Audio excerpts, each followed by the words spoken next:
Hey, it's 11:40 The Bet Las Vegas, and our illustrious guest that we've had all week continues. This man will be on the call on ABC and ESPN, a 1:30 p.m. start time tomorrow. Not a Sunday start, but a Saturday start for the regular season finale for the Raiders. Louis Riddick joins us, obviously, with ESPN, covers college football and the NFL. And Louis, thank you so much. Happy New Year. Thank you for joining us on the show. And I want to start here because I really appreciate your analysis on television and everything you do covering the league. For you, what's the biggest misconception that fans have, whether it's something regarding the league in the front office or the players on the field when it comes to fans in the NFL? The biggest misconception? Yeah. Overall? Yeah. You know what? I don't know if it's a misconception, but I think it's one of the things that, in light of the Damar Hamlin situation, that I think people need to really keep in mind when they're watching NFL games and or they're watching a team build its team in the off season and, trying to put together the best roster to represent the fans the way they want. And that is that these people are real life, feelings having human beings that have real lives, and that they are in no way, shape, or form, whereas trying to disappoint fan bases, and therefore you need to kind of keep that in its proper context, that these guys are professionals by and large through and through, who really do put in so much time to try and really perform at a level that would make fan bases proud. And that, when they don't perform at the level that you come to expect from them, it's okay to express disappointment, but let's just kind of keep it all in context and not and kind of limit some of the rhetoric and the nastiness that sometimes fans direct towards players. And I'm not saying all fans. I'm not saying all fans at all. I'm just saying that I think there's a little bit of a reality check that's kind of sweeping over the nation right now when it comes to athletes and when it comes to football players overall, because football is so popular in our country. We know football's king. The NFL's king. College football's king. College football player. Everybody loves this game. Just keep that in perspective. Allow what happened to Damar Hamlin to kind of change and improve your perspective and continue to enjoy the game. Continue to boo if they don't get the job done. But just remember this. These guys are human beings just like us. And I think we'll just all be better for it. No, 100%. And you bring up how popular the sport is. That's kind of the inspiration, because it's fascinating to me. We care so much about this sport, but when it really comes down to it, whether it's just the name of certain plays, we are so confused and we have no idea. It's foreign to us. And you bring up Damar Hamlin. Obviously, it's been a hellacious week in the NFL. We got a little bit of positivity.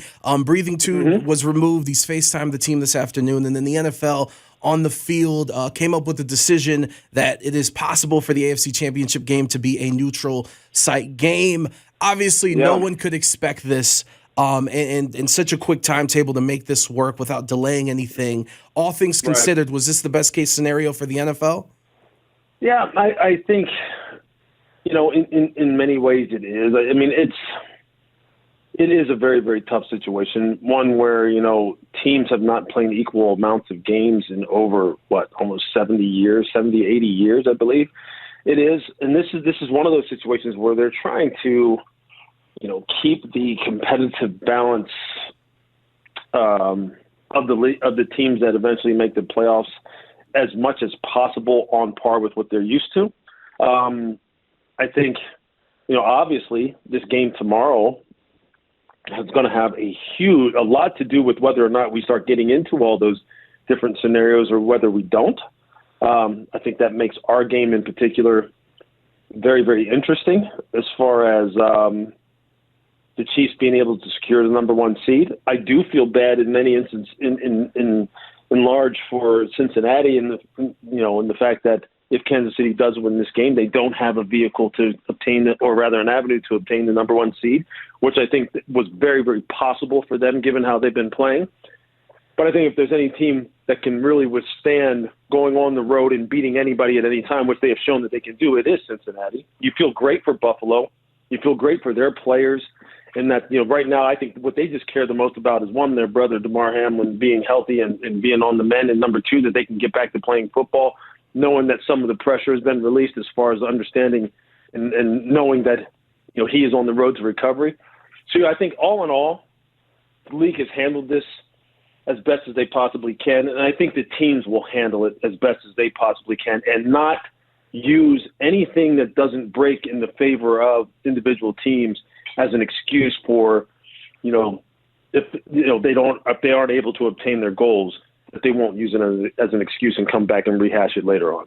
And before we get into this Chiefs-Raiders game, you bring up Cincinnati, and one of the scenarios is that it's possible if Cincy plays Baltimore in the playoffs, that home field advantage in the wild card game is going to be decided by a coin flip. But when it comes to Baltimore, the most fascinating storyline to me heading into the playoffs is just whatever's going on in Baltimore with Lamar Jackson, which obviously the contract situation has hung over that team since the offseason. Was this kind of just something that was inevitable? Or are you surprised that at this point, is he really hurt? Is he just sitting out? Like, what do you think's going to play out in this situation?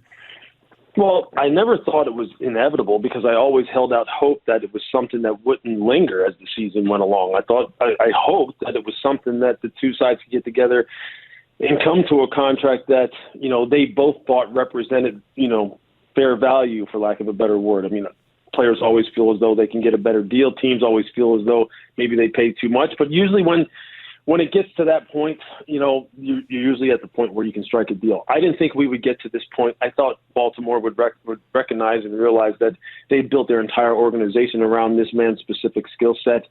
And to go ahead and, inject some level of, or rather not some level, a very significant level of uncertainty as to whether or not he would be a part of the organization, other than from a year-to-year basis, I didn't think that would be the route they would want. So, but here we are. Now he's injured. Now people are starting to question whether or not Lamar is trying to protect his health and kind of look at this season through the lens of his own best, what's best for him going forward.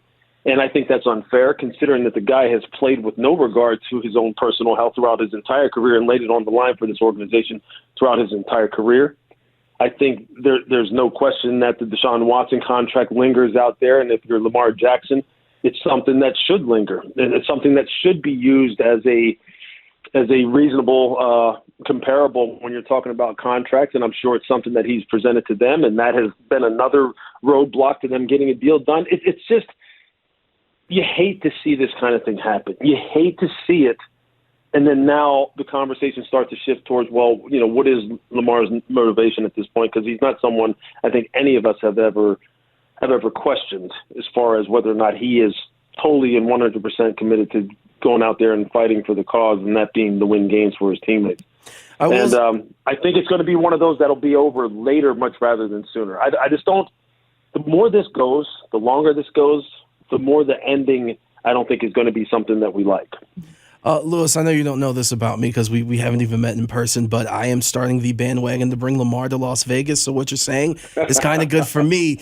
As we get into this Chiefs and Raiders game, obviously two teams opposite end of the spectrum. When it comes to the Chiefs, quiet as kept. They just keep winning. Tyreek Hill, it doesn't matter. Tua had his moment to be MVP. Jalen Hurts gets hurt, but he was primarily the MVP throughout the season. But now, is Patrick Mahomes going to walk away with the MVP? Yeah, I think his consistency throughout this entire season, while integrating a lot of other new parts to this offense, both in terms of the stable of backs that he's working with are totally different. The tight ends have continued to improve behind Travis Kelce. He's integrated them. Juju looks like a guy who's been playing in this system for 4 or 5 years. Marcus Valdez-Scaling has become a 3-position player. Kadarius Toney comes in here with people comes into Kansas City with people around the league having this idea that maybe he's this eccentric talent who can't stay healthy, who you can't depend on. And next thing you know, he's thriving in the system. Sky Moore's been picking it up all of a sudden, the rookie out of Western Michigan, who just looks spectacular. And the reason why all this stuff is coming together and why this train keeps on moving down the tracks at warp speed is, one, because of Patrick, two, obviously because the coaching staff has remained intact and they just have a winning culture and a winning philosophy that's been proven through time. But yeah, Patrick's become a victim of his own success. It's very similar to LeBron. It's very similar to Michael Jordan. It's just like when he does stuff now, people are like, yeah, we've seen that before. Yeah, it's great. Yeah. That's just what he does. Can you just show us someone else that can do it too? Because then people naturally look for other people to root for because they've seen it all before with him, and it's almost like they become bored with it. And I caution people against doing that because, although he's young in his career, these kind of guys, these kind of shooting stars, man, you better hop on and soak up every single thing that they do because they only come along once in a while. And yeah, I think in the end, this will wind up being maybe the season, if it ends the way many people expect it to, maybe the season that really this far, at this point in his career is the best one he's ever had given the circumstances. And the season the Raiders have is not what anyone here has expected. All hell's broken loose the past 2 weeks. Obviously, you're in town. You're calling the game tomorrow. You got to go to Henderson Raiders headquarters.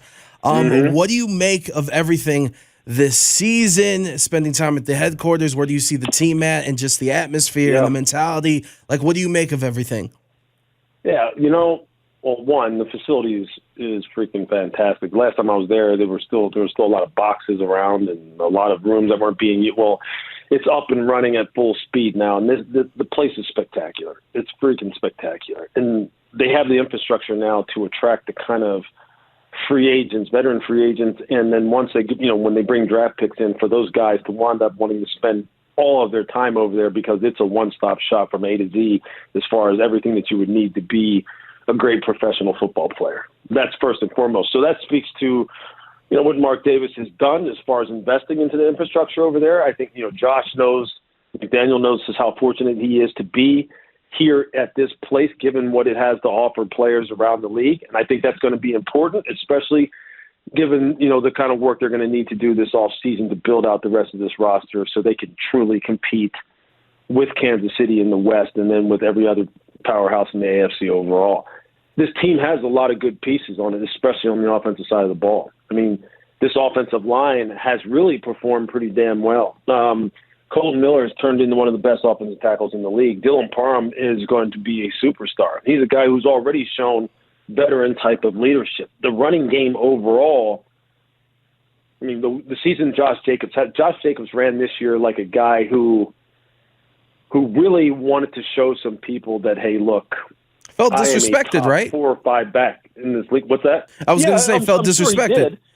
But the reason why I'm saying that, I don't want to just make it about this year is because I don't want to label Josh as the guy who now is going to have the moniker hanging over him, or rather maybe the characterization hanging over him that he may be just a one-hit wonder, that it was just a contract year, and you won't ever see that again. That's not really who this kid is. That's not who he was at Bama. That's not what his makeup is. But he's phenomenal at wide receiver. Look, Devontae Adams is like a senator, man. This guy is so damn polished as an individual and as a player. I don't think you can pay him enough money. I've always been a big fan. The wide receiver core overall, the tight end, I mean, they've got it. So, I mean, on the defense is really where they need to go to work, man. This team has been devoid of superstar power on that side of the ball for way, way, way too long. Right now, really, there's one guy. There's one guy you can count on every week that he's probably going to do something. And we all know it's Max. That's it. That's it. I mean, Chandler is one of the best pass rushers of all time. Okay, but he didn't have the impact on this team that people expected him to, along with Max. This team should be a better force as far as rushing the passer. Their defensive tackles are not good enough.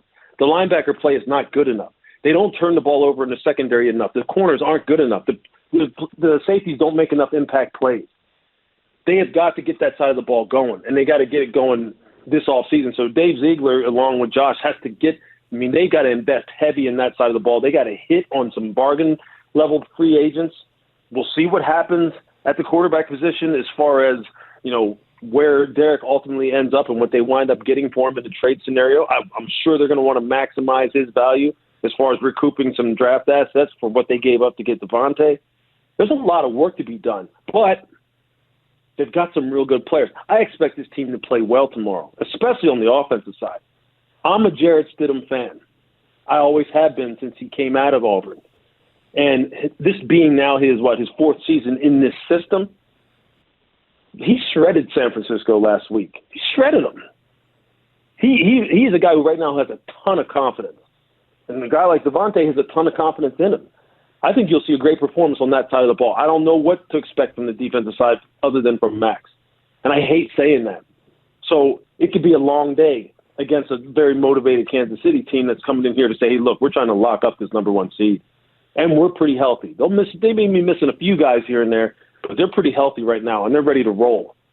So, look, whereas this year we know that Vegas isn't going to be playing after tomorrow night, their season really, their off season really starts as soon as the final seconds tick off the clock because they got work to do, and they're not that far away.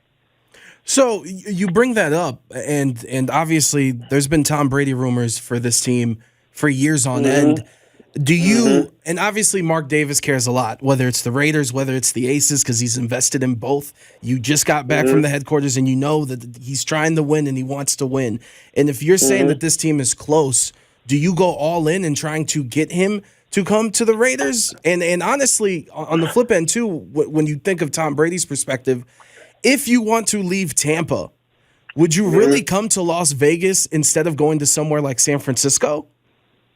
Yeah, I mean, that's a great question, but it takes two to tango, right? I mean, Tom has, rumor has had it that he wanted to play for San Francisco before, but they were good with what they have. So it doesn't really matter what he wants.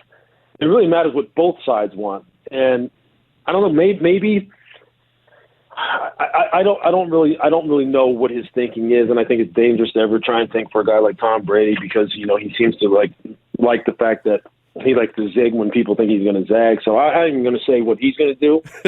True that. As far as the Raiders are concerned, would I look at him? Would I consider that option? Yeah, I would, because right now they are in the very definition of quarterback purgatory if they deem that Jarrett Stidham is nothing but a backup, which I don't think that they've come to that conclusion.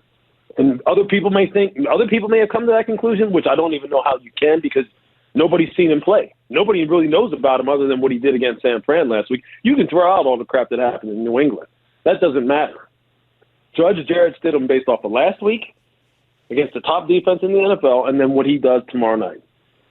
They have to make a decision about what the future looks like for him and whether or not they can ride with him in 2023 and beyond, build out around him, continue to build out around him on offense and just fortify this defense, which has nothing to do with Tom Brady. Or do they feel like we won't be able to really compete in the West with Jarrett? We need a guy like Tom, and we also need to build out the defense. And Tom, I mean, listen, Tom's not a 5-year solution, man. He's like year to year at this point. So if you go after him, you must be thinking that we're going to be able to get the pieces on defense to compete and slow down a guy like Patrick, because if you can't slow him down, I don't care what you do with the rest of your roster, offensively, it ain't going to matter because you're still going to lose games to him. So I think there's a lot of moving parts here. If you're going to go after a veteran quarterback, you just better make sure you fix the defense, otherwise it's not going to matter. And see, this is why I say, and they don't have the draft assets to draft a young guy, to get into position to get one of the top flight quarterbacks coming out this year. That's why I say, until they know about Jarrett Stidham, they are in the very definition, they are the poster boys of quarterback purgatory. They don't really have a solution that would satisfy the masses and maybe even satisfy them. So we're going to find out a little bit more tomorrow. And Louis Riddick joining us here on 1140 The Bet. We appreciate your time. Before we get you out of here, one last question, because you bring that up, and again, the investments of not only the facility, but getting Devontae Adams and making these trades to get these players here. Obviously, when things go bad with the team, then rumors start coming out at the end of the season. And, of course, the drama with Derek Carr. Do you believe there's any truth to the rumor that McDaniels and maybe Mark Davis, they kind of halfway through the season were like, you know what, after 9 years, we're kind of done with this situation with Derek Carr? Because now that you bring it up, they invested so much, it would kind of be foolish when there's no real backup plan because you don't have the financial space to get something different. So do you have any do you believe in any part of that rumor and kind of why all these offensive pieces that Derek Carr had, and it resulted in the worst season of his career? Yeah, I think, look, Derek has, there's a time coming up here very soon, I believe it's February the 15th, where the Raiders have to make a decision about whether or not to guarantee his 2023 salary, which I believe the guarantee is upwards of, something like $40 million for 2023. That I think for them, given what happened this year, what transpired this year in this system, given all the weapons that they had, running game, wide receivers, improved offensive line, I think they at some point came to the conclusion that, you know what, this doesn't make good sense for us relative to everything else that we need on this roster to move forward with him by guaranteeing him that money. And that's me looking at it from the outside in, reading the tea leaves and saying, maybe for Josh, he's thinking, if this is the best he has to offer in this system relative to what maybe I think, a guy like Jarrett Stidham can give me, then it would just make perfect business sense to move on from this, not risk any more injury, for him in these last couple of games, and just kind of sit him down. We'll figure out what happens with him in the offseason, and we need to get a look at Jarrett Stidham and figure out what we have. I think all those, that kind of line of thinking definitely was in play here as the season panned out, and in particular over the past 5 weeks, where I believe he's thrown like 9 interceptions, not taking care of the football, not able to close out games, although, of course, you can blame a lot of that on the defense too, but it just wasn't up to par. It just wasn't up to par relative to what was coming down the road as far as financial investment in him. So, yeah, I think this has been a long time coming. They're trying to take a long-term approach to this too, while at the same time evaluating the present. And they said, you know what? That's it. We've had enough. We've had enough time. I think we've seen what we needed to see, and we need to be better than this. Of course, Devontae wouldn't be here if it wasn't for Derek Carr being here. So that's obviously a sensitive topic that I'm sure, that they seem to be ironing out with Devontae, and he seems to be, the ultimate pro who understands how this stuff works, and he's still going to be here. And for any quarterback whoever winds up being the quarterback here, damn, then they're stepping into a pretty sweet situation as far as the guys that they have to work with. So I think for the Raiders, for the organization, they're feeling as though, hey, look, I think we're going to be okay with maybe a guy who we have on the roster already, given how Stidham looked last week, and maybe we can be even better and have more financial flexibility relative to what kind of flexibility we would have had if Derek was here. So the emotional part of it, given that he's been here so long and given so much to this organization, is always a factor, and you hate that. You hate to see that kind of crap, but that's the business of the NFL. And I totally get it. I think the people in that locker room over there get it. And I think the fans, many of the Raiders fans have probably been, based on the kind of interaction I've had with them on social media, they're probably sitting there thinking, well, what the hell took so long, given how there's been so much, venom directed towards Derek over the years anyway. Oh, Lewis, it has been a messy divorce on these airwaves. I promise you that. I know. Lewis, before we get you out of here, I say this is the highest compliment I can give. You made me feel like I was on the set of NFL Live. Thank you for joining us and all the information. Thank you, good sir, for joining us. Thank you. Absolutely. Okay. You have a good one. Hey, it's 1140 The Bet and Audacy Sports. And look at us, another Hall of Famer joining the program, because joining us now is an Impact Wrestling Hall of Famer, 7-time knockout champion, one of Canada's best. Gail Kim joins us. Gail, first off, thank you for making the time for us. And we're going to start right here with 2023 being right, starting right now. What are some of your goals, whether it's in Impact Wrestling or in your life for the year? Oh, nice. Oh, that threw me off a little bit. We'll get to the violence later. We'll get to it later. You know what? I've been so blessed my whole life. I am a very motivated woman. I have a little surprise for April of this year that people will find out about, that I'm giving myself a little self-challenge that will be a little exciting, but I'll announce that further down the line. But for, in terms of wrestling, I would love to see another women's pay-per-view, maybe joint with some other companies and stuff like that. See the women's tag team division grow. And I just want Impact Wrestling to continue using these knockouts the way that they do, because I just feel so fulfilled and watching this division grow. It's like my little baby in my heart. So I couldn't be happier. I want to, accomplish some things for myself, because I don't get to have the same, I guess, feeling as when I was a wrestler. So maybe give myself some self-fulfillment in some way, and then for the girls in terms of the knockouts. Well, Yeah. first off, thank you for the tease to start off the interview, and we're gonna get to all that stuff that you mentioned. And Yeah. for those of you that aren't aware, of course, you're involved in Impact Wrestling, or you're a producer. You got your hands in a lot of things backstage, Yeah. and I'm wondering, for a lot of people, it may seem like a natural evolution, like, oh, person doesn't wrestle anymore, so now they're backstage. Yeah. It may seem like a natural evolution, but I'm wondering, was it an easy transition doing what you're doing now? I mean, it was a natural transition, I would say. I don't know if it was easy. I think a lot of people, the misconception is because you're in wrestling that, oh, it would be just easy to just transition over to another role. But, you work so hard to excel as a wrestler, as a performer. But even then, I always try to tell people it took me about 8 years to get really confident and really good in the ring, to be honest. Yeah, you can have a lot of potential, but where you can lead in the ring and feel like you have something to teach others, it takes a long time. And just starting at the bottom again, in terms of, I had the tools I needed to become a producer, but it took a while. It was like starting all over again. And in a lot of ways, I liked it because I was challenged again, because at the end of my career, that was one of the reasons why I retired, was not only my back, but I really couldn't answer the question, what's my next goal? What's the next thing I want to achieve? And so once I knew I couldn't answer that, I was like, okay, let's move on to another role. And then I started from the beginning, and I have light years to go in that regard. I've only been doing it a couple of years now, and I just want to get really good at that too.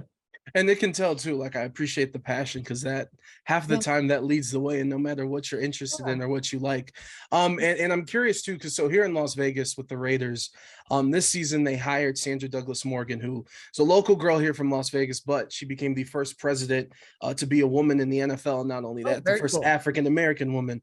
And Yeah. we've talked to her and we've had her on the show, and a lot of things that gets brought up, and a lot of questions that she gets is, hey, the pressure of, you're African American, you're a woman, Yeah. this, that, and the third. For you in your position, obviously you're great. Obviously you care a lot, and you are part of so much of Impact's history.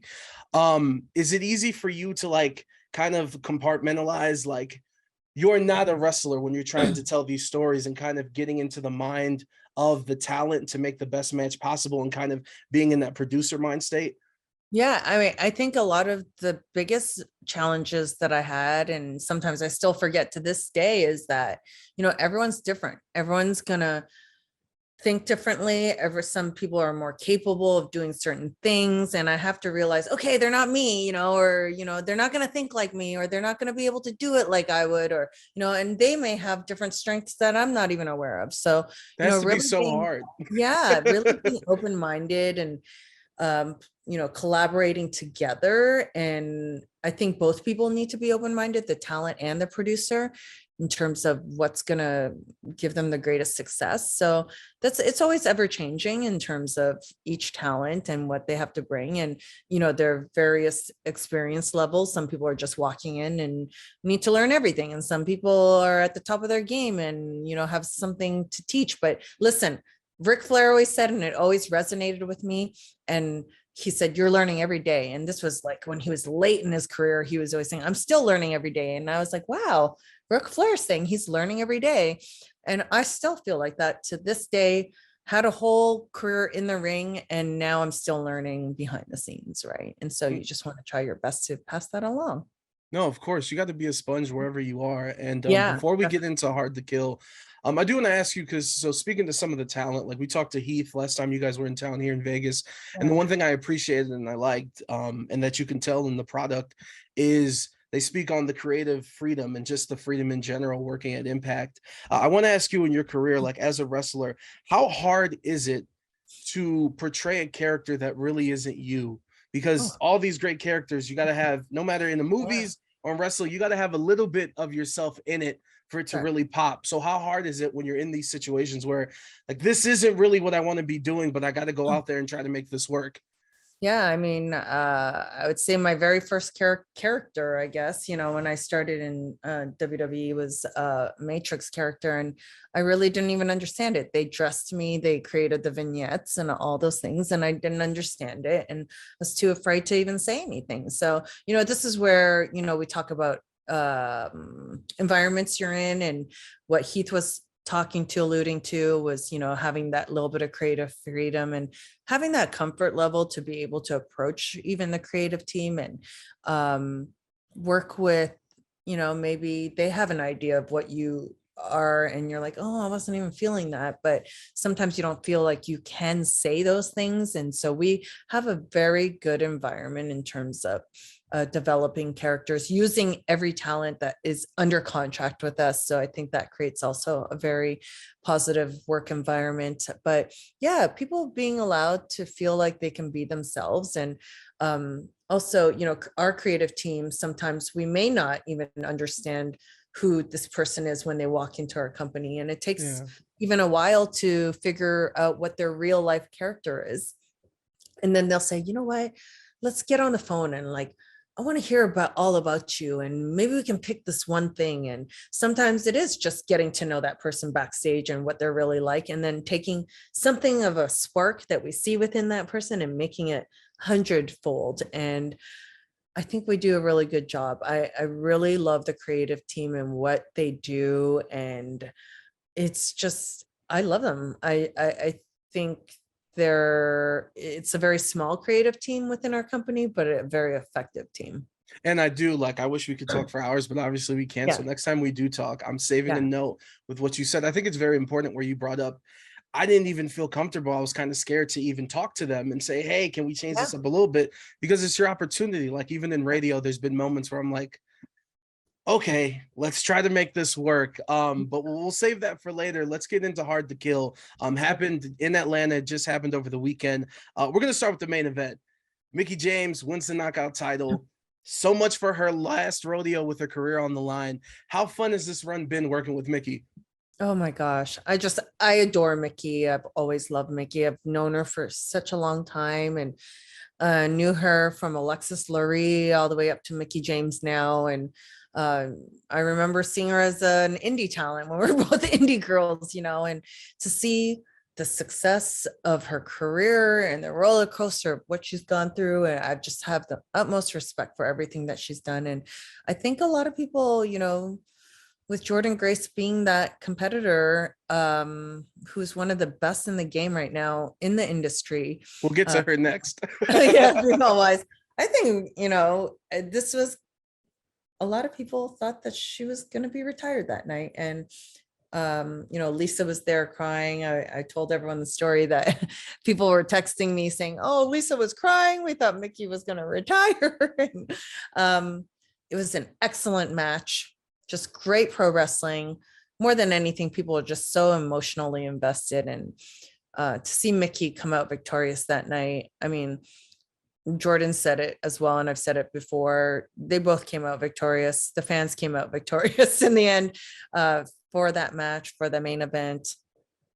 It was incredible and couldn't have asked for a better ending. And it's really just an ending, but a new beginning. So now I'm excited to see what's going to happen from the fallout from Hard to Kill, this Thursday on Impact on Access TV, but also this Friday and Saturday, we're going to be in Orlando and we're going to see the fallout from Hard to Kill there live in person. So you can come see us in Orlando, impactwrestling.com. You can get one night, Friday or Saturday, or you can get both nights. And I'm excited. You'll never know what you're going to see. Cause we saw Santino show up. We saw Frankie Kazarian show up. We saw Lisa Marie show up. There's just so many exciting surprises. And you can also next month, in the not too distant future, No Surrenders happening, Samsung Live. Impact's coming back to Vegas. Three nights, February 24th to the 27th. Of course, get your tickets at Ticketmaster. And you brought up Jordynne Grace. So Gail, just please don't be mad at me. This is a moment for me to be honest. So I'm a father. I have a 4-year-old son. Yes. He's very impressionable. So much so that he thinks steel chairs are pillows. And we can't watch much wrestling around the house. So I have to, when I go to the bathroom for 20 minutes, not really to go use the bathroom, but just a mind break, try to sneak in some clips. And I know Jordynne Grace is phenomenal, seeing her transformation. Just, could you tell me a little bit about her? Because she's a superstar and I'm so excited for February to go see her in person and see the action. I'm glad you're excited to see her.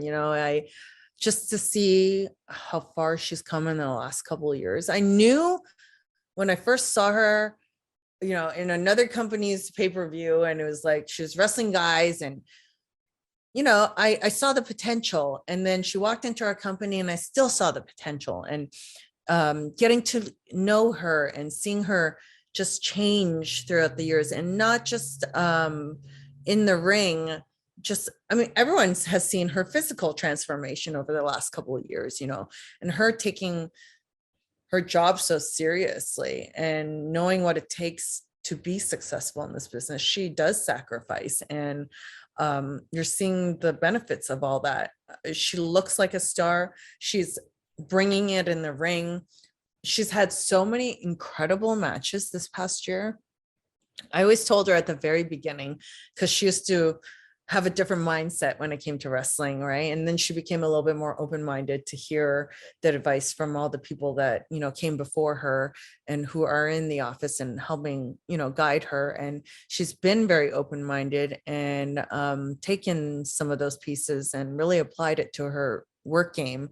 And you're seeing it, the passion, the intensity, the match quality. It's just incredible. I can count on, I always told her before, because she used to say she'd work for, like, moves of a match and to get those gifs on Twitter and whatever. And I'm like, what are you talking about? You want to have those matches that people are going to remember 10 years down the road and say, do you remember that match Jordan Grace had from 10 years ago against Mickey James? Oh my God, I still remember that. That's what you should be striving for. And that's what she had with Mickey James at Hard to Kill, because people are going to remember that match because they were so emotionally involved and invested in that match. And that was the most common comment I heard from everyone that watched that match. It was their favorite match because they were so emotionally invested. Yeah, if you make somebody feel something like that, sticks. That sticks. Just like we remember, what we watched as a kid, we're going to remember those things that stuck with us, in our hearts and our minds.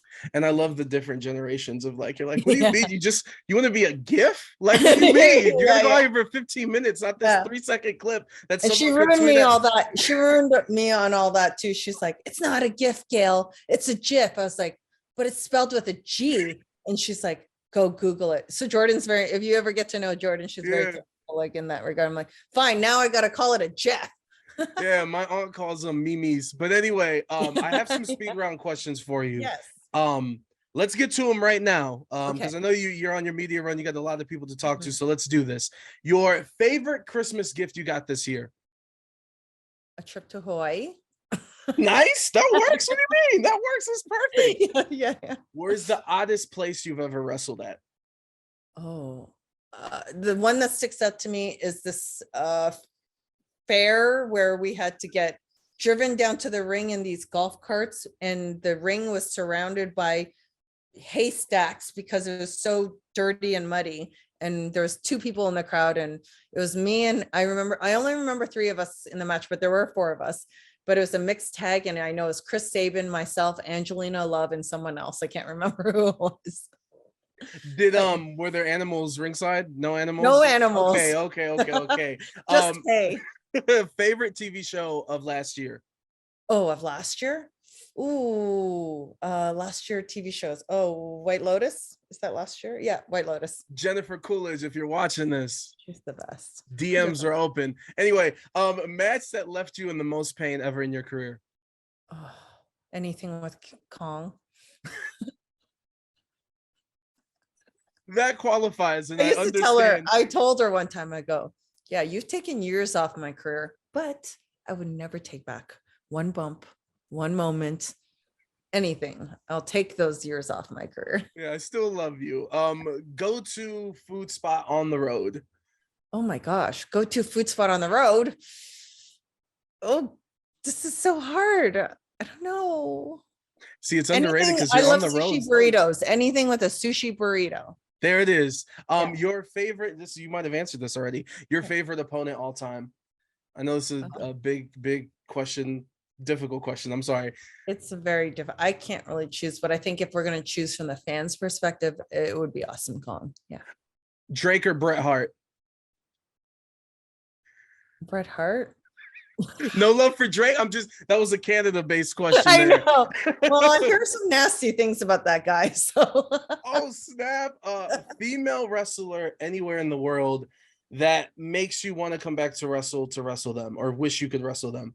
okay, I'm not going to include the knockouts because they're all my babies. I'm gonna have to say Sasha. There it is. Oh, shoot. Mercedes now. Mercedes Mercedes. Monet. Mercedes Monet. Two more quick ones. 2023 will be the blank wrestler of Impact. It's gonna have like a breakout year. Oh, breakout year. Mm-hmm. Oh, for Impact. Oh boy, there's so many. I'm gonna say Giselle Shaw. There it is. And our last one. Next month, like I said, tickets available now here in Vegas, Sam's Town Live. Sam's Town, 24th to the 26th, 24, 25, 26. No Surrender. Yes. My 4-year-old son hasn't been to a wrestling show yet. Yes. Is it the moment? I take him with me. Yes. Have some entertainment. Yes, please. I will come meet you guys and say hi. Bring whoever his favorite wrestler is out there too. That's amazing, Gail. We appreciate it. Again, go get your tickets, Ticketmaster.com. Gail Kim, a Hall of Famer, joining us on 1140 The Bet. Thank you. Thank you. So fun. All right. So if you're listening right now on the podcast or on air, we apologize because this portion of it is going to be very video. It's going to be the most unconventional way we've started an interview, but I need to do this properly. So Joe, give me 1 second. Hold on. Let's take this off. Let's put this on. We exchanged pleasantries. Let me put my headset so I can hear you. We exchanged pleasantries, but I didn't let you know. Born and raised in Cleveland, Ohio, and as a former offensive lineman, we have to do this properly. Let me move this mic really quick. In honor of you getting becoming a finalist for the Hall of Fame and a shoe-in to become a Hall of Famer. Here we go, Joe. Here we go. Love it, man. That's beautiful. Joe Thomas joining us here on 1140 The Bet. Perfect timing for us. Like I said yesterday, the finalists came out, your first year of eligibility, and you are a finalist for the Hall of Fame. So kind of talk me through the phone call, your reaction, and how emotional it was to finally get this call.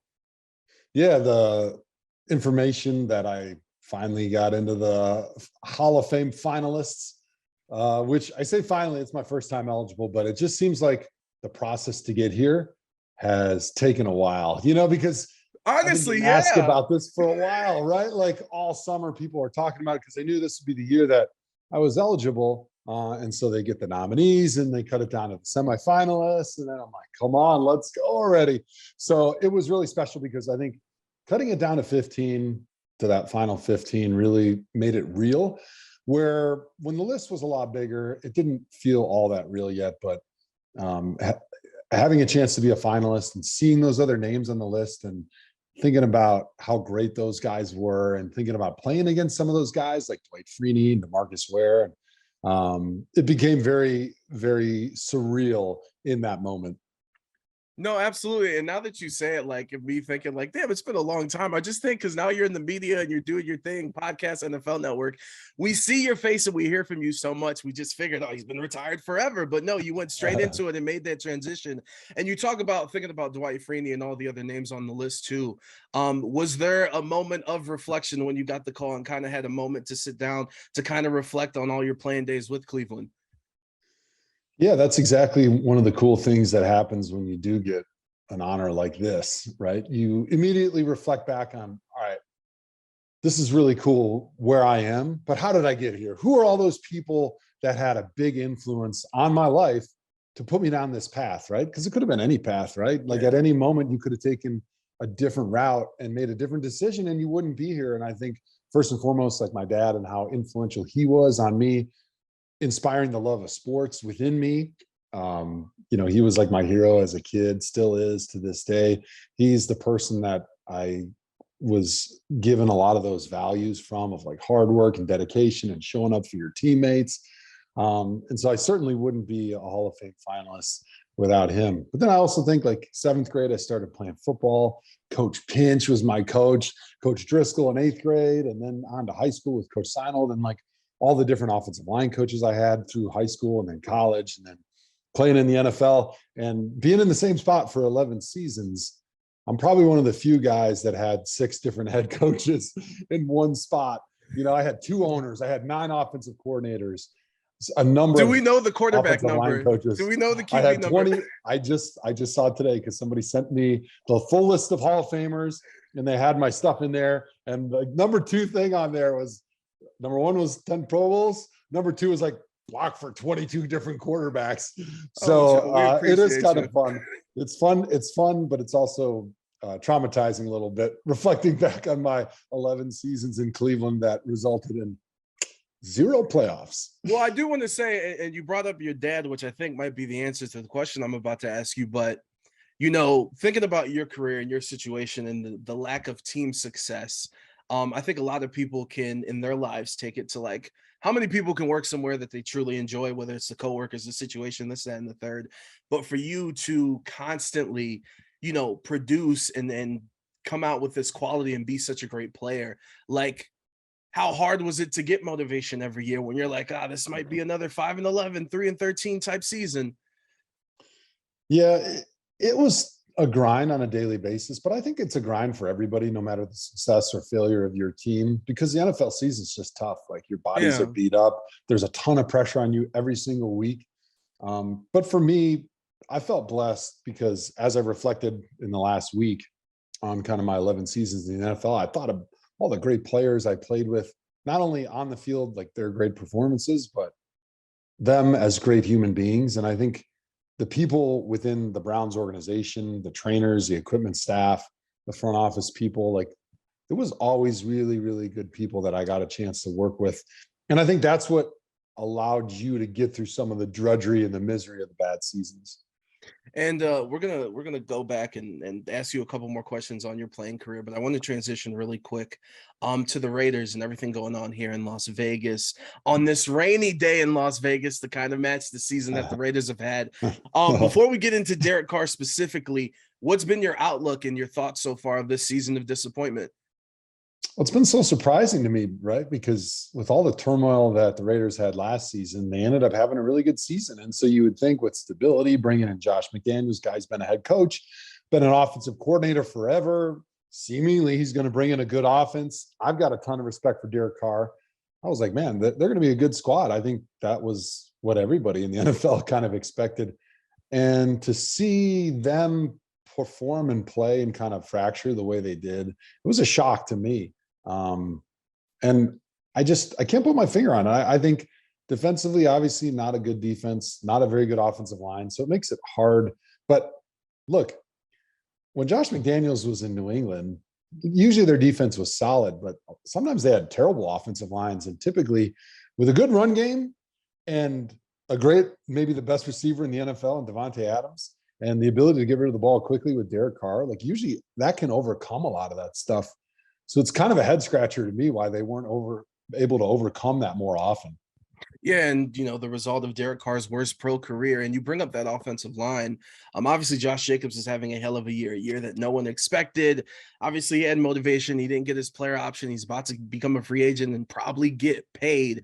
But can you explain to me, as an offensive lineman, explain to me as a fan how that works, where we've had 15 different variations of that offensive line throughout the season. It's not very good, but Josh Jacobs is having the best season of his career. Well, it really points to how good Josh Jacobs is. You know, I look at the PFF stats every week as I'm getting ready for the slate of games on the weekend, and Josh Jacobs is always one of the guys grading out at the top of that list, which is amazing when you don't have an offense that really throws the ball all that efficiently, and you don't have a good defense. So your defense is getting scored on a lot.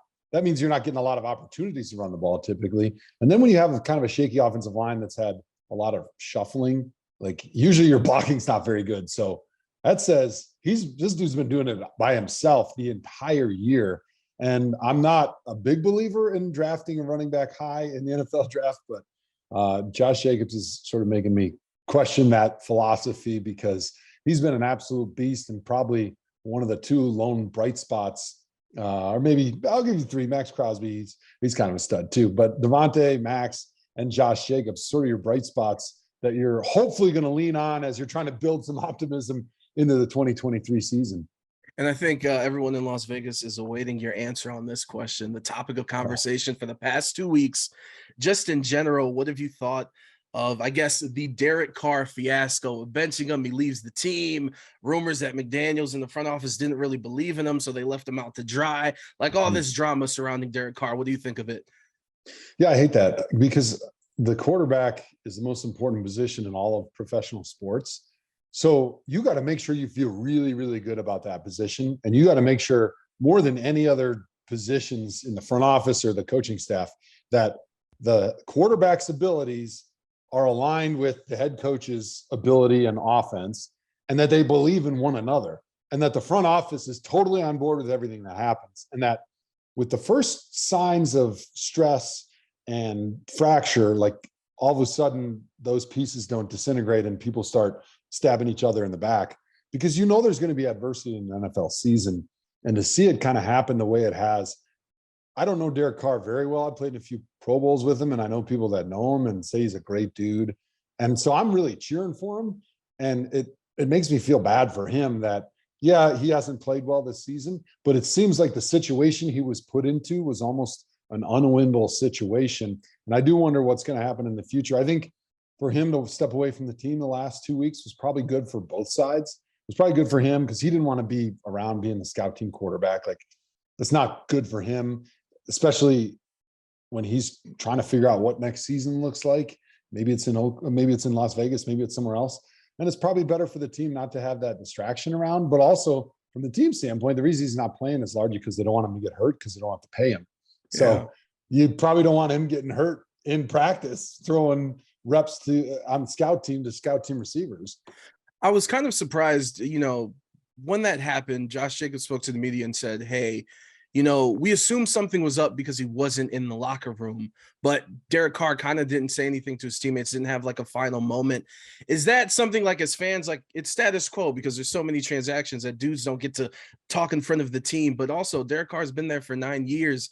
Like, does that look bad on the front office that they didn't give him that moment? Or it's like, yo, we're in the middle of the season. We got too much things to do. We can't just get you on in front of everybody to say goodbye.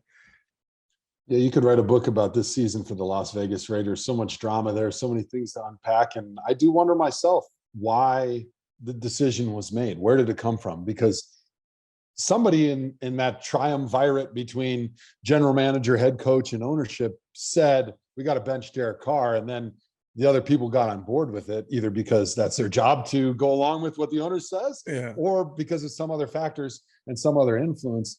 So you wonder who made that decision and who felt like it would be best for him to be away from the team. Maybe that came from Derek, but I would be surprised by that because I feel like Derek's a good soldier and that maybe it was brought to him by somebody else. And he said, okay, I understand it's probably the best for all parties to not be around these last couple of weeks of the season. But even in that case, even if you don't believe in Derek, which that's the rumor that's coming out here, you wish, because he has been the face of the franchise for a while, and because he's so well liked in that locker room, that you at least give him an opportunity to kind of explain why it makes sense for him to step away and give him an opportunity to say, hey, this isn't about me anymore. It's about you guys. I want to give you guys the best opportunity to put your best foot forward these last couple of games of the season for the Las Vegas Raiders this season, but also for next season. And then for you guys that aren't going to be in Las Vegas, you have an opportunity to finish the season the right way so that you have a chance to pick up with another team this offseason. And I think that could have been a powerful message. And I think it was an opportunity lost for the Raiders and for Derek Carr. And the Tom Brady rumors are ramping up again, which it seems like it's been happening for the past 3 seasons. To me personally, I don't think he's the answer, whether it's next year or the future. But there's some people here in Las Vegas and Raider Nation that are willing to sell the house, sell the farm rather, to get him to be a part of this team for next year. To me, the defense has too many holes. He's not going to fix everything. What's your opinion on Tom Brady coming to Las Vegas? Is he a cure-all? So there's 2 parts to this. One is Tom Brady playing defense next year, because when I look at the Raiders, they're 30th in sacks. They're 31st in taking the football away. They're 28th in red zone, and they're 29th in pass defense. Those are not winning numbers. So until you fix the defense, it almost doesn't really matter who you have at quarterback. They're not going to fix the problem. But then also, I know that it's a natural fit between Josh McDaniels and Tom Brady. They're so close. They spent so many years together in New England, but Brady's gone through a tough season in Tampa Bay this year. And some of it because his offensive line stinks. Some of it's because the defense had a lot of injuries. But I don't think he personally, as much as he loves Josh McDaniels, wants to come out here and play another 500 season because his defense isn't very good. Where I think he's got another option potentially in San Francisco, where that's his hometown, where he might want to go out there and have an opportunity to finish in his hometown with Kyle Shanahan and a defense that's tops in the NFL that right now is making a run with Brock Purdy as a quarterback. So I know that it's fun reading the tea leaves and try to connect the dots, but I think from Brady's standpoint, if he leaves Tampa Bay and continues to play, he's going to want to play for a Super Bowl. And I don't think the Las Vegas Raiders are Super Bowl contenders next season, no matter who their quarterback is. Mark Davis is clenching his fist as he listens to this. Before we get you out of here, Joe Thomas joining us from NFL Network, a finalist for the upcoming class in the NFL Hall of Fame. So let's go down memory lane really quick with two questions. What is your favorite QB that you played for out of the 20 plus that we talked about earlier? So my best friend that I played with in the NFL was Alex Mack. He was my center. Probably my next best friend was Colt McCoy. He's our quarterback in Cleveland for a few years, and he's still balling down in the desert there in Arizona. So I love playing with him, but I think from just a general great teammate perspective, Josh McCown, he's the guy that always pops into my head. Dude played forever. By the time he was in Cleveland, he was almost a coach on the field. And he was old enough to be, I think he was older than some of our coaches. Actually, it was funny. One of our last seasons, I think it was Jordan Cameron was our tight end. And Josh has a daughter who's like almost Jordan's age. So she came to practice and started telling her dad, like, hey, your teammate's pretty hot. And I don't think he liked that too much. He's like, my daughter should not be old enough to think my teammates are hot. Exactly. So he was a great guy, though, just a student in the game. He was totally team first. He had an unbelievable amount of experiences and stories, a great communicator. And when he got his opportunities, he laid it all on the line for the team. Just a fabulous team. Had everything you'd ever want. And being in the AFC North, of course, the Ravens, the Steelers have always had pretty good defenses, dominant defenses at times. What is the one defense or player that caused you in your career to prep more week of, whether it's in the watching tape in the gym? What player or defense was that? Yeah, so AFC North, it was James Harrison twice a season. It was Terrell Suggs twice a season. But, I had a good handle on how to deal with those guys because you play them so much. Yeah. The guys that were the toughest that caused me the most stress was DeMarcus Ware and Dwight Freeney, because I only played those guys like once every 4 years. And obviously completely dominant pass rushers that changed the game, how they did things. Dwight Freeney with that spin move. Nobody did it like that before he did. And now you see a few guys in the NFL, but nobody has ever come to the level that he did with that devastating spin move. He wrecked shop on the best tackles in the NFL. DeMarcus Ware, his get off, his power, his ability to dip and rip and lean reminds me a lot of Myles Garrett. DeMarcus is a finalist with me this year, his second time on the ballot. I bet you he gets in. And Dwight Freeney, his first time on the ballot, and I bet he gets in this year too. So two guys that I hated seeing on Sundays, but hope to see in Canton this summer, 2023. I just realized you're about to bring Browns Nation to Canton right down the hallway. Street, we love to see it. Joe Thomas, thank you. First off, congratulations, and thank you for all your coverage and everything you do. Thanks for joining us from NFL Network, and of course, a Hall of Fame finalist of this year. Joe, thank you so much. My pleasure. Thanks for having me on. It is the Sporting Tribune today, episode 8. We've done so many episodes, I actually forgot count before we hit record on this, but joining us to bring in the new year is the founder, the CEO of the Sporting Tribune, of course, the Jefe, Arash Markazi. Arash, how are you? I'm good. How are you? I'm doing fantastic. I'm ready to go, gearing up for a big year, the first full year for the Sporting Tribune. So we'll start right there. Whether it's personally, whether it's with the Sporting Tribune, Arash, for yourself, what are your goals this year in 2023? Well, just to grow the company and continue to cover Southern California, Las Vegas, and Hawaii in a unique way, bringing diverse voices that represents the cities that we cover. So And again, I think this show, and I'm not just saying this because the great host that you are, I think I personally learned a lot from the staff tuning in to the show, and yeah, just try to continue to grow the company, and figure out new ways to reach sports fans out there. Because I come from a time period where you only got your sports news from traditional, the newspaper, talk radio, things like that. I mean, there's so many ways for us to reach and connect with fans now. No, 100%. And even out throughout social media, of course, this drops every Yeah. Friday. Later on today, if you are listening to us here Friday morning, we got a spaces going on at 5 p.m. on our Twitter. And we're just trying to be active as much as we can on all the social media platforms. And before we get into the sports, you are a man of many talents. You report and talk about a lot of things. And on January 10th, you tweeted out that In-N-Out is opening up a restaurant in Tennessee in locations in Nashville in 2026. So as someone who, of course, you're a West Coast guy, you're a Yeah. Cali guy.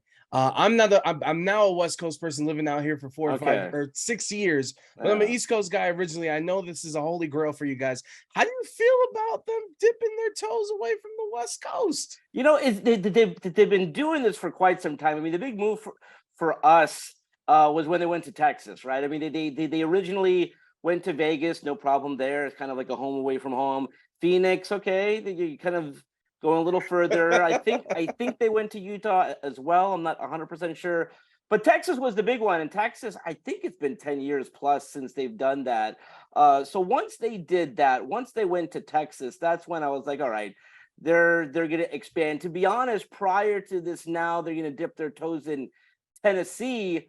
They have not. They've really kind of kept true to like a handful of locations. Again, so, California, Vegas, maybe Utah, Texas. So now it does look like they are going to venture and go all the way to Nashville. How are you on their fries? Just personally, like, because to So me, I like the animal style fries. I don't like just regular fries. And so for those not familiar, that's the fries, really drenched in their sauce, cheese, grilled onions. But yes, listen, I know what you mean. Their fries are the kind that you really need to have as soon as they're like off the cooker. I mean, as if they're hot and they're well salted, I think they're fine. But if you let those sit, I mean, it's like cardboard. You can't, they're it's like not the good. classic Lays of fries, basically, Exactly. honestly. Yeah. And Yeah. with that, let's get into the sports. And I want to start off with USC and some college football talk. First and foremost, Reggie Bush elected to the College Football Hall of Fame. Is it he's getting his jersey reinstated or like retired again at the Coliseum? Is that So true? that has been talked about. I think that'll happen at some point. It's not official. USC has been in talks to do that for quite some time. And again, USC can do that. I mean, USC has the ability to do a lot of things. The College Football Hall of Fame is no small, when you look at the process that we have to go through here, when you look at Bush getting his Heisman back, I think there's a few things in play. He gets his jersey back retired at the Coliseum. He gets into the College Football Hall of Fame. Enough of these things begin to happen. And it's like, listen, he was a Hall of Fame player, and so there's no reason why he should not get the Heisman Trophy back. And my question too is, I want to go down memory lane with you at the height of Liner and Reggie Bush and everything. How important is Reggie Bush to Southern California? I guess is the question I'm trying to ask. When you talk to a lot of younger recruits, I mean, he was this generation's, when I look back to our time, whether it's, Charles Woodson or Deion Sanders or these really transcendent players where, like, if you're not a USC fan, if you're not a college football fan, of Reggie Bush, of number 5. And now that he's part of the college football pregame show on Fox, he's on these commercials. I mean, he is a superstar and everyone knows who he is. And so I think, you pull Heisman, the guys who won the Heisman Trophy, they all took something. I mean, I think at this point they can safely say that and not be concerned about a backlash. I mean, the fact of the matter is college football players are getting paid now. So listen, it doesn't take away from what he did on the field. He didn't get paid to play. He didn't take steroids. He didn't hurt anybody. Yes, his family, had a nice home in San Diego that they lived in. But listen, it had nothing to do with his performance on the field. And he also, if you think of it, like as YouTube was emerging, he's one of those first Oh players in yeah. any sport to have those highlight reels on YouTube that people were watching. As far as USC currently now and the future, um, disappointing end of the season. Yeah. Game away from making it to the college football playoff. They lose the Cotton Bowl. Caleb Williams wins the Heisman. How excited are you for the future of USC football? Listen, I want to be excited, but they made the decision to bring back the defensive coordinator, and I really felt, watching how the last 2 games of that season played out. When you looked at their loss to Utah in the Pac-12 championship game, and you look at their loss to Tulane in the Cotton Bowl, in those 2 games, giving up 95, 93 points combined against Tulane, giving up over 10 yards a play, losing a 15-point lead with 4 minutes left. I was really hoping that they would change the defensive coordinator. They did not. That being said, I still am excited. You're bringing back Caleb Williams. You're bringing back a lot of really talented players. They'll begin the season as a top 5 team, but it may still be hard for them to crack that top 4 with the defense that, unless that they do something big, it's just you can't give up 10 yards of play. It's just not plausible. No, 100%. Before we transition, I should say, into the NFL, one question I do want to ask you too is, of course, SoFi Stadium's hosted the Super Bowl now, the college football playoff, and the national championship, I should say. How did the national championship go? Obviously, there was some weather in play, and you posted a video that went viral with people falling and slipping. Because basically, I'm trying to prep myself and get ready for WrestleMania. That again will be hosted in SoFi Stadium here in a couple months. Yeah, listen, you have nothing to worry about. I think that time of year, as long as it's not rain, where people get confused with SoFi. Yes, there is a roof. It's more of a covering, really. It's not a fixed roof. So it's an indoor, outdoor stadium, and it was not built for rain. And I'm really hoping that at some point they change the pavement, because the number of people that I saw slip and fall, me myself, I slipped and fell. Thankfully, I didn't get hurt, but the number of people who got hurt, it was really unfortunate. And so you can never control the weather. When you bid on these big events, you don't know if it's going to be 75 degrees and sunny. I mean, you go back a year ago, Los Angeles hosted the Super Bowl. It was almost 90 degrees and sunny. It was like a summer day. It was amazing. And then fast forward to a week ago or so for the championship game. Not only did the game suck, it was just a terrible game, but then the weather. I mean, just a torrential downpour, high winds, state of emergency in terms of the weather. Not a good look. I did see the ticket or the food prices though. It wasn't that bad. So if you're going to WrestleMania, you're gonna have to save up. But it wasn't that bad. It could be worse. Now let's talk about some NFL football. And we'll move over here where I'm at recording this here in Las Vegas. So I want you to close your eyes, Arash, and picture this. Tom Brady, Josh Jacobs, Devontae Adams, Hunter Renfrow, Darren Waller, and Rob Gronkowski. Are you in or are you out? I'm in. I like that you included Gronk coming out of retirement. I think Gronk in Vegas would be a lot of fun. He said he was bored 3 weeks ago on Twitter. Right? He said he's bored. Why not come back? I mean, listen, I think Tom Brady to Vegas makes a ton of sense. When you look at all the Super Bowls he won in New England, Josh McDaniels was his coordinator, was his coach. And so, great partnership there. And then you look at all the offensive talent that they have. And again, it's still a team in a city that you need a big star like that. And so I think it's a 2-step thing for them. You use your first round pick on a quarterback, maybe CJ Stroud's available there. And then again, you allow him to learn from Tom Brady, whether that's for a year or 2. That would be incredible. That would be fantastic. I would love that. Or 5, because I think he's playing till 50. Right? It's nuts. But here's another thing, though. Obviously, Jimmy G's out there. You just brought up the first round pick with all the draft coming up. But Lamar Jackson too. Yeah. if you were the GM of the Raiders, what angle are you taking? Are you taking Brady, trying to go after Lamar? Is Jimmy G feasible? Let's restart with the draft. Where are you going with this? Yeah, I mean, I would do the Brady draft pick route where you draft Brady to be your quarterback for the next year or two or whatnot, and then you help the young quarterback come up. What Brady enables you to do is just, I mean, have a superstar. I mean, Vegas, like Los Angeles, is a superstar driven town.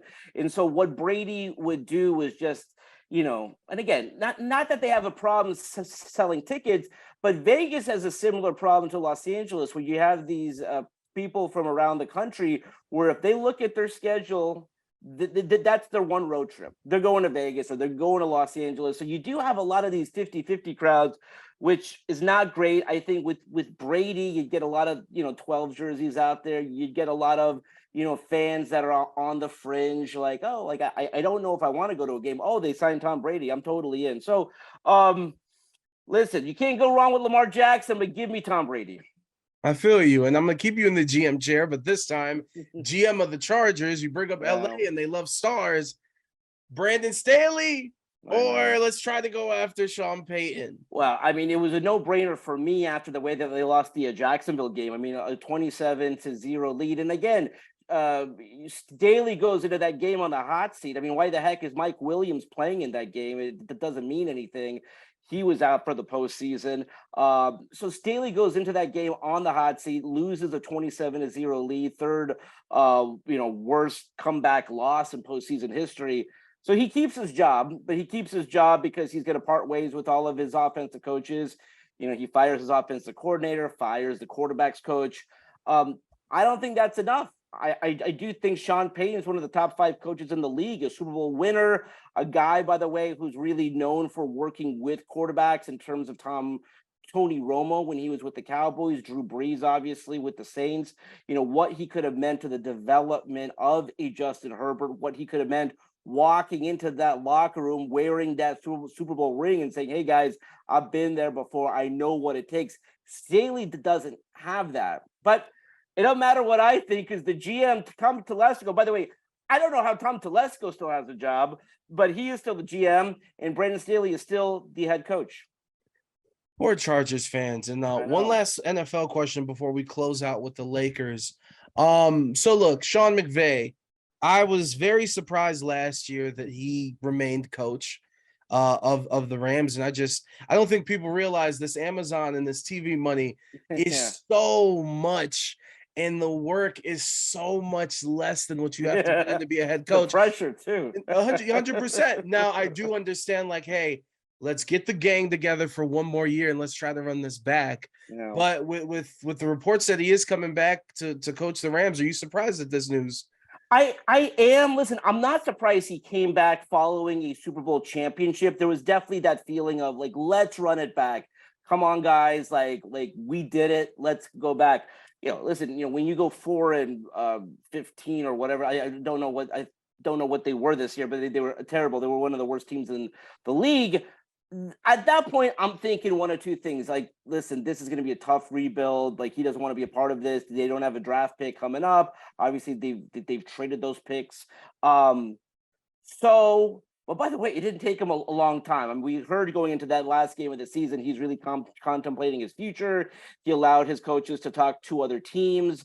But he did decide that he's going to come back. I really think whatever TV job he wants, outside of the Monday night job, which I think like that crew is set, I think Sean McVay can get any job he wants. I really think he's that type of a talent that that contract is there. That contract's not going to go anywhere. I think it goes both ways though, in terms of like, he can go back to coaching whenever. Yeah.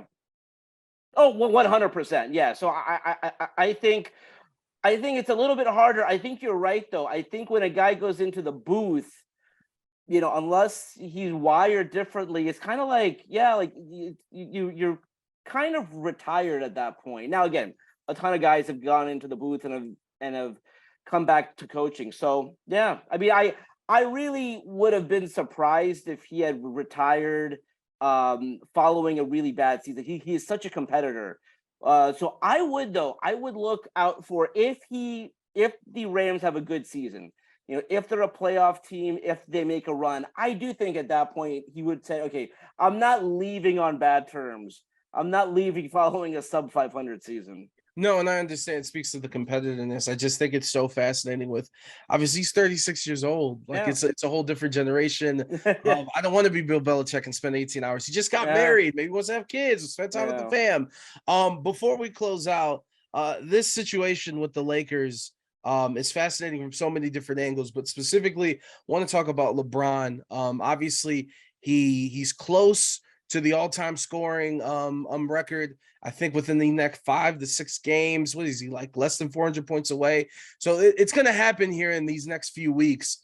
I'm a little biased being born and raised in Cleveland. Yeah. I want to know from your perspective, how big is this going to be for Laker fans? Because there's always been just that kind of stepdad vibe when it comes to LeBron, in terms of LeBron and Kobe and this, that, and who do we love, and that rivalry for so long. And then now he's finally a part of the Laker nation. But how big of a deal is this going to be for LA when he breaks that record? It's a great question, because when he passed, as he's passed these players along the way, as he's passed, Kobe and Jordan and things like that, it hasn't moved the needle in Los Angeles because when you touched on it, he's not ours. He's not. The unfortunate thing for LeBron is his high watermark with this team came during the pandemic in Florida. No fans, no parade, no rally, no nothing. He really had a moment there, following the passing of Kobe, and when he took the mic and he gave the speech he did. I mean, he was a Laker through and through. And I don't want to admit, I feel he's a Laker. Listen, I mean, he's been here for 5 years, but there is this feeling of, man, like that one shining moment happened during that weird, crazy year. The year before that, they missed the playoffs. The year after that, they get bounced in the first round. Last season, they missed the playoffs. This year, it's looking like either they're going to miss the playoffs or get bounced in the first round. It's really the most forgotten championship in Lakers history, and I hate to say it. So you bring up a great point. I don't think it'll be a moment that Lakers fans rejoice over. If you're a LeBron fan, you're going to rejoice over it. I'll be happy with LeBron, but it's not the same as Kobe. Again, Kobe spent his entire 20-year career here. It can't be the same. No, you're right. And Naresh, as we leave you and continue the podcast, I just want to let Laker Nation know, enjoy him before he goes back to Cleveland. Exactly. Well, he basically effectively said he's going to finish his career by playing one last year with his son, Bronny. So listen, if the Cleveland Cavaliers are in position to draft Bronny, I really think no matter where Bronny goes, that's where LeBron would go. So he might finish his career in Cleveland, might finish his career here. I really do think that is his goal. No matter where Bronny goes, that's where he will be done with his career. But by the way, we've never seen anyone, and you can appreciate this having watched him his entire career, at 38 years old, year 20. I mean, he almost had a 50-point triple-double, and we've never seen anything remotely close to this. It's incredible. Meanwhile, Russell Westbrook's trying to take the game-winning shot against, oh my Lord. Yeah, no. We could talk for hours, but we got to continue the show. Arash Markazi, as always, Happy New Year, my friend. I look forward to seeing where the Sporting Tribune goes in 2023.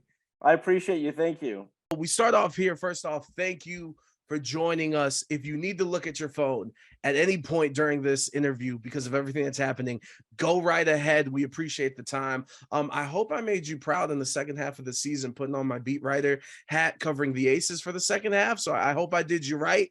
And we're going to start right here. How hectic of a week and how hectic is it right now for you with everything happening?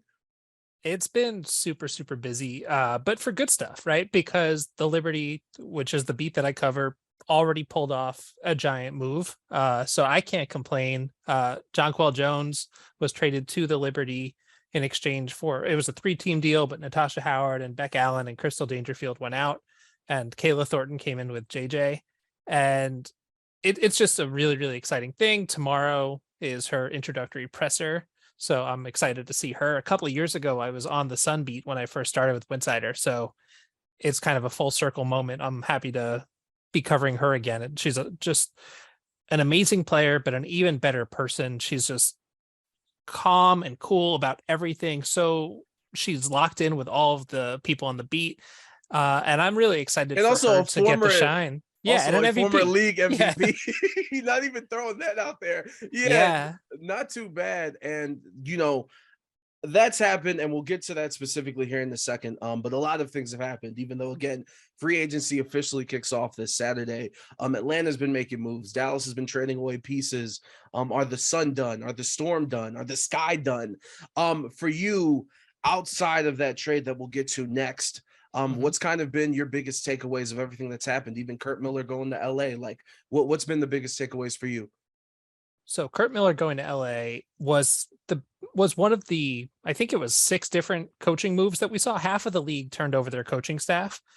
And I think that already has been forgotten because of all of the free agency chaos and all the rumors that we're hearing now. But that moves like that have a trickle down effect. We already saw a trade between Connecticut and LA where where Kurt Miller brought in Jasmine Thomas, and she was one of the most respected veterans in Connecticut. And it says a lot, I think, about the culture that Kurt Miller is trying to bring with him.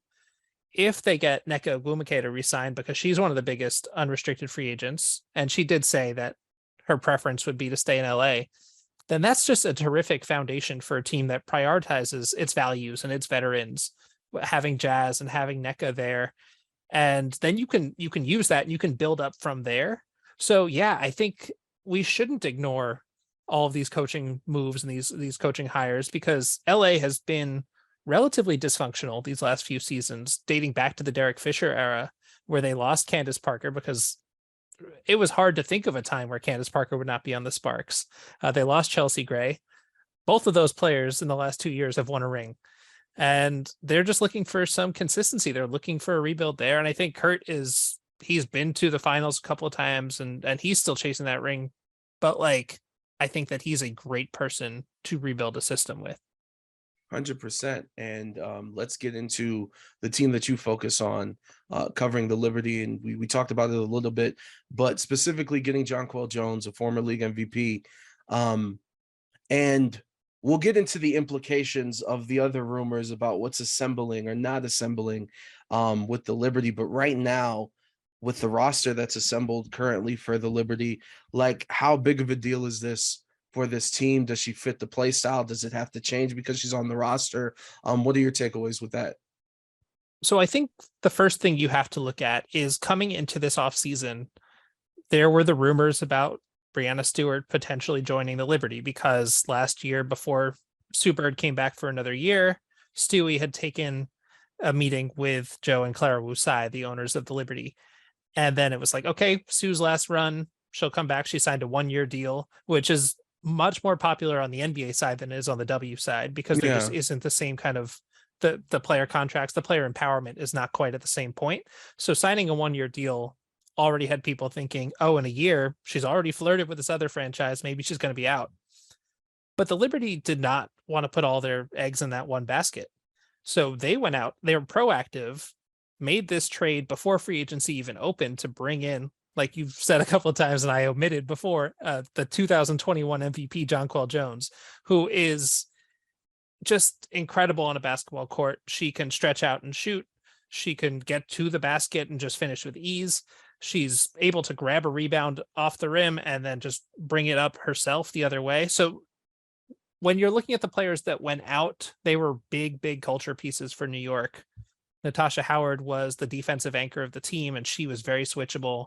Rebecca Allen dates back to the James Dolan days, which is several arenas ago, and was the longest tenured member of the Liberty. And Beck was just a huge fan favorite. Crystal Dangerfield was a steadying impact for a team that really needed a point guard last year. They were 1-7 when she came in, and then she turned it around and they were able to get into the playoffs. So they did lose a lot of pieces, but Kayla Thornton is that player that will dive onto the ground head first. So what the Liberty have done is they've positioned themselves that even if everything else, even if they strike out the rest of the way, they're in a better position right now. The other thing that this trade did was it also opened up another $44,000 in cap space. So before this deal, they didn't have enough to offer a supermax deal. So if Stewie says, I want to go to the Liberty, but I only want the supermax, that can only be provided by the team that she's currently on. But now if Seattle says, all right, well, if you're leaving anyway, we want to get something back, the Liberty can accommodate that with picks or with young players or something like that. So this was a shrewd move because it makes the on-court product better, but it also sets them up for the next few weeks, and they still need a point guard replacement, but they are a better team than they were at the end of last season. And while we can't track flights anymore on Twitter because of Elon Musk, people are trying to decipher and understand what these Breanna Stewart emojis mean. There was a plug, there was a money bag, there was some waves. Miles, I brought you in here for one reason. What does this mean, and where is she going? Where do you believe right now? Where do you think she's going? So the other day I was driving home from Vermont. It was like a 6-hour drive home and my phone was just blowing up. And then I'm like, oh no, did a trade happen? Do I have to pull over on the side of the road and write something? And I stopped to get gas and I look at my phone and it's just about a dozen emojis. And I'm like, no, I can't do it. I can't get into this. But I think that right now, in my eyes, there's probably a 3-team race for Stewie. I would always handicap the odds to the team that a player was on, especially if that player has spent her entire career there, as Stewie has in Seattle. But I do think that the Liberty have made a push and that they made themselves an attractive destination last year, but they also have added since then. And the ownership group has proven time and again that they're willing to do whatever it is to grow this league. But the dark horse team that I think might be in there could be the Phoenix Mercury. Okay. Stewie was a teammate of Brittany Griner for several years at UMMC in Russia. And every day Stewie was putting out the messages and keeping BG's name lifted, keeping it present, keeping it in the news.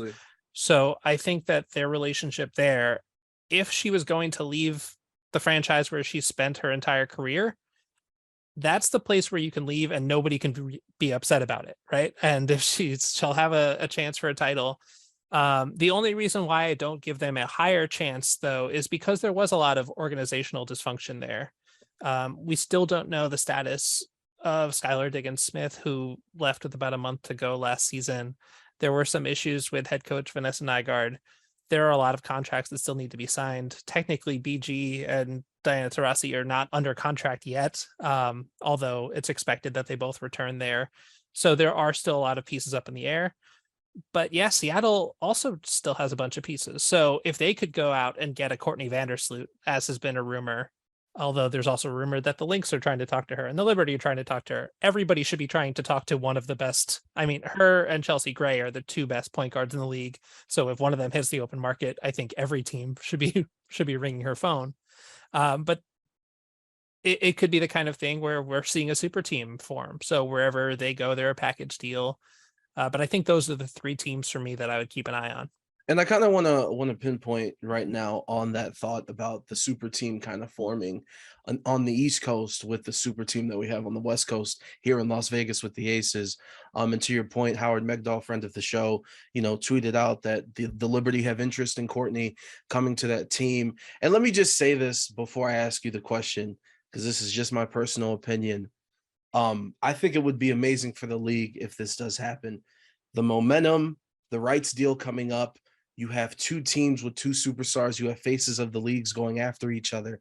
The MJ Bird type philosophy, but also watching the Aces win the championship and watching them go up against the Storm in the semifinals, even the last game of the season, Sue Bird's last regular season game of this, that was some of the best basketball, men's or women's, I'd ever watched. Scores were in the 90s, the hundreds. It was fantastic. We get to the finals, and no disrespect to the Connecticut Sun and their fan base, but I'm sitting there covering these games and it's halftime and the score is 37-32. No one wants to watch that. And that's not what's going to happen if Breanna goes to New York. So I say all that to ask you this. Would it be good for the league if you have these 2 powerhouses on both sides of the country leading into the expansion 2024 rights deal and everything, and the momentum this league has and what they want to accomplish here in the next few years? Yeah, I mean, I think so.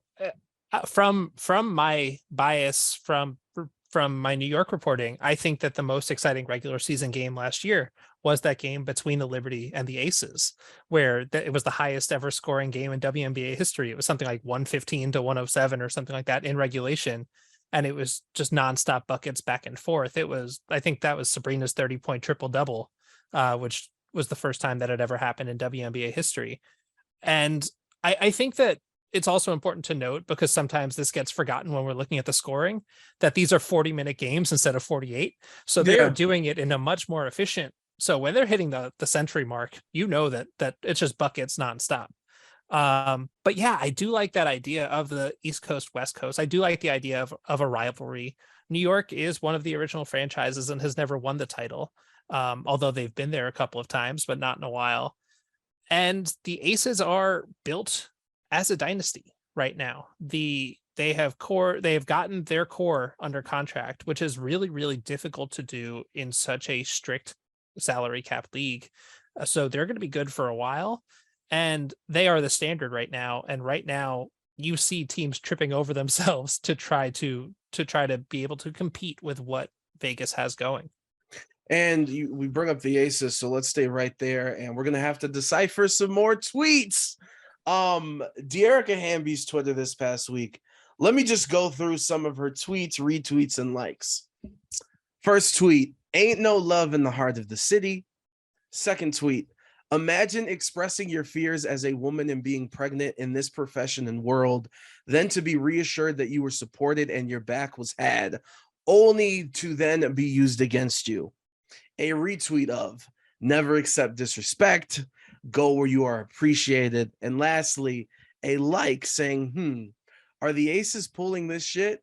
If they really are, that's quite disgusting. Obviously, a strict salary cap, like you just mentioned, and it is hard to keep a core together in any sport, let alone what's happening in the WNBA with the salary cap. What do you take from everything I just told you that's on their Twitter feed and everything going on with the Aces? When the most recent CBA was signed, it was really, really important to the players' camp, to the Players Association, to revamp the league's policies when it came to parenting.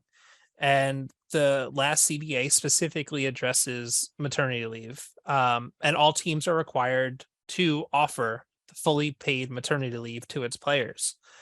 Parents are eligible to receive childcare stipend, housing assistance.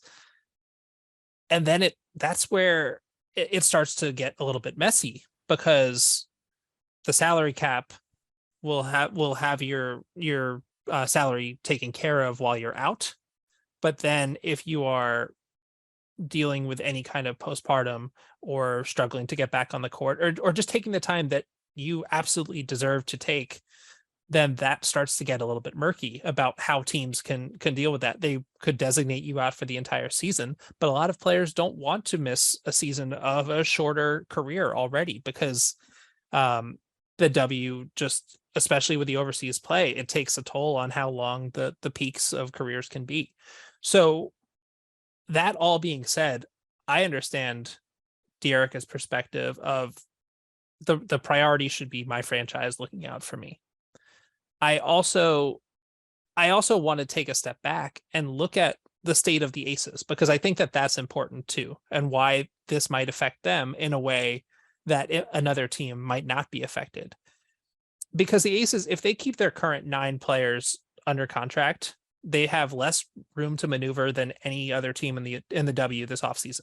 And of course, all the minutes played with the starters led the league, 30 minutes. I mean, Asia was playing all those minutes in the playoffs, but continue. Sorry. No, exactly. I was going to say that, because last year Becky put a ton of mileage on those starters, and she got away with it because only De'Erica had a prolonged injury that could have actually impacted their title chances. Can I add one thing too? Yeah. With her injury, I do want to say this. I want to make this clear. The Aces don't win the title last year if De'Erica doesn't come back versus Connecticut in the bigs. So that's the difficult situation, because they needed her to win that championship. Mm-hmm. Yeah, her versatility and her ability as a stretch 4 who can run the court and make all those cuts for Asia to get her some space, do all the dirty work, grab all those rebounds. So that's the thing. So like, they knew that they got away with it last year, right? But knowing going into this season that they will already probably miss De'Erica for a while, that really cuts the margin for error. So you have to look at their roster. The starting 5 are all on guaranteed deals, but then Raquana Williams is a huge piece for them. someone who basically won them that fourth quarter for the title. And then it's younger players. It's Kirsten Bell and Ileana Rupert, Aisha Shepard, and they're all on team-friendly rookie scale deals. If you were to keep these 9 players that they currently have, and they have to get to the required 11, they would need 1 player on a rookie deal, which is 0 to 2 years, and then a near veteran minimum contract. A near minimum veteran contract, sorry. And that's just really, even if you are a title team, it's a lot harder in this sport to ask people to take less money because already the ceiling is so low. So if you're going to go to a veteran and say, can you take $75,000 when they can go somewhere else and make 160, even if they're chasing a ring, it's probably not going to happen. So that's what puts Vegas into this weird spot for, do we need to move a piece if we're trying to stretch our championship window, because they don't want to hurt their championship window by running this core into the ground for another year, another 2 years, even though they're still young, even though they're made up of a bunch of number 1 overall picks. That's definitely the danger. And I think that when you look at the roster, Dearica is, in their eyes, the player that they think, maybe because of the flexibility they have with Asia at the 4 or the 5, maybe they think that she's the one that they can replace or get value for without kind of breaking Becky's system. And to your point, like, the margins are so slim in this league that, all hands on deck, it's needed, especially if what's happening in New York is happening, or if another team comes out of nowhere. Before we get you out of here, I sent a tweet out, wanted to see if anyone had some questions to ask you. So we got a couple right now, and we'll stay on the Aces. A fan asked, what moves do the Aces make, if any? Is the right move bringing back Kia and riding with the same squad? So got to think that last offseason, the Aces kind of had some front office turmoil. They didn't have a named GM for most of the free agency period. And Hey, it's 1140 The Bet and Audacy Sports. And a while back, we had a show on here called The Playmakers. And truth be told, it was given to us and we rolled with it. But joining us now is an Audacy NFL insider who earned that Playmaker title, Hall of Famer Michael Irvin. Michael, thank you for joining us. And I promise you, this is going to be my only Cowboys question. So let's get it out the way. It's been a few days. Has frustration from that game against the 49ers kind of cooled down with you? No. What do you mean? They ain't going nowhere. They ain't gonna never cool down. I'm telling you right now, it's painful. And I was just talking to the people in Philadelphia, and I told them, you don't want to be where we are right now. You're still in this thing. You know what I'm saying? You don't want to be where we are, where you're out of the playoffs, because this is no fun. You guys are saying right now we got a big game this weekend. All we're saying is, man, we're gonna have to. We can be able to watch some good games this weekend, but we don't have nothing. We don't have anything. We're out. You don't want to be out. I can bet those people in Philly kind of enjoyed hearing that from you. And look, before we get to the frustration that we have here in Vegas with the Raiders, I got to ask you, because this is the first time we've talked with each other, and obviously you've been doing TV a long time post your playing career. This run with Stephen A. Smith, and you've been doing it a minute, but this past year and a half is must-see TV. Is it the funnest you've had doing TV in your career? That's funny, man. Yeah, that is funny. Excuse me. Because, I've been on, I guess I've been doing it for, about a year and a half. I've been doing a year and a half over there. But Stephen A. and I go a long way back. We started at Best Damn Sports Show back in '99. Fox Sports Net, baby. By Fox Sports Net. Yes, started way back then. It was such a great show. Stephen A., he always told me about some of the things he wanted to accomplish. And you talking about a man that has some distance travel, because I always tell people I measure men at distance travel. People see him and see his success. But, man, Stephen A's had a lot of shows that came up, went away, came in, went out. You know what I mean? But he never gave up. And that's what I respect about it. And I am having a lot of fun. Because on Mondays, I never really had a post-game show. I did mostly pre-game shows. So having now a post-game show like that, man, it's so much fun.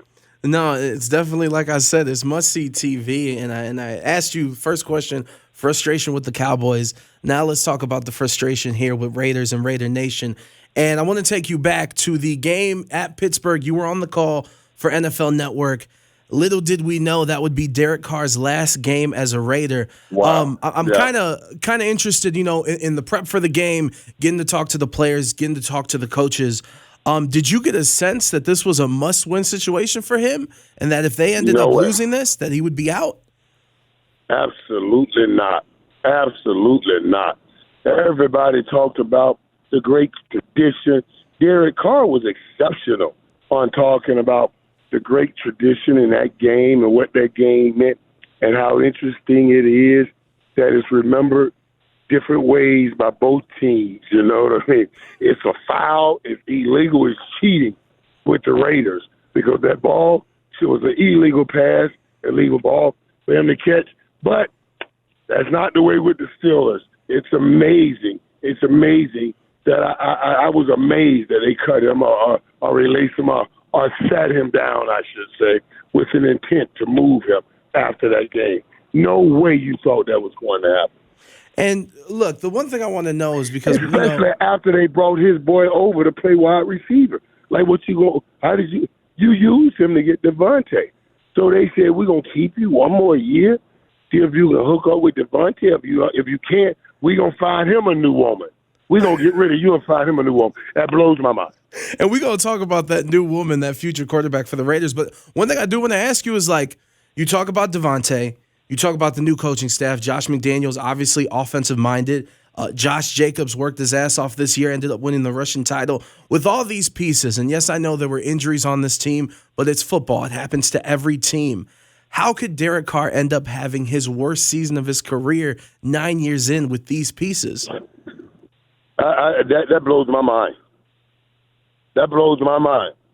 And I placed it all really, and let's think through this now, guys. And I don't know what system Derek was in, but I do know the system that he was supposed to be going to, that Josh McDaniels, that New England Patriots system, and I never played it. It's supposed to be very difficult, very difficult. I remember hearing about Ocho Cinco having problems picking it up. But you don't see that usually from a quarterback position. Well, as I know, Tom Brady's out there lurking. Let's be real. There were talks about Tom coming to the Raiders a while ago, and all that information that got out by Dana White, and that got squashed. So maybe they rolling that back around again. And yeah, that's honestly what I think is the main thing. And obviously, you got Aaron Rodgers again with rumors of what he wants to do and talking about I might be retired, or well, hey, Packers probably don't want to pay me, so I might have to be traded. They got a top 10 pick for the Raiders. You got Jimmy G out there, but a lot of people are focusing on going all in for Tom Brady, who declined this season, and rightfully so. He's 46 years old. So my question to you, Playmaker, is should the Raiders go all in on trying to bring Brady here to Vegas? And this is the only thing. The only way I would bring Brady to Vegas is if he's going to run that offense that he won 7 Super Bowls there. You know what I'm saying? That's it. And it's an offense where it's more about the quarterback's decisions as opposed to the quarterback's arm strength. Tom always played the game inside out. The Gronks, Wes Welkers, my boy, the Julian Edelman, they sustained Tom. Godwin tried to do it over there, but, he didn't have the tight end. He didn't have the front of his offensive line. All those guys got hurt preseason. The center, the guards, all of those, right where he played his game. So if those things are missing for Tom, it's going to be a tough set. But you guys have the players. You have the tight end. You have the Wes Welker-like player, and even the great outside receiver. It's just a matter of being able to shore up that offensive line and playing some better defense. And before we get to these Final Four teams and seeing who's going to end up playing in the Super Bowl, my last question regarding the Raiders is, we're hearing whispers. Reports came out earlier this week that Josh McDaniels, Dave Ziegler, they quote-unquote want to get their own guys, meaning Darren Waller, Hunter Renfrow might be traded. And if you go back to when Josh McDaniels was in Denver, he ended up getting rid of Jay Cutler. He's already done that with the quarterback here with the Raiders. He ended up getting rid of Brandon Marshall. It seems like some of these things are repeating themselves. So my question to you is, should Raider Nation be concerned about Josh McDaniels heading into year 2 for him as head coach of the Raiders? Well, a lot of times, guys, what you do, what you see, I remember when Chan Gailey came in, new coaches try to come in and they do certain things to show that they have control of the team. You're getting rid of a player that you know can still play, meant a lot, but everybody's gravitating towards him, and you want that control. Basically, I was told that, hey, we believe you got too much of a grip on the team, and we want to try to loosen that grip. I was like, what? So we're gonna play you, but we're gonna try to rest you for the end of later in the season. I said, what does that mean? Okay, whatever. And we went through it. I told Coach, Coach, I'll try it. If it doesn't work, just know you and I both gonna be looking for a job. Obviously, I got hurt. I got hurt that year with my neck, and I was out of that job. And because I got hurt, and he didn't have the receiver, he got kicked out of his job, and I was absolutely right. We were both looking for a new job the following season.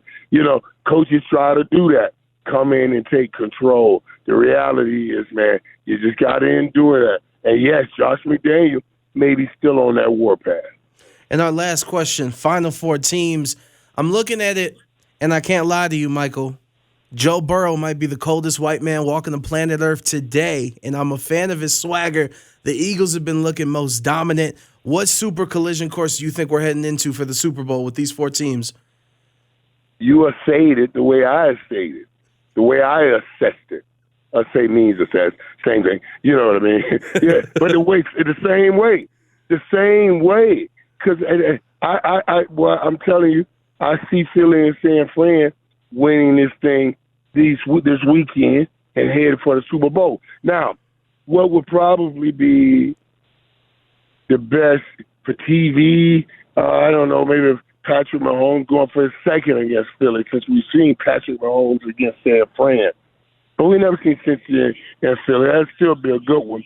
But Patrick Mahomes and Jalen Hurts get an opportunity to take down what many I believe to be the best quarterback in the NFL, even though now, like you just said, some are being swayed over to Joe Burrow. But I'm still on the Patrick Mahomes bandwagon for that reason. You're not concerned about the injury at all? You think he's going to tough it out and be fine? Oh, yeah. No. I'm not concerned about the injury for him. I'm concerned about the injury for the team, because Patrick Mahomes can still play quarterback from the pocket, but without being able to get those receivers he have a second look, a third look, and a fourth route within the one play, with all that moving around and buying time that he does, then I'm worried about the team. I'm not worried about Patrick Mahomes. He'll gut it out and put on one of those Willis Reed-like performances. But the team, if he's not healthy, is going to hurt. No, keep saying. All right, Michael. Well, listen, thank you for the time. We appreciate you, and we'll be talking to you soon, all right? All right, thanks, buddy.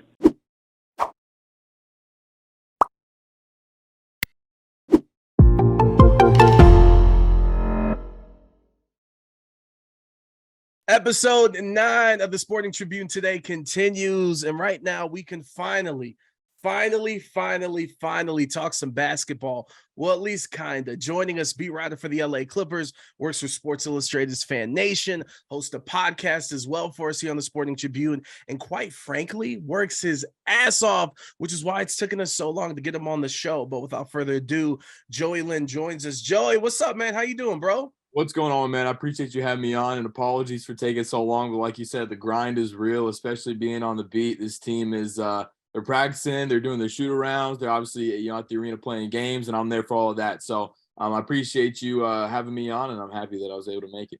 No, of course. And then more than many other teams in the league, you got to always be there for the injury report, because we got to see his Absolutely. play. I've been waiting around my phone around 5:00, 5:30 every night, waiting for that notification, because the fans are waiting on it. No, 100%. And before we get into hoops and the trade deadline, and kind of where the Clippers have been at this season, we need to get to know you. So we're calling this a speed round. Some random questions, a lot of things that I want to know. What's your favorite of this, that, and the third? So we'll start off. If you had to lose one finger on both hands, which finger are you choosing? Off the top of my head, I'm gonna go left pinky just because I'm right-handed. No, but you got to lose both pinkies. Oh, I gotta lose both. All right. Yeah, I'll probably still go with the pinky just because you think if you're gonna throw a baseball, if you're gonna pick up a pen, if you're gonna type, like a lot of those different things, you're probably not gonna need the pinky for. Not that I wouldn't miss it, but it would probably be the one I would choose. Do you have a pop socket on your phone? I don't know. So you don't. The pinky's like key to holding the phone. Yeah, Like, you're when you right. think Now about- that I think about it, I picked my phone up. Could I do it with that? Yeah, I could probably still do it without the pinky. I'd probably just have to prioritize holding it with both hands. These are facts. Who's your favorite rapper? Lil Wayne, by far. What's your favorite hobby? Playing video games. Oh, well then the new one. Favorite game? MLB The Show, probably. That's, when I was a kid, I played all sports games, stuff like that. But for whatever reason, I just became so much better at the show than so many other games. Like I was always so much better than my friends. Diamond Dynasty? Oh, I'm a dog in Diamond Dynasty. Yeah, Do you do Battle Royal or do you do like the season mode? Now I go 12-0 every year, multiple times. What you talking about? Yo, MLB The Show, for those that haven't played, is the hardest video game of all time. To the point that when I first got my PlayStation, when I finally made contact on a foul tip, I ran around the house in joy because I finally made contact because it's that hard. But we'll move on. Your first pro sports jersey you owned. It's funny. We were just talking about it. You got a Cleveland Guardians hat on. It was Vinny Pastano, relief pitcher for the then Cleveland Indians, who as I just told you before we went live, grew up right next door to me. So literally, people, literally crazy, literally right next door to me. So he was drafted by Cleveland in 06. Got his jersey, of course, and I became a Cleveland baseball fan. I really became a baseball fan in general because of him. He went to Cal State Fullerton, watched them win the national championship in 04. And then when he got drafted by Cleveland, got his jersey. So that's my first sports jersey. First basketball jersey was Blake, of course. Your favorite show of 2022? Talking about TV shows? Yeah. I'm going to keep it honest with you, man. I don't turn the TV on unless it's to watch basketball or baseball. So people call me crazy. They say, man, why you don't get in any TV shows? I really don't. So, I mean, I guess on a technicality inside the NBA, if you want to call that a show. Qualifies. That qualifies. I'll give you that answer then. Third grade hoopers talking smack on the basketball court. Of course, the viral video. Is that a major W or major L?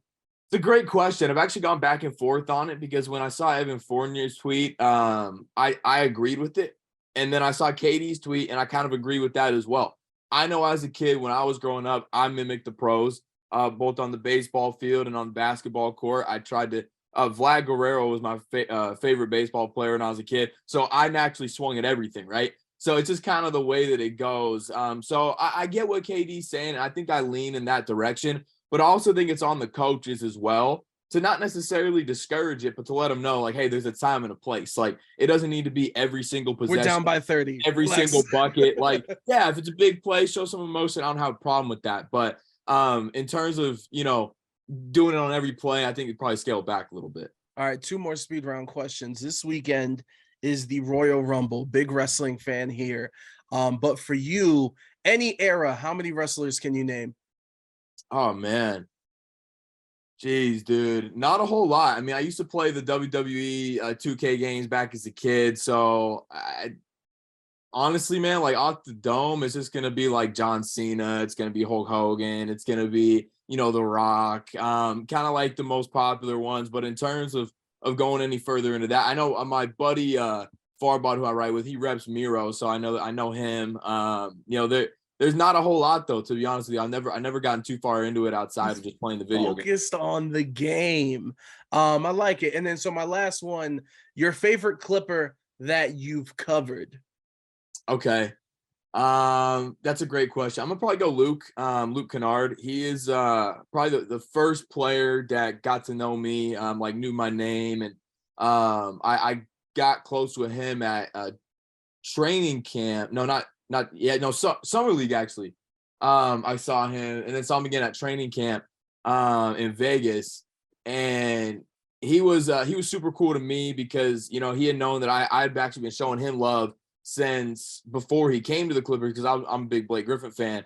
And when Blake got traded to Detroit, Luke was still a rookie there, and I remember Luke was getting a lot of hate just because he was drafted one pick before Donovan Mitchell. So like, Yeah. while he obviously wasn't Donovan Mitchell, he was still really good, and he was probably their best shooter at that time.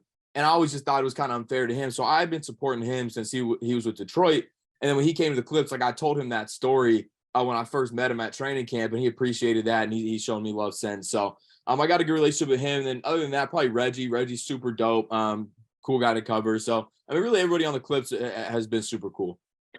Dope. Well, we'll head into the basketball stuff right now, and I'm gonna be honest with you, and I didn't tell you. So here in Las Vegas, I'm also part of a radio station here with Audacy, which means that I've been very, very busy with football stuff, Raiders, Tom Brady rumors, this, that, and the third. So for me and those like me that kind of haven't gotten into that basketball mind state, as we head into the trade deadline and the All-Star break for the Clippers, what's kind of been the story this season, and where do you see them right now currently? Yeah, I've talked about it quite a bit on my own pod, and I think one of the things that you're going to have to keep an eye on is what they should do and what the front office thinks they should do. Because I think I have a different opinion on what direction the Clippers should go other than the front office does. Because if you look at the way they moved in the last few seasons, they really put a big emphasis on point guard play. They really care about that. I mean, they traded 2 seconds and Lou for Rondo in 2021. They went and signed John Wall for the whole mid-level exception. They care a lot about point guard play, but so far this season, their 2 point guards, and John and Reggie, have probably been the 2 worst rotation players on the team. And I hate to say I love both those guys as people, but it's just been a rough year for them. So the Clippers have been at their best this season when their point guards have been off the floor, and one of Terrence Mann, Luke Kennard, or Norman Powell have been running the bench group or even the starting group. And I think that that's something that the Clippers should lean into entirely, where they either sit their 2 point guards down, deal one of them or deal both of them, and just kind of lean into the guard play that they have had good production with so far this season. I think that's what they should do. However, unfortunately, I do have a bad feeling that they're going to make a deal for a guy like Mike Conley or a guy like Lowry, like an older kind of past their prime point guard, just because they fit the point guard description that this team likes. So that's what I think they're going to do, although I wouldn't like to see it. I would hope they would use whatever package they would send out in a deal like that for a backup big, but I suppose we'll have to wait and see. And it's going to sound weird for me to say, but this team really has no other choice but to go for a championship, because 2024 is staring them at the face, and what could happen if Kawhi and Paul George leave. But also, the West is really wide open, and even the Grizzlies and some of these teams, like everyone has a flaw. Well, the Grizzlies are fine in the West. Don't talk about Well, I mean, that. yeah. Well, I mean, their offense, but their offense though. Okay. okay. Because like they still need to score. Like John's not going to get to the foul line as much in the playoffs. But for you, with the West being as open as it is, do you still view this team as an actual contender? I'm not ready to say that yet. What I said on my last podcast is that I think they're one move away, and that one move would be leaning into their guards like Terrence and Luke and Norm, and kind of going away from Reggie and John. I think if they decide that they really do need a traditional point guard on the floor at all times, and they continue to find themselves with these pairings of, like Reggie and Norm or John and Norm, and kind of like different small guard combinations that have to see the floor at some point because they're so dead set on playing one of Reggie and John, I'd be much more out on them than if they were to lean more into what I believe is their more optimal lineup construction. So it kind of is to be determined. I think they have the pieces, if that answers your question. I do think they have the necessary pieces. It's just a matter of whether or not they will put them in place in order to get to where I think they can get to if they play their cards right. So in terms of the trade deadline, do you have a wish list? Like, what's your most favorable outcome? Is there a certain player or somebody that you want on the roster or you think they should go after? I would just like to see them use 1 or 2 expirings plus maybe a young piece and a pick, whatever it would take to bring in a backup center. And I understand why some people are hesitant to part with assets to bring in a player who likely wouldn't see much time in the playoffs, but I still think it's an important piece to have because a guy like Moses Brown, who plays hard and, I like the dude. He's not really fit for that role. And it's actually been a role that's had rotation minutes this season. It's not just like a break the glass in case of emergency type situation. A guy like Moses has actually played rotation minutes at times throughout the year. So if you give those minutes to a much more capable backup center, now you have at least some production coming from that small role. And in case of emergency, you're not having to inherently go small if Zoo gets in foul trouble or rolls an ankle or something like that. Sidebar: when you say young pieces, Terrence Mann, is he untouchable? No. Kid's nice. No. Yeah, It's like, okay. no. It's like the guys that are playing in the G League, like Brandon, Jason, those guys who I like as well, but would potentially be the type of player that a team willing to send out their backup center might say, hey, not exactly down to just take your 2 expiring deals on, in exchange for my productive backup center. Either give me a future pick or, Brandon or Jason. And that would be something that I would, probably be able to get behind. Luke and Terrence, no, not at all. No, absolutely not. Gotcha. And before we get your plugs, my last question, because like I said, I haven't been able to watch as much as I'd like. Do have a lot of people on Clippers Twitter that I follow. And I'm gonna be honest with you. I know they're on a good run now. It's been very negative. People are like, I'm not even excited to watch these games. So hypothetically, we head into the postseason. This team, whether Kawhi and PG are on the court for a lot of it or a little bit of it, they, let's say, get bounced in the first round. Is Ty Lue on the hot seat if that happens, or is he on it now? Like, where are we with him? It's tough because I thought that Doc had like the peak amount of job security when it came to his role and his stature within the organization. And it, one bad playoff collapse with Kawhi and PG, and he was out of there. So I don't think they would have as quick of a hook with Ty just because he has had, even just in his first year with the Clippers, more playoff success than Doc ever had with the Clippers. And I think he has, at least right now, kind of the benefit of that. They haven't really had a lot of time together. Guys have been out. Like, even if you do enter the playoffs, like, how much do you really know about the team at that point? So I do think that they would kind of have like that bit of a safety blanket for him. So I wouldn't consider him in the hot seat now or even with an early playoff exit. But again, I do admit that I felt the same about Doc and they surprised me. So kind of anything could happen when it comes to that. All right. Well, before we get you out of here, plug the podcast where people can follow you. Because again, you're working your ass off and you're coming out with great content. So for people to check it out, where can they go? Yeah, appreciate that, man. So, on Twitter, Joey Lynn _ last name Lynn, Linn with an underscore at the end. Obviously, I'm doing daily stuff for Sports Illustrated's Fan Nation. I cover the Clippers as a beat writer, so I'm there doing their stuff every day, but also contribute to other Fan Nation sites like the Warriors or the Nets, like some of the bigger teams that need more help covering, their teams, just to kind of get a little bit, more content out there, a little bit more revenue coming my way. So I do that as well. And then in terms of the podcast, it's called the Clips Convos Show because I started Clips Convos back in 2018 when I just wanted to start talking about the Clips and I thought it was fitting, conversation topics around the Clippers.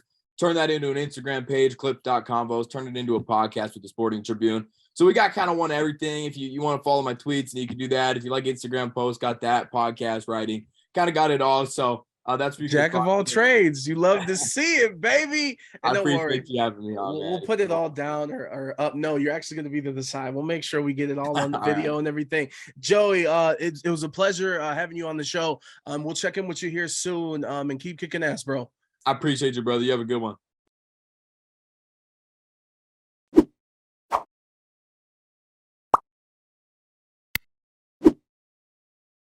It is 11:40 The Bet, Audacy Las Vegas, and look who we have here for those joining us on the video side on YouTube or thebetlasvegas.com. Usually we have either Mo or Scott, but for the end of the year as we review the season, we've got the silver and black today, crew. Fellas, how are we doing today? Doing good. I'm just here to carry Mo's bags. That's all I do. I'm like his porter. But also, real quickly, Adrian, before we get started with the sports stuff, I have to tell you, we have a huge thing that we're doing over at Silver and Black today. Okay. It is a Silver and Black today bachelor version. Mo has one rose. He can only give out one rose. So he's looking for a girl who knows how to cook and also doesn't mind gracious. that he wears hoodies all the time. So Hey, we're gonna let's fly stay him out to cozy. Las Vegas. We're flying him out to Las Vegas. Whoever can hit up Mo at Mo Moton on Twitter, MOEMOTON, with the cutest picture, clean picture. You got to do it in the feed, holding a rose. We're gonna send him to Le Cirque. You have some dinner. We'll get Mo out to Vegas. Let's go. It's I the need to dating get hour. one of those Flavor Flav clocks. Oh need to get yes, one of well, those. We can get. We'll talk to Audacy. Come on, you guys are moving numbers over there, so we'll make that done. Also, with the fedora and the glasses, once again, this is convincing people to go to YouTube to watch this. You're looking like the Bachelor host, and you know what? As a matter of fact, obviously this year wasn't what the Raiders wanted. So I want to start off with some positivity. And I don't know if you guys have been told this yet. You guys have done an incredible job this year with the coverage and the podcast and everything. So consider this your virtual trophy ceremony. Is there anything you guys want to say to the fans? I'll let Not Mo that go it's first. done, because I know the offseason podcasts are still coming out, but Sure. I'm just saying. I want to thank Scott for being the character that people hate on the show. So we have a nice balance of people hate Scott and love me. Oh my goodness. So thanks to the fans out there for participating in that dynamic. Thanks to Scott for being the guy that people send their hate mail to and hate messages to. It's been a pleasure. So he's the good cop. I'm the back. No, actually, it's just the people who don't like Mo are just quiet for whatever reason. The ones that don't like me are very vocal about it. That's okay. It's because they're wearing cement shoes, Scott. That's why. And is that what That's- you want to say to the fans, Scott? No, what I want to say is Mo, in all seriousness, Mo and I, being part of the Audacy family, as you are too, Adrian, we have been blown away. I mean, we are number 3 out of all NFL podcasts, right? We're right behind the Eagles and the Cowboys, both playoff teams. Incredible. We're number 9 overall in Audacy's entire podcast inventory. So we're top 10 overall, number 3 in the NFL. That's pretty remarkable. And it's not because we're so great. It's because Raider Nation and the fans who listen, we have such great listeners. I know you do too, Adrian. It's amazing how smart they are. There's some crazies out there in every fan base, and Raider Nation has them too. But more than not, our folks are amazing. They send us amazing questions. So thank you to them, because without them, Mo and I can't do what we do. No, 100%. Our show is actually really quick, Adrian. Our show is actually a reflection of what Raider Nation is as a fan base. And I said this on our show, Silver and Black, today, regardless of what they think the team is going to be, 0-17, 17-0, they're going to support their team. Mhm. And in turn, if you're a good content creator, if you put out quality material, they'll support you too. People know how to find good material. And I'm not here to tout me and Sky as the greatest ever. But we have a good dynamic that I think people really like, and people like our objectivity. They like that we're not on the show waving pom-poms or yelling fire everyone after a loss. They like to hear the balance of both sides, and I think that's what works. No, 100%. And I'll go ahead and thank you guys too with my first year covering the team here in Las Vegas and with Audacy. Thank you guys for joining us. And let's start now. Let's put the trophies away. We got the positivity out the way. And I kind of wanted to go in order because we're reviewing this season, right? But then I go on Twitter this morning, and let me just say before I ask the question, when it comes to David Carr, first off, hella, let me speak to your manager energy. First and foremost, okay, is what he put out, is what he's teasing, which of course on his podcast outside of the NFL Network, eventually he's gonna have his brother on. Like, the video wasn't even a trailer to say like, hey, next week. Like, is he doing this for attention, or is he just trying to sabotage the slim possibility that Derek actually gets traded instead of getting cut on February 15th? I actually believe you gotta go. You go first, Mo.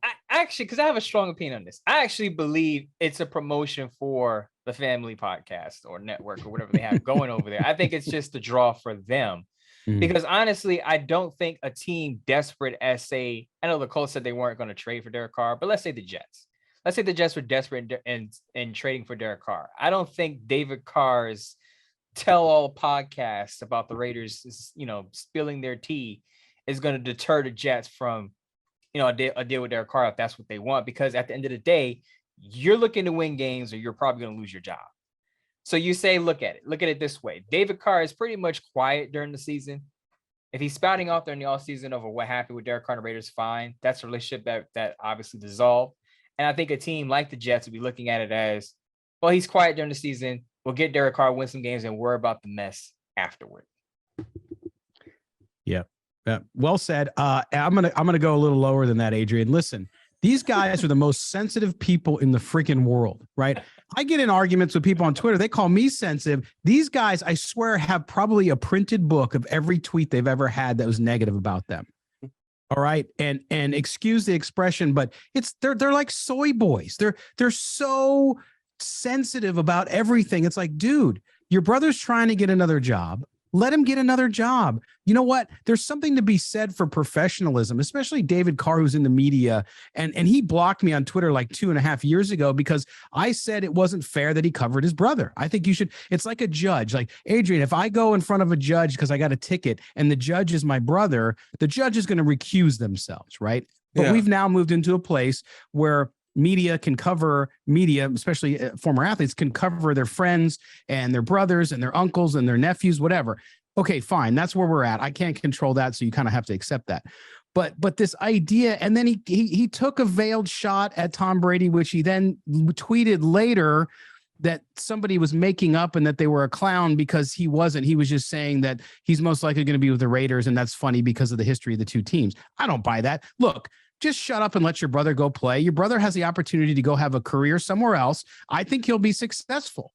So just zip it. I don't understand the need to constantly fire back at what you perceive to be disrespect. It's very odd to me. It's very petty. And my last thing on that too is like, even after the San Francisco game where San Fran ends up winning, they come back and he just posts that picture of him or his brother as a kid, like on this story wearing a 49ers jersey. And it's like, at some point now you're just being rude to the fans, which obviously Derek Carr, people love him, people hate him, but it just seems, it seems a little bit too extra for what he does, which is work at the NFL Network and be a media member. You would expect something else from that, but we'll move on and we'll start here with the actual team outside of the drama with David Carr. Mo, we'll start with you. The biggest takeaways from this season. Biggest takeaways, I'm worried about Josh McDaniels. And I hate to start there because it's not going to cast a good projection for the next season if I'm worried about the head coach, but 5 blown double-digit leads in the second half. Raiders have that record. So he's got to be able to change the narrative about him as a head coach because it's still out there from his Denver days. There are former players coming out there saying that he's not a head coach, he's a coordinator. And I think he still has a lot to prove in that regard. Now you say, well, a new regime comes in, needs their people, needs their players. We'll see what happens.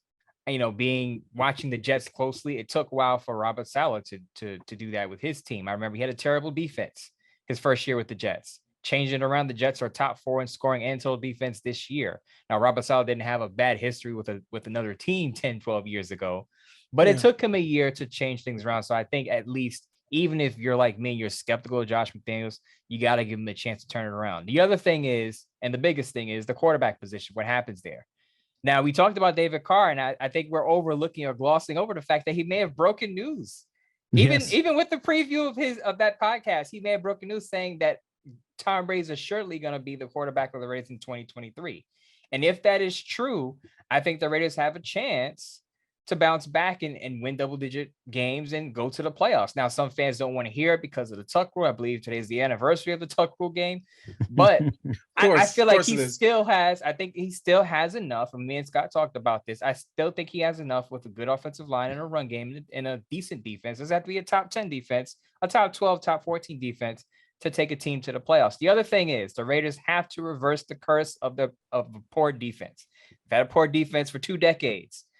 Even if Tom Brady comes in there, a rookie, Jimmy Garoppolo, Mac Jones, whoever it is, that quarterback is going to need support on the other side of the ball because you're not going to go far with the top 25, with a 25th ranked, 26th ranked scoring defense. They need to pour a lot of investments on that side of the ball. And Scott, really quick before I get your biggest takeaway, I do want to ask you, so it was just announced yesterday, Patrick Graham will be coaching the national team in the Senior Bowl. Obviously, no better position to get a look at all this draft class and some of the defensive help. Are you disappointed that he's coming back another year? Would you have gotten rid of him if you were Dave Ziegler? How do you feel about Patrick Graham in this defense heading into next year? Look, Patrick Graham takes a lot of heat. I understand why. The defense is terrible. Okay, you understand that. But listen, it's sort of like if I said, hey, Adrian, I'm going to hire you to do a radio show, but you're going to have to yell out of the parking lot and nobody will be able to hear you except your voice. We can't transmit you over the air. It wouldn't be fair to evaluate you on your ability to get listeners because you didn't have the tools to do the job. I think with Patrick Graham, you have to give him another year because he didn't have any talent. They didn't upgrade significantly. They thought they were upgrading, of course, at end, but they didn't get production like they wanted to, and they were very young on the back end. They didn't perform well. They went out, they got Rocky Sin, they had injuries there. So listen, I think the whole coaching staff's going to be on notice, but I do think that Patrick Graham, the jury's still out on him. We'll have to see. He doesn't have a ton of experience, as Mo always talks about on our show, so we'll have to see. Given an influx of talent, which I think he'll get a massive influx of talent. We'll have to see what happens with him coming in 2023. And as far as your biggest takeaway this season or biggest takeaways, what would that be for you? Well, I agree with Mo on the coaching. Look, I've been saying for months that Josh McDaniels has been committing coaching malpractice. And I think Mo alluded to the 5 blown leads. That goes to that. I think even the story and the kind of regression of Derek Carr. Yes, Derek Carr owns that, but it's also a little bit on coaching, the play calling and things like that. For whatever reason, they did not click. And Josh McDaniels went into that relationship loving Derek Carr. So something happened. They stopped having a good marriage, if you will, and it went south. And so going into the season, Adrian, he's on the hot seat game one. I mean, he has to be, right? Because of what happened last year. And my guess is I'm going to give Dave Ziegler the benefit of the doubt and say he's going to have a good draft. He's going to sign some big money free agents because he's got a ton of cap space. Okay. So if he does that, I think then that's the biggest takeaway I had was the coaching just being very disappointing as well, especially on offense and what they were unable to do. Secondarily, here's a different one for you. I understand why it's happening, but one of the big takeaways here is the Raiders don't play well at home. They just, yes, they were 6-11, but they don't play well at home. They haven't over 2 years since they've had fans at Allegiant Stadium. We're seeing this year, we saw a lot more visiting fans because the Raiders were struggling again and people were frustrated. And so you're going to see that. As you know, Adrian, going to the hockey games there, everything, even the WNBA games, you're going to have people come in from out of town. So you're always going to have a higher percentage. A vacation spot for every team. You're going to have a higher percentage of visiting fans every game. And that's fine. If you keep it to 20%, maybe 30% on a big game, that's cool. No big deal. We love them coming to Las Vegas, spend your money, keep the economy moving, and all the hardworking people there in the city. But there's no home field advantage for the Raiders on the field either. Even last year when they were a borderline, but still made it into the playoffs, they have not won at home. And so that's one of my big takeaways is they need to establish that when someone comes into Allegiant Stadium, even if they're a team better than you, you're going to give them holy hell. Even if you lose the game, it's going to be tough and you're going to leave bloodied, right? So they need to establish that. So that was one of my other takeaways aside from the coaching and obviously the lack of some performance from key players. That's a good take and a good observation. I just don't know what they could do because of everyone, like we've said, that they look at the schedule and they see Las Vegas, especially if you're in the East Coast and it's later in the season.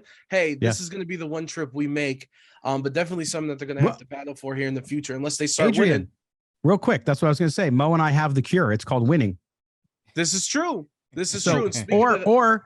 Or I'll tell you another one. The 2 words, Tom Brady, will bring people in and bring Raider fans. Even though a lot of Raider fans say they hate him because of the Tuck rule and all that jazz, which was 20 years ago. But nonetheless, if Tom Brady comes there, trust me, people will want to go. I love that you brought up jazz with the fedora hat. I'm sorry. Go ahead, Mo. There's a point to that. And people love to hate watch. And then we know this, Scott, right? Yeah. There are some people who can't stand us, but they follow us on Twitter and they message us all the time. So people say, I can't stand Tom Brady. Let me go watch Tom Brady play the Buccaneers. Let me go watch Tom Brady play the Kansas City Chiefs. They'll come and watch anyway, because even if they love him or hate him, the fact is you're coming to watch him. Oh, 100%. And you guys are really good at what you do because we're going to segue into that. And we brought up his name a ton already so far. And the AFC, just look at the playoffs. Trevor Lawrence, Herbert, Josh Allen. It should have been Tua, Burrow, Mahomes, all these dudes under 27 years old. There's Jimmy G. There's Tom. You in your latest episode, you brought out all the possibilities from Jacoby Brissett to the draft and everything in between. With this team, are you going all in on having Tom Brady for 1 or maybe 2 years with the deficiencies not only on defense, but obviously this offensive line is a problem as well, despite Josh Jacobs in the year he had. Is he the best option in your guys' opinion? Go ahead, Scott, because people think I'm obsessed with Tom Brady at this point. So you go ahead, Scott. Well, I know, but they can't see the poster of Tom Brady on your wall there. No, so here's the thing. Yes, I think, look, the guy wins. And I know this idea that he's washed up, we talked about this, like you said on our last show, is just simply not true. I had somebody on Twitter today saying, oh, did you not see his last game? And it's like he threw the ball 66 times. As Mo pointed out on our show, find me one quarterback in NFL history who's passed the ball 66 times in a playoff game and won, because you can't. It doesn't happen. He had no running game. There's lots of reasons. I'm not just making excuses for him. Well, the offensive line was terrible. That's the interesting part, because it's like, well, is he going to have to deal with that here and then have the same results?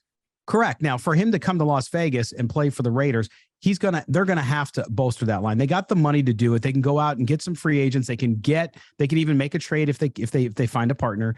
But they can do it. And here's the thing, Adrian, I'm gonna hit on, because we talked about this week as well, which is, people are like, well, you're getting rid of Derek Carr because you said you need a young quarterback, and now you're going to sign a guy that's 46 years old. And thank God he's 46, because he's my generation. He's still playing. Go, brother. But here's the deal. You can do both at the same time. You can have the 46-year-old Tom Brady play on a succession of 2 one-year contracts, and you can draft a young quarterback and develop them. So you can do both things. And all this, Tom Brady's going to get $40 million. He's not going to get $40 million. He's going to go where he wants to go to play for fun, and where he believes in what they're doing is going to result in a championship. And we all know, I don't know if you guys have seen it out there, but there's this movement of people, content creators, just like the flat earth people. They believe the NFL is scripted. They really think the NFL is like scripted, like WWE. Sorry. And so they say Tom Brady's going to win the Super Bowl with the Raiders in Allegiant Stadium next year, 2024, on his home field, and that's when he retires. So I'm buying it. I'm in. I'm all flat earth / I would love NFL. it. And from and I'm kidding, but Scott is on one today. I love this. This is what happens when everyone's here together in the Audacy family. Mo, the question is yours, because I will give you credit. You brought out all the possibilities. In fact, you were one of the first ones the week that Derek Carr got benched, bringing up Mac Jones. As much as I hated it, I'm disappointed Lamar Jackson's name hasn't been brought up. Jacoby Brissett looked really nice with no wide receivers in Cleveland. Where are you leaning right now, Mo? I'm still leaning on Tom Brady. And I say that because now you brought up a situation. You said, well, if Tom Brady comes here, can he succeed behind that offensive line? That's a question a lot of fans have posed to me. And I will say, and I said this to Scott on the show, when you sign Tom Brady, you don't just sit on your hands, wait for TB12 magic. It doesn't work like that. When you bring in a Tom Brady, he's going to attract other free agents. You're going to get other guys to come in through the draft or via free agency to build around Tom Brady, because obviously he's not a mobile quarterback. So you're going to have to protect your 46-year-old QB in the pocket. So one of your first moves is probably to either trade or sign an offensive tackle, to draft a guard, maybe sign a guard in free agency. But you're going to pay attention to that offensive line. You're going to bolster that unit. You're probably going to re-sign Josh Jacobs because, as Scott said, Tom Brady did not have a run game in Tampa Bay. If you look at those New England Patriot teams, those successful New England Patriot teams, they had a solid run game, whether it was 3 backs, 2 backs, a workhorse back, and LeGarrette Blount. They had a run game to go along with Tom Brady. And then he already has the weapon, so you don't need to do too much there. And again, the rest of the picks, the rest of your cap space should go to the defense. But again, Tom Brady being the centerpiece of your offseason, you still have work to do, but you have the resources to fill out that roster and help him out. A little positivity, and we'll close out with this 2-part question for both of you. Josh Jacobs, do you believe honestly that the Raiders are going to re-sign him? And then as far as free agency, even the draft and all the possibilities that happen in an offseason for a team hungry to win, what's at the top of your wish list outside of the next quarterback move? Scott, we'll start with you. So, yeah, I mean, I've come full circle on this. I still think they made the right move in not giving him his 5th-year extension. But the way Josh Jacobs has played, the uncertainty that they have on offense right now, even if they sign Tom Brady, as Mo mentioned, he needs a good running game. You have to make sure especially if you bring Brady in, that you have as many tools and as many pieces as you have to win now. And that's Josh Jacobs. I think you got to give him the money. Josh Jacobs certainly sounds like a man who's willing to probably take, I hate to use the words team friendly deal, at least a market friendly deal, meaning that he might not get the high market number. It'll be closer, but he'll still save the team, especially if he's coming and he's going to play with Tom Brady. He wants to win a championship too, Josh Jacobs. So I think you got to sign him. I think it's imperative, and I think they do. I think they do sign Josh Jacobs. It would be silly not to, especially if you're going to get a Tom Brady. For anyone, you want a complimentary run game, whether it's Tom Brady or rookie. So I think Josh Jacobs is definitely back with the silver and black in 2023. On top of my wish list, and I guess this is a general wish, is I'm going to go back to the defense. The Raiders need to invest in their defense. They're 31st in spending on linebackers. They're 32nd in spending on their secondary. Go sign a top-notch safety, cornerback, linebacker, fix that defense, and then you move to the draft and fill some extra points on that defensive line, linebacker core, secondary, whatever you have to do, it has to be better. But start off by spending on that defense. And I don't mean on a player that might go over the hill like a Chandler Jones and give you half of a season. I mean a player in his prime. I'm talking about a guy like Jesse Bates, who may be out in Cincinnati. I'm talking about a guy like Javon Hargrave. If he hits the free agent market, he's 29 years old, coming off one of his best seasons. If somehow Daron Payne hits the market, spend the money on him, because those guys are going to improve your defense immediately. 100%. Well, listen, fellas, thank you guys so much. Just to let people know, Silver and Black today will continue. I'm about to have Scott give out the plugs. We won't be joining you guys weekly, but we'll check in with the Pro Bowl and, of course, the big game and everything coming up throughout the offseason. So with that being said, Scott, take it away. Let them know what they can expect this offseason from Silver and Black today. I will. And everybody, I'm sure, noticed your David Carr was a 71 in Madden overall. Mo and I are definitely at least in the low 80s. All right. So listen, you can listen to Silver and Black today, wherever you get your podcast. Just search Silver and Black today. You can check out our YouTube channel as well. But we'll, during the off season, we just pare back the show a little bit. Instead of 4 or 5 times a week, we go about 2 times, maybe 3 times. As news comes up, we'll be there as well. But you can subscribe there. You can also listen to the show in Vegas there, on 98.5 The Fan, the sister station for 1140 The Bet, at 9 a.m. on Sunday. And if you're like so many, the thousands of folks that keep Las Vegas going overnight, you can also listen to the show at 4 a.m. on Sunday on 1140 The Bet. Mo, you get your plugs into it before we're out of here. As you all know, if you don't know, Mo Moton on Twitter, that's MOEMOTON. Bleacher Report, I have a lot of stuff coming out. If you're a gambler, if you're a degenerate, I got you on some bets in the playoffs. I got some predictions for free agency and the draft, and of course, Sports Night for all my Raiders material. Fellas, well, thank you guys so much. And again, I'm going to say it one more time. Thank you guys for all the coverage, everything you do for us, and joining us throughout the season, giving us some insight, fellas. Take care, Adrian. Appreciate you having me, Adrian.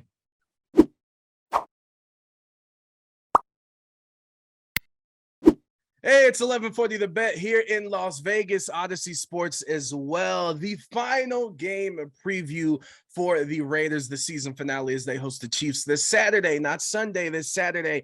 And joining us now is a dude who really understands football, because let's be honest, we all love the game, but we really don't know what we're watching. This man helps us, be educated and know what's going on with the plays and everything. So without further ado, for the first time, joining us is Marcus Johnson. You can follow him at the Mark John NFL, contributor for Silver and Black Pride, host of A Little Pocket Awareness, the quarterback podcast, Tape Don't Lie. He's involved in a lot of things.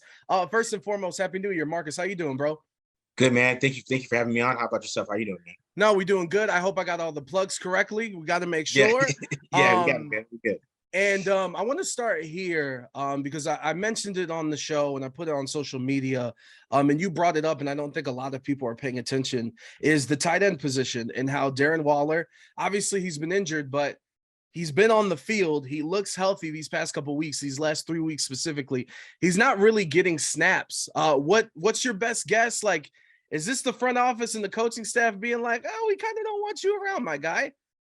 Yeah, I feel like there's a little bit of that. Because even if you have the talent level of Foster Moreau, and I know a lot of people say that just he's a better blocker, and I would say I'm up in the air with that. I mean, there's sometimes maybe you have a good block. There's a lot of bad blocks, especially in pass protection with Foster Moreau. And then you saw some timely drops, and then you saw some timely drops from Darren Waller this year. But there's just the ability. I mean, you see the difference from how Darren Waller just creates a matchup problem for everybody. I mean, you saw a couple touchdowns, big plays he had for Jarrett Stidham this past week. Made a great catch, jumping up like 50 feet in the air, snapping that ball out of the air. So you see the talent level difference even with the blocking. So I don't know. I feel like they're just kind of using him more as a widespread. I know a lot of people saying where he's Aaron Hernandez, but I mean, I don't know. I felt like that he was more Gronk coming into this. Kind of the sub package tight end. Yeah. So even if you try to say that's his role, I mean, that's still a demotion, in my opinion. I mean, and I don't know. Do you know off the top of your hand with the last game versus the 49ers, the snap count difference between Foster and Darren? 39 to 54. So 39 Darren, 54 Foster Moreau. That's math. That's 16 more snaps. So this is again, because 2 weeks ago, that was the same deal. That's an odd situation, man. And that don't make sense. This man's getting paid way too much money. And you brought up Jarrett Stidham. And I know that's what a lot of people are going to be watching this video for. What was your reaction of his start against the 49ers? Yeah, I thought he played well, man. I thought he came out there and he definitely executed the game plan well. I think he had very control of the offense. So that's what you like to see. Definitely was very accurate, especially when they kept him clean. That's when you really saw his his arm talent. I thought he showed a lot of arm talent. Definitely could see why he was a dual threat coming out, number one dual threat guy. So definitely saw his arm talent.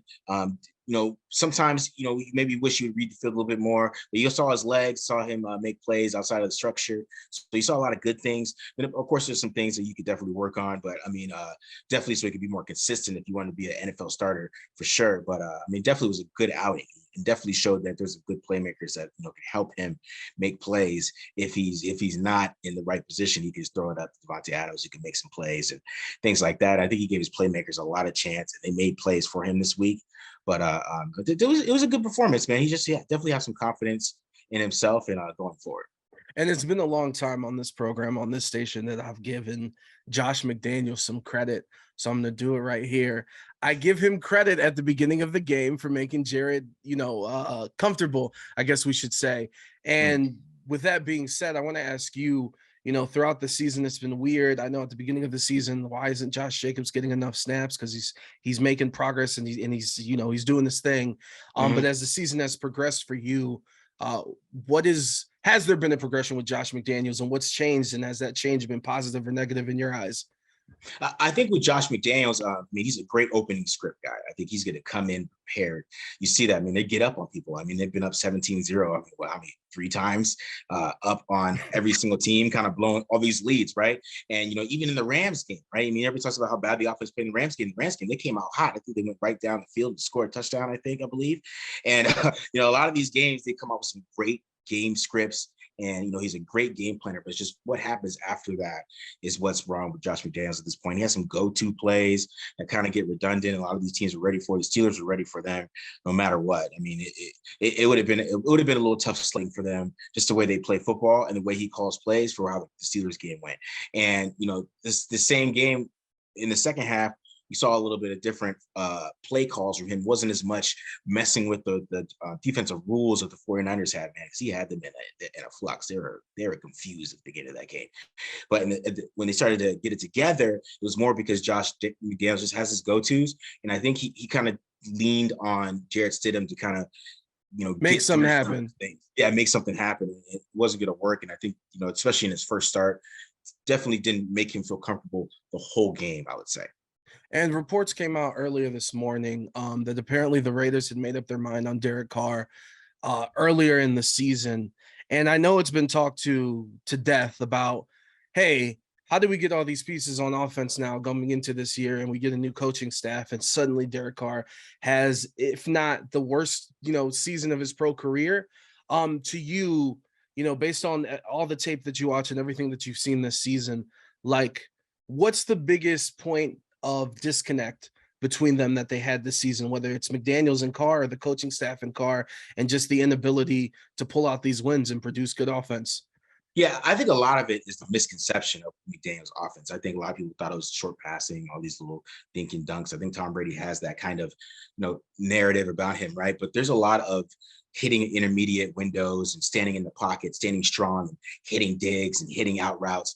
And that's really just not Derek Carr's game. It's not something that he's really going to be able to do. He's not going to be able to sit strong in the pocket and hit a 20-yard dig. And, it's even maybe is Jarrett Stidham going to be able to do that consistently? And he was trying to have Jarrett Stidham do that as well. And we saw him throwing the ball up in there a couple of times because, that the interior offensive line is collapsing. So I think how their vision of what they want to play quarterback, Derek Carr is never going to fit that vision. If you expect him to sit in the pocket and be accurate with the pressure coming in from the interior and stand strong and throw these digs with anticipation and stuff like that, that's not going to happen from them. I mean, Tom Brady can come in here and do that right away, but it's gonna be hard for them to try to find a quarterback that can do that, right? Because it really is. It really is an old school style of quarterback play. And they put Jarrett Stidham in that position. Like I said, it started to crumble, and I thought they could have put some more college aspects or something to make him more comfortable in the second half, because that's the type of quarterback he is. And not everybody's Tom Brady, I guess is what I'm trying to say. Derek Carr's not Tom Brady. You can't even try to expect him to do things that Tom Brady does. John Gruden didn't do that. And, I think they kind of took that expected, like, this is a Tom Brady offense. You're going to either fail Derek Carr. I'm not going to help you. And you're going to run my offense. If you suck at it, you suck at it, and then you're out of here. I gave you a shot. It sounds like they really didn't even want to give him a shot in the first place, but they kind of ruined his value a little bit. That's kind of hurts me. I mean, like, what are they going to get from him? If they're going to trade him last year, they could have got they definitely would have got a first last year. Now our first is up in the air. Is it third? Is it fourth? We don't know. They lost the bag essentially. And I do want to say, because this is probably going to be clipped, this might be the Twitter clip. This is a disclaimer. Marcus just gave his honest opinion, all right? There's no agenda behind it. It's just how he feels and what he knows and what he's seen on tape, okay? We're not trying to pick sides. We're just talking this out, okay? All right, moving on. Yeah. Marcus Johnson joining us at the Mark John NFL. If you want to follow him on Twitter, contributor for the Silver and Black Pride, excuse me. And obviously the offseason is going to be upon us here after Saturday. I want to ask you on the flip side, on the defensive side, heading into the offseason, how concerned are you about Patrick Graham's defense and how many holes there are, or are there that many holes, or how do you feel about the defense? Yeah, I'm interested in see if they keep him, because they kept a lot of Gus Bradley guys. So these aren't really Patrick Graham system fits. I mean, they came in with Jonathan Abram, Nate Hobbs, Divine Diablo, and Trayvon Moore. Those are all Gus Bradley guys that he brought in. Trayvon Moore, he just had a history of playing these two high quarters coverages, or cover seven family, whatever you want to call it. He had a history of playing that, so you were expecting maybe him to take a leap. And then Nate Hobbs had such a good year playing inside that maybe you try to see maybe he could play outside, and that really didn't work. So it'd be interesting to see how they do with Patrick Graham, because maybe Patrick Graham could bring some of the guys in that he really likes, and maybe we could see something from him as well. But I mean, they kind of gave him the Gus Bradley guys, gave him Chandler Jones. They really didn't switch anybody up. Denzel Perryman was back. Everybody that fit Gus Bradley's system was there, and we never really saw the guys that come in for Patrick Graham, except for Deron Harmon, really, who came in and ended up being a starter, and allowed them to kind of let go of Jonathan Abram. So it'll be interesting to see how they go going forward. Patrick Graham, does he get a mulligan because of that? We're like, hey, we're going to score so much on offense, we're going to give you some scraps from Gus Bradley and see what you can do with it. And then, or are we going to build and give him a defense? Because I mean, it's a really good defensive draft, and see what they can do. And here at Audacy and here at 1140 The Bet, our friends down the hall, why am I blanking on his name? Scott Gulbranson. Talking to him last week, one of the things that he said that was interesting to me is, like, please don't expect this team to compete anytime soon. It's not a 5-10 year rebuild. He's just like, there's too many pieces going into next season, especially on the defense, that need to be filled. And that's very hard to do in one off season for you.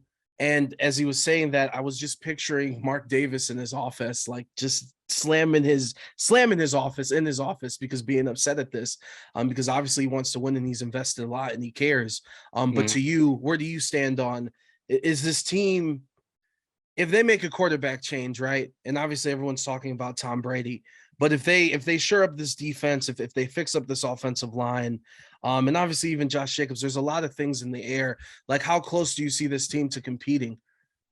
I think one thing on offense, if they want to be able to compete consistently on offense, they got to fix the entire interior offensive line right away. That's got to be a factor. This offense cannot move without good interior offensive alignment. It's just it won't work. I don't care who the quarterback is. If you want a quarterback to stand in there and make these throws, man, you need good guards. You need a good center. It needs to be addressed, and they did address it a little bit with Parham. So they just got to fill in some places around him, that center and guard, and I think they can make it happen there. But defensively, they're far away. I mean, that's the problem. Right? Let's keep it real. I mean, they're gonna have to go young. I mean, there's really not too much you can spend in free agency. I know a lot of people are like, "Hey, we got free money." Like, yeah, but like, have you really gone and looked to see what's in free agency? A lot of old guys, a lot of guys turning 30. We're not seeing a lot of these guys hit 25. They're hitting the market like that. I mean, maybe they can trade for Jesse Bates. I mean, maybe if they trying to go for it like that and try to get a big exposure and pay somebody that way, maybe. But would you do that with all the pieces? I mean, I would. You'd give up the draft capital. You LA Rams, let's need vibes. I don't know. I mean, it depends on what their vision is. If they want to win now, then yeah. But if they're getting the 2-7, you're doing a fantastic job. I don't know if they should take that route. I think they should draft. I mean, because if you didn't like Derek that much, I mean, you should have got the draft value from there, in my opinion. And then you could have, you could have drafted some wide receivers or drafted guys to build with a young quarterback, and maybe even got one. I mean, there wasn't really too many last year, but now you have the draft capital to go up and get somebody or something. So I don't know. It's just we're gonna see what they do with these drafts, but it'll be interesting.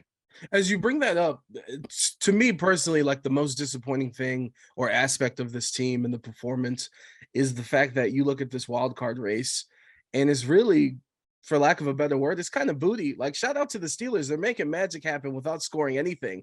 But when you see Denver and all these teams, like 9 wins gets you into the playoffs, and obviously these close games. So I don't know if there's a question in there, but I guess to you, what's the most disappointing aspect of this season for this Raiders team? I mean, the offense is definitely disappointing. I think the passing offense, you're definitely disappointed in what you thought the vision would be.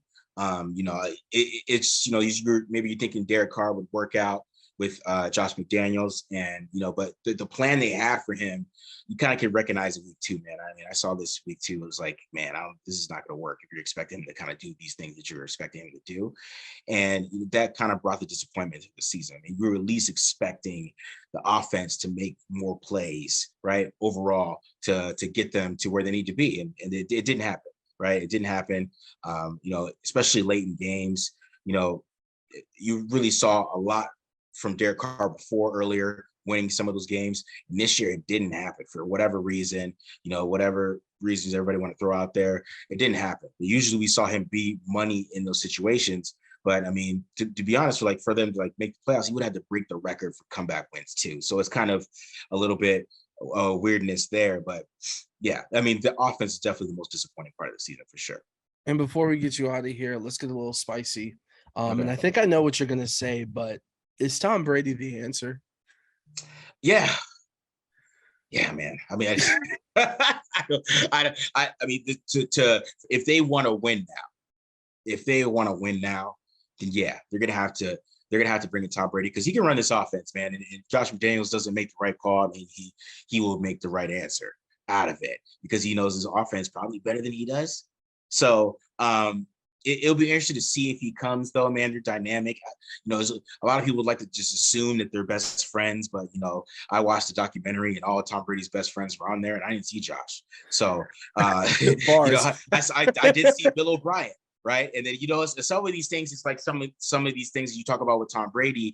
He's going to want to control the offense. Maybe he doesn't like all the things that Josh wants to do, and we're going to see how that dynamic would work. I mean, Josh would have to lean back a little bit, but Mark wants Tom. I think that's a lot to do with make sure Derek Carr doesn't play. Tom was out there. Who knows if Tom was announcing he was retire, how they handle this. They didn't want to take any chances, man. They ain't missed Tom. Yeah, no. You know what I mean? They ain't taking no chances with that. So we'll see how that works, man. But yeah, I mean, I would be ecstatic just for the small outlook, right? And I get to watch him all year. That'd be awesome for me. So I'm not gonna be mad at that.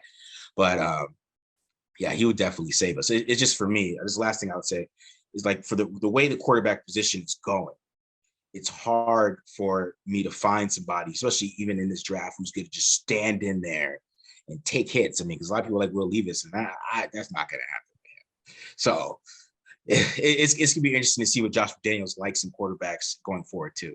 No, 100%. And we look forward to if you have us welcoming you back here on the show. You kicked ass. That was amazing. Bringing it strong. That's Marcus Johnson joining us here on 1140 The Bet. Be sure to follow him at the Mark John NFL. Check him out on Silver and Black Pride, a little pocket awareness QB podcast, and the tape don't lie because it never does. Marcus, Happy New Year, and thank you for joining us. Thank you, man. I appreciate you having me, bro, for sure.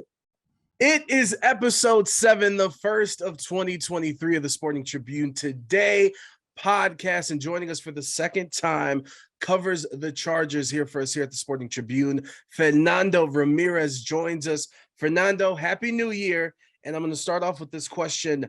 I haven't told you, but I'm Puerto Riqueño and Costarricense. Do you judge me because I can't roll my R's as a Latino? No, thank you so much for having me. It's awesome to jump on with you once again. Actually, I'm not one of those people because I mean, I know people who are gringos who can actually roll their R's really well. I know some people who can't. So I've never been one of those people that judges other people. I mean, I have imperfections. Everybody has imperfections. So why judge others for that stuff? So I'm cool with everybody. That's each other's thing. So I'm not a hater at all. Look at that, Fernando, with the positivity in the new year. This is exactly what the streets need. Exactly. Mamba mentality. There it is. And before we get into the Chargers, I do want to ask you, because like heading into this season, right, everybody and their mama was saying how the AFC West is going to be the hardest division in football, the hardest division ever. And obviously, I'm here in Las Vegas. The Raiders have disappointed. Chargers are about to face the Broncos season finale to get that 5th seed heading into the playoffs. And the Broncos have disappointed and failed with that Russell Wilson trade. For you on the outside, looking at those two teams in this division, between the Raiders and the Broncos, which one has been more disappointing this year? It has to be the Broncos. I mean, Derek Carr and the Raiders are almost there. Like they're only a couple of wins away from actually. I mean, I guess being a wild card team. I mean, especially the way this wild card shaping out, and some of their losses were self-inflicted. So it's been one of those things where the Raiders kind of self-imploded at times, losing to the Colts, losing to other teams like that. But it has to be the Broncos. I mean, a lot of people had the Chargers and the Raiders as wild card teams or maybe winning the division, but a lot of people had the Broncos winning the Super Bowl. Remember, there's that streak of because of Tom Brady and Matthew Stafford. Now, because the year that you switch teams, they go on and they win Super Bowls. It's been the last 2 years. Well, everybody thought, oh, Russell Wilson's going to continue that. Well, Russell Wilson free fell and kind of fell on his face, and you have teammates. And you know, it's funny. People say the WWE scripted. Some of this stuff with Russell Wilson seems even more scripted. Like 4 teammates come out and defend him, and he says thank you to those teammates. I'm like, dude, this sounds, and like half of the team goes to his birthday party, and it's like, are we like in draft day? Like, get at it. Like some of this stuff just seems so scripted. It's hilarious. But it has to be them, and especially because you could tell the defense got really frustrated with the offense. The defense is a top 3 defense in the NFL, and the offense just couldn't get it done. So you could definitely point at the Broncos and say they're the most disappointing team because of all the moves that they made and the talent that's on that team. And the Chargers, they finally did it. Herbert is headed into the postseason. So looking at this Chargers team and now me looking at this team from the outside, is it safe to say that Sunday Night Football game a few weeks ago against the Dolphins and they were very hurt, very, very hurt, and they have been for most of this season, but was that Sunday night game the turning point for the Chargers season? I think it was actually that Arizona game, that Arizona Cardinals game. They had just lost to the Chiefs. They had just lost to the 49ers and the Chiefs, and you took the 49ers and the Chiefs to the end of the game for them to beat you. And those are the 2 best teams, I think, from what people think are the 2 best teams in the NFL. And that's without Keenan Allen. That's without Mike Williams, Joey Bosa, some of your players that weren't there. And I think those 2 games kind of frustrated them. That Arizona game, you pull it out. Then you go and you lose a game to the Raiders that you shouldn't have lost, but still, that kind of jump-started them a little bit. And then that Dolphins game, what Brandon Staley did in that game is his defense finally came into fruition. They pressed they pressed the Miami Dolphins corner or receivers, and that didn't allow Tua to get his little check downs and his little out like his slant routes and everything. They kind of took that away, and they got the pass rush onto Tua. So I feel like that helped their defense really change it around. And ever since then, their defense has been on. And then, hey, you just got Joey Bosa back, and Joey made some noise against the Rams. I mean, he pushed their right tackle into Baker Mayfield a couple of times. So if Joey can get hot in the playoffs, then they really are going to be they're really going to be able to challenge some teams. But definitely, I think that I think the Arizona game was a turning point for them.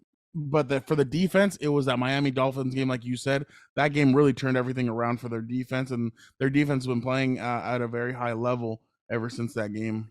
And you brought up Brandon Staley in your point, and I do want to ask you to keep talking about this turnaround and to stay on the defense first before we get into Herbert and everything. How much credit does he get for this turnaround? Because they've been banged up, like you said.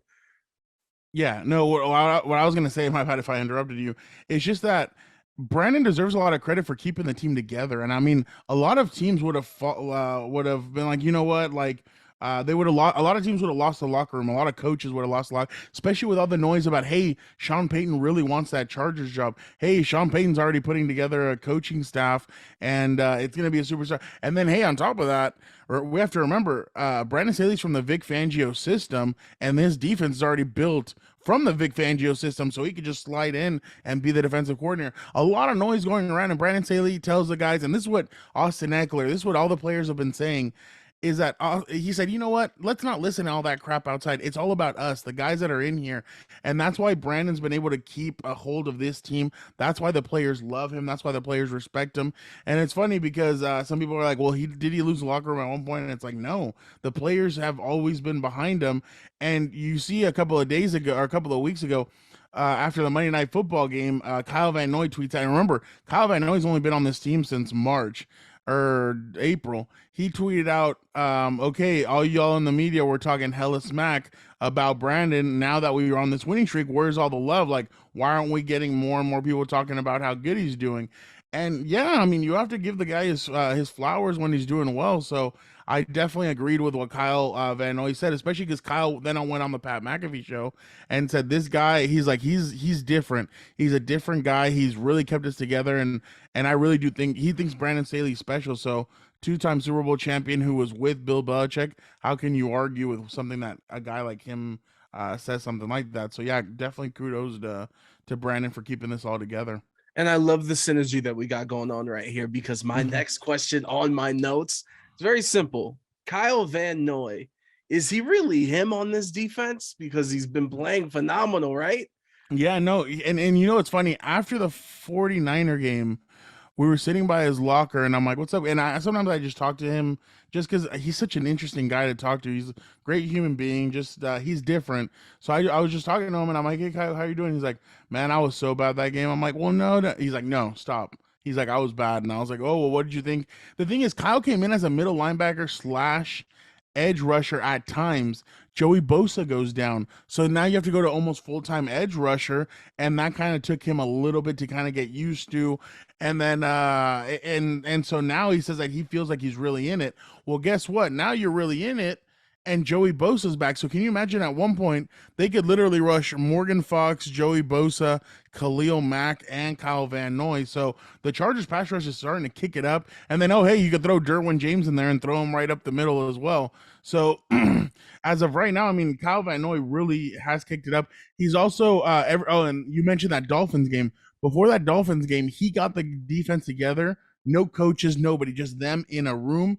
And he said, all right, guys, what do we need to do to step up? What can we do to get better? So the defense talked about it. They came up with ideas. And really, Kyle and Khalil Mack have been two really big game changers for this defense, because Khalil Mack also on Fridays, team dinners. Everybody goes out to dinner together and everything. So it just, you can tell that the leadership has really come to fruition for the Chargers. But yeah, to answer your question, Kyle Van Noy, 4 sacks in the last 4 games.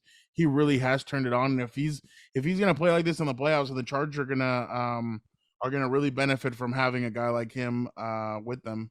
Fernando Ramirez joining us, Chargers reporter for us here at the Sporting Tribune. And let me ask this question for the detractors of the Chargers.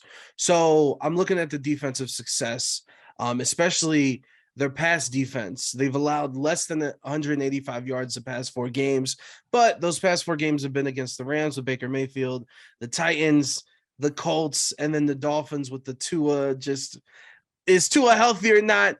So I guess my question to you is, as they head into the playoffs, do you see this defense being sustainable and keeping up what they're doing? Because I think the answer is yes, because you just mentioned that pass rush, and that's the start of everything. Yeah, no, I think it is. And I mean, the thing is, you have to play the opponents in front of you. And I mean, that's the thing. In the past, the Chargers have failed at these times. Last year, they failed at this time. They went 1-3 down the stretch. And everybody's like, oh, well, look, they're frauds. Well, now they've beaten the teams in front of them. And some people have said, oh, well, they haven't played anybody. Well, the Titans aren't anybody. I mean, and I know everybody thinks that the Jaguars are going to go in, but if you think Mike Vrabel and that Tennessee Titans team isn't hearing all the noise and they're not going to come in fast and furious and try and beat the Jaguars, and you're mistaken. Like, they're going to put up a fight, even without Ryan Tannehill. And the Dolphins, hey, the Dolphins were hot at that point. They had just lost to the 49ers, but they were still hot at that point. Everybody loved them. Everybody was saying, oh, it's Tua, 8-4. Yeah, they were 8-4. And then they called it the Tua Herbert Bowl. Herbert obviously wins, and then all of a sudden, oh, well, Tua's injured. I'm like, come on, get out of here. Like, Herbert was hurt at the beginning of the season, and everybody was telling him criticizing him. Yeah, they were criticizing. There you go. But no, I think it is sustainable. But the thing is, you just have to play who's in front of you. If the Chargers can go into the playoffs and going and riding in hot, feeling good about their defense, then they really could do. They could beat just about anybody. Now it's going to be a matter of, can you overcome? Hey, we're going to be on the road the whole time. Hey, we might have to play in 10-degree weather. If you can overcome all those things, then it'll be fine. But definitely, I feel like the Chargers are riding a high right now, and they should be feeling good about themselves moving forward. And I want to say that it is a good sign for the Chargers that we have spent all this time talking about this team and the success that they've had. And I haven't asked you a question about Justin Herbert yet. Yeah. So here it is. Obviously, this team's been riddled with injuries on both sides of the ball. Keenan Allen, Mike Williams have been in and out for big chunks of this season. But ultimately, as they head into the playoffs and as those boys get rested up and are getting to full strength, this season has been very good for Justin Herbert in realizing that, or do you think it's been very good in the fact that he hasn't had his pieces and he still had to make it work? Like, it's been a learning experience and a learning curve. Yeah, no, I've jumped on a couple of radio shows and I said this year, and people get amazed by what I say, but this is probably the best year that Patrick Mahomes has ever had. And what's the link there? There's no Tyreek Hill. People were like, well, why are you saying that it's his best season? I'm like, he hasn't had to depend on, before Patrick Mahomes would depend on 2 receivers, Tyreek Hill and Travis Kelce, and he would overthrow McCole Hartman. He would underthrow certain receivers. He wouldn't get the ball right on the money. Why? Because he always had that connection with those 2, but didn't have it with the rest of the guys. The connection was there, but it wasn't always at 100%. Now he's had to learn how to play with Juju Smith-Schuster, McCole Hartman. He's had to play with a whole new set of weapons and not depend on Tyreek Hill. So he's spreading the ball around, learning how to make new receivers, how to make new weapons. That's where Patrick Mahomes, I think, is the most dangerous he's been this year, and that's why, to me, he's the MVP. Players always need to learn how to do that. Same thing with Tom Brady. Tom Brady's had to learn that. This year, Justin Herbert had to learn it as well. When there was no Mike Williams, there's no Keenan Allen, but you still kept your team in games. Unfortunately, the Chargers didn't have enough weaponry to go in there and win those games, but man, you took it to San Francisco. You took it to the Kansas City Chiefs. You were almost there without those weapons. So I definitely think that Justin is special. I think that those kinds of games show how special he is. But the only thing is, he just needs to learn how to get over that hump a little bit and maybe win those games. But that also falls on the Chargers organization to get him better weapons. I mean, when you're out there with DeAndre Carter, Josh Palmer, and Michael Bandy, I mean, the guy isn't going to make fish. He can't turn fish and bread and feed a whole village without more help. So it definitely, but that's what I'm saying. It's like, you have to, when I saw Phillip Rivers first learn had to play without his weapons, it was bad. It was 2011 or 12. He had a terrible season. I think he almost led the league in interceptions, and it took him 8 years to finally have to play without his weapons. With Justin, it's only year 3, and he's learned. So I think that definitely is going to benefit him moving forward. And also, I'm not going to be able to ask you a question on Austin Eckler, one player of the week for the AFC, and the run game's looking good. All these things are looking good. So I got 2 more questions, and my final one on that's the question mark for me right there. The run game. I guess my team ceiling for this team and the run game plays a big part to that, to see if that's sustainable or not. Yeah, I know. So that's where my question is. I've felt like the Chargers should be having a 3-back system the way that the Chiefs do. You have Jared McKinnon, you have Isaiah Pacheco, and you sometimes have Clyde Edwards-Helaire. I thought that the Chargers would do something similar to that point. At this point, they haven't yet. They're too dependent on Austin Eckler. Joshua Kelly has been good for them this year, but I feel like they don't ride him enough, and that's kind of a problem. And the run game, I mean, in some of these games, if you're up 24-14, you're gonna have to grind it out with the run game. Are you good enough to grind it out? That's gonna be a question mark. 2, Justin Herbert, he needs to start.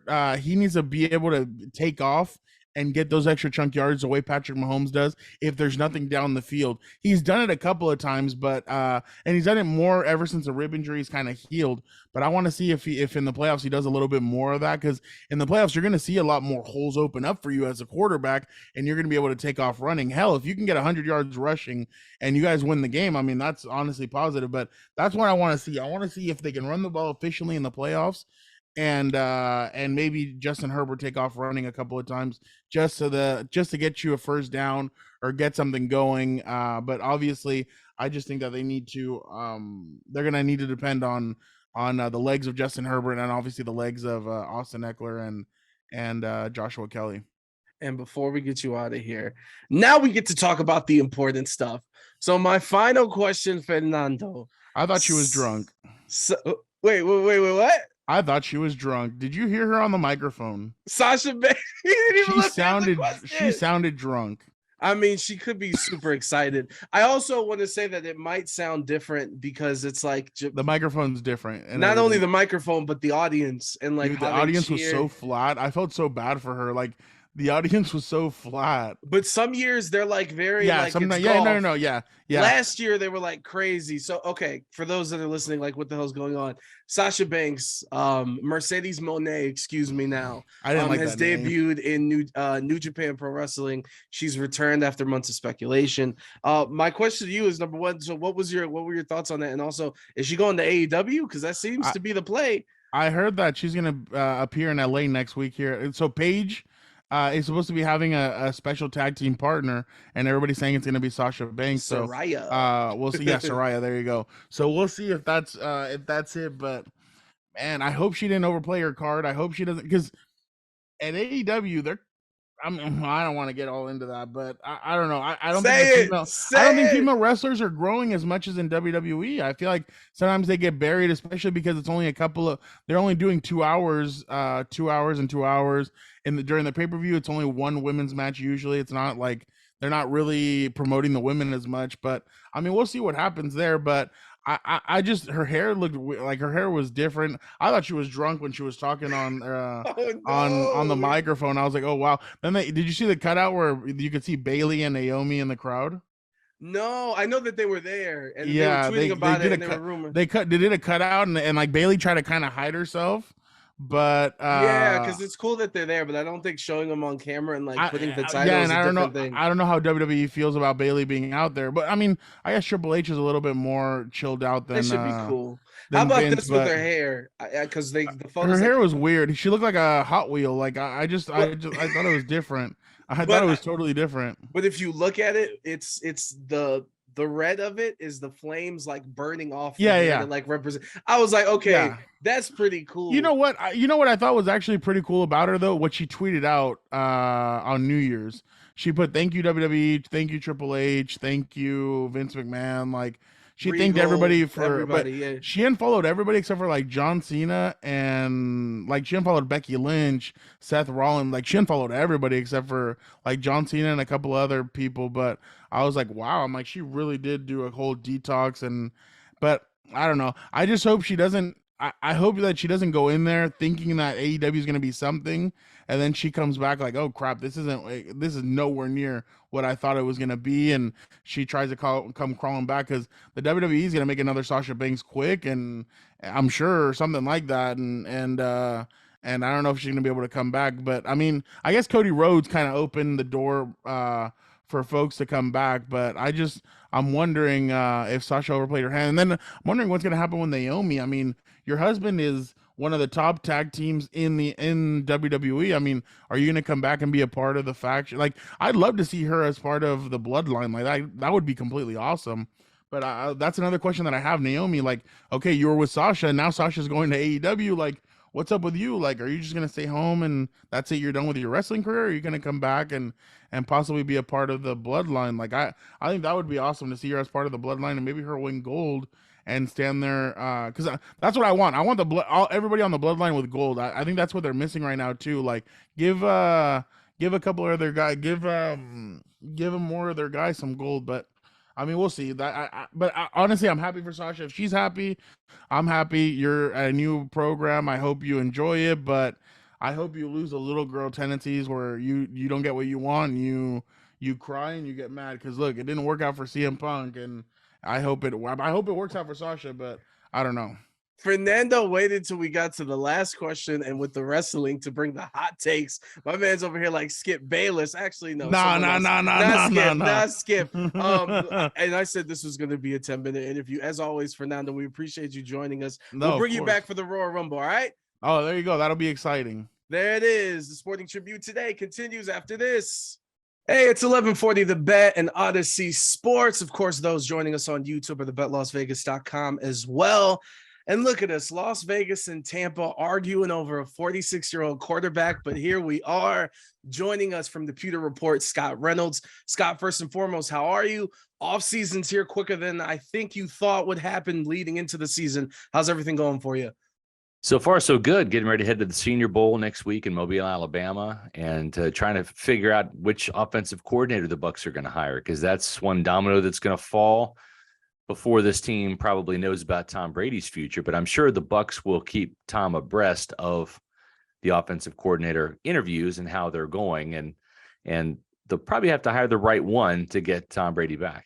No, 100%. And before we get into all of that and some of the offseason things outside of Tom, of course, a lot of people interested in Tom here in Las Vegas. But I want to take you back a few weeks ago, the ending of the Monday Night Football game, the end of the season for the Bucs, and then afterwards, the day after, with the end of season press conferences and Brady's goodbye, at least for now, to the media.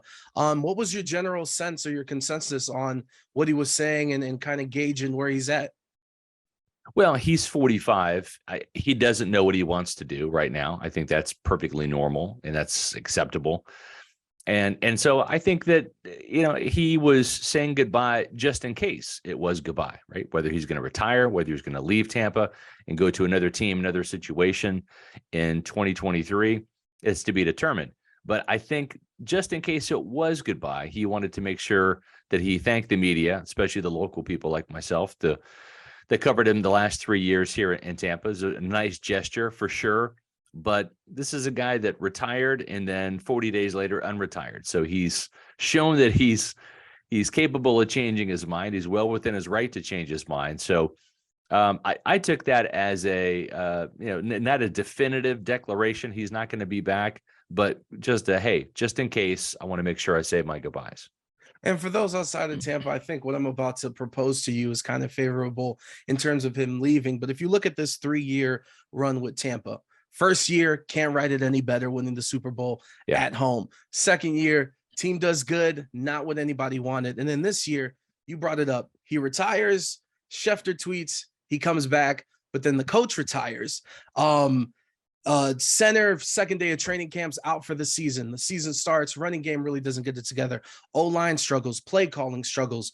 One could view this season as a farewell of sorts for Tampa and Tom Brady. Would that be fair?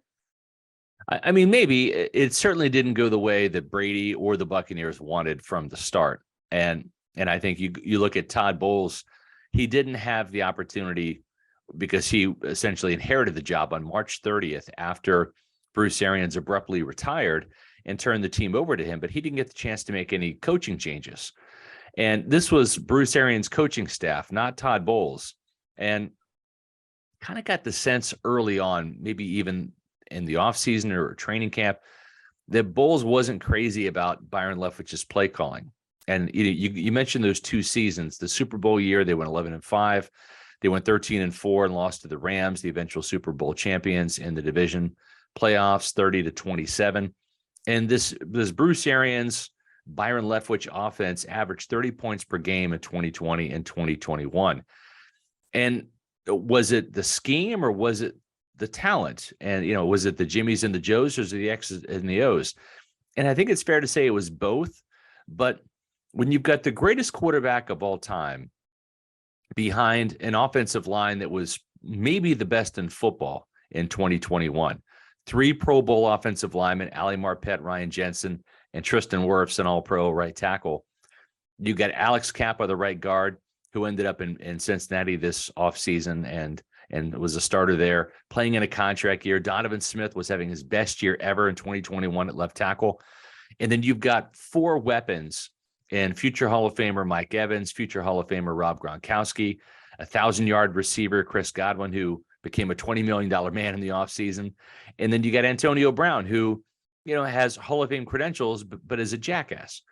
But the thing is, you can't cover all 4 of those guys, right? You can't effectively cover all 4.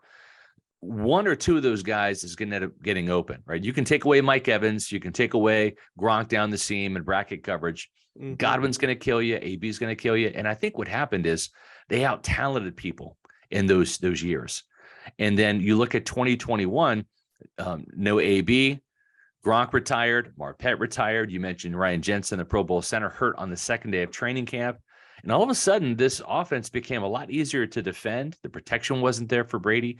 And it was really on Byron Leftwich to come up with some creativity and some ingenuity to get guys open. And that never happened. And I think Byron Leftwich got exposed. We broke the story he was going to get fired, and he did.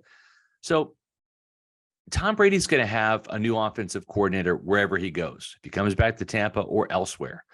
And I just think that there's enough in Tampa, the relationships with Jason Light, the general manager, with the Glazers, the ownership of this team, with Todd Bowles, the head coach, and Ryan Jensen and Mike Evans and Chris Godwin, the guys that he's formed relationships with here. I just don't know that it's necessarily enough to make him want to leave. And where is he going to go where he's going to have a shot at making the playoffs and a Super Bowl? That's the thing is where he's not playing just to play. He obviously wants to win. He wants to get to the playoffs. And I'm just telling you, it's like you look at the NFC South, the Bucs have won it the last 2 years. If Brady comes back to Tampa, you have to pencil them in again. I just don't know where he's going to go, where he's going to have the kind of the automatic pipeline to get to the playoffs. And then hopefully the team plays better and they can advance. And, speaking on your point, because I think it's something that hasn't been discussed a lot. Obviously this year from a personal human side for Brady has been very hellacious. How could it be going through everything personally? But the treatment from the Glazer family, living in Davis Island, which if you don't know and haven't been to Tampa, very nice. He's 2 blocks away from the airport, easy for his kids.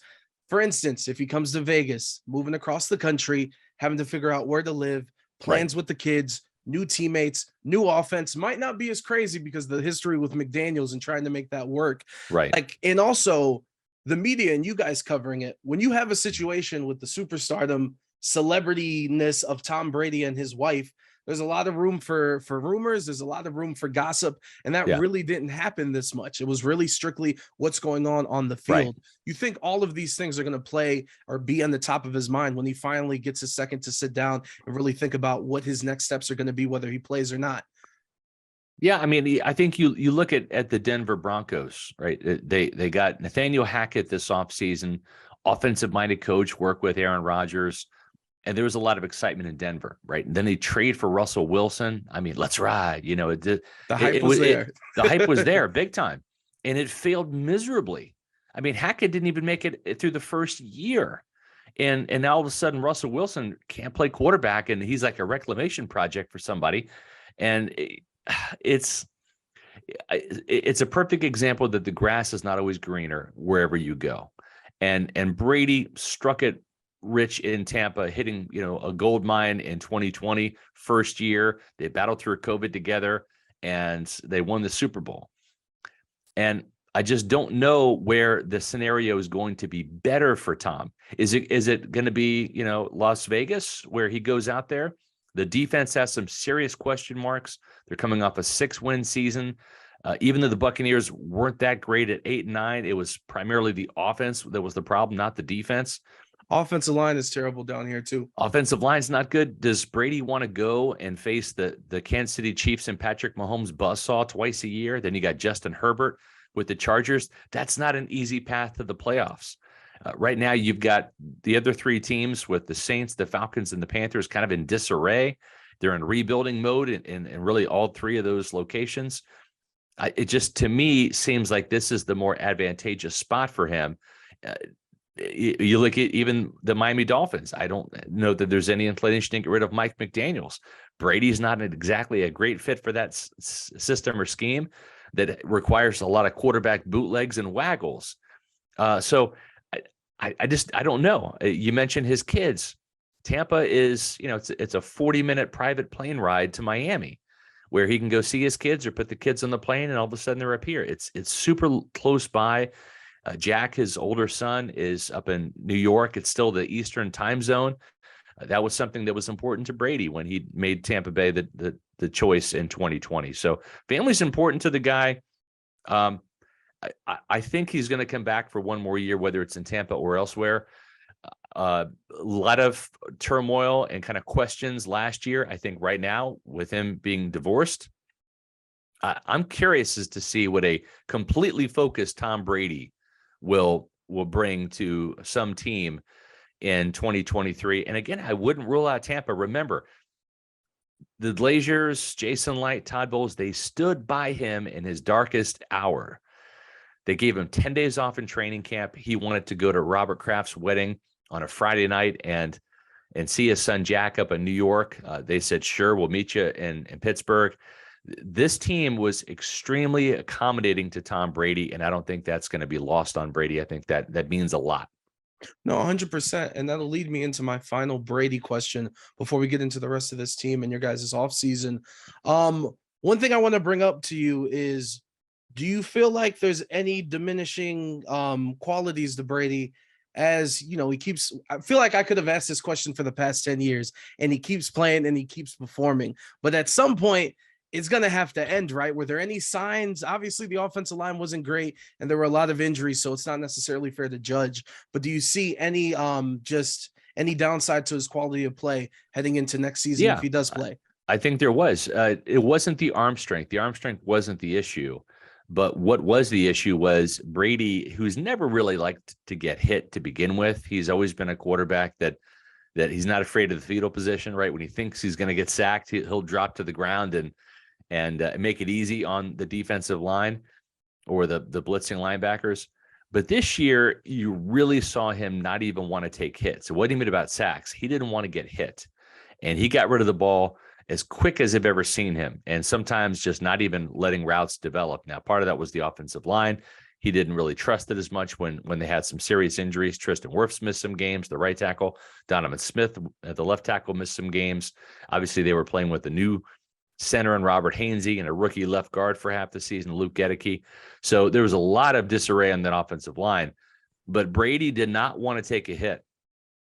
And that was something that really stymied the downfield passing game because those deep shots to Mike Evans just really weren't there because there were so many times he didn't let the routes develop.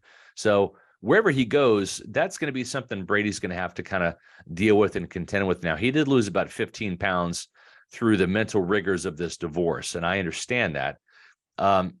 I'd like to see it was almost like Tom was kind of gangly. I mean, was he 210 pounds, 205? He looked awfully thin, like rail thin.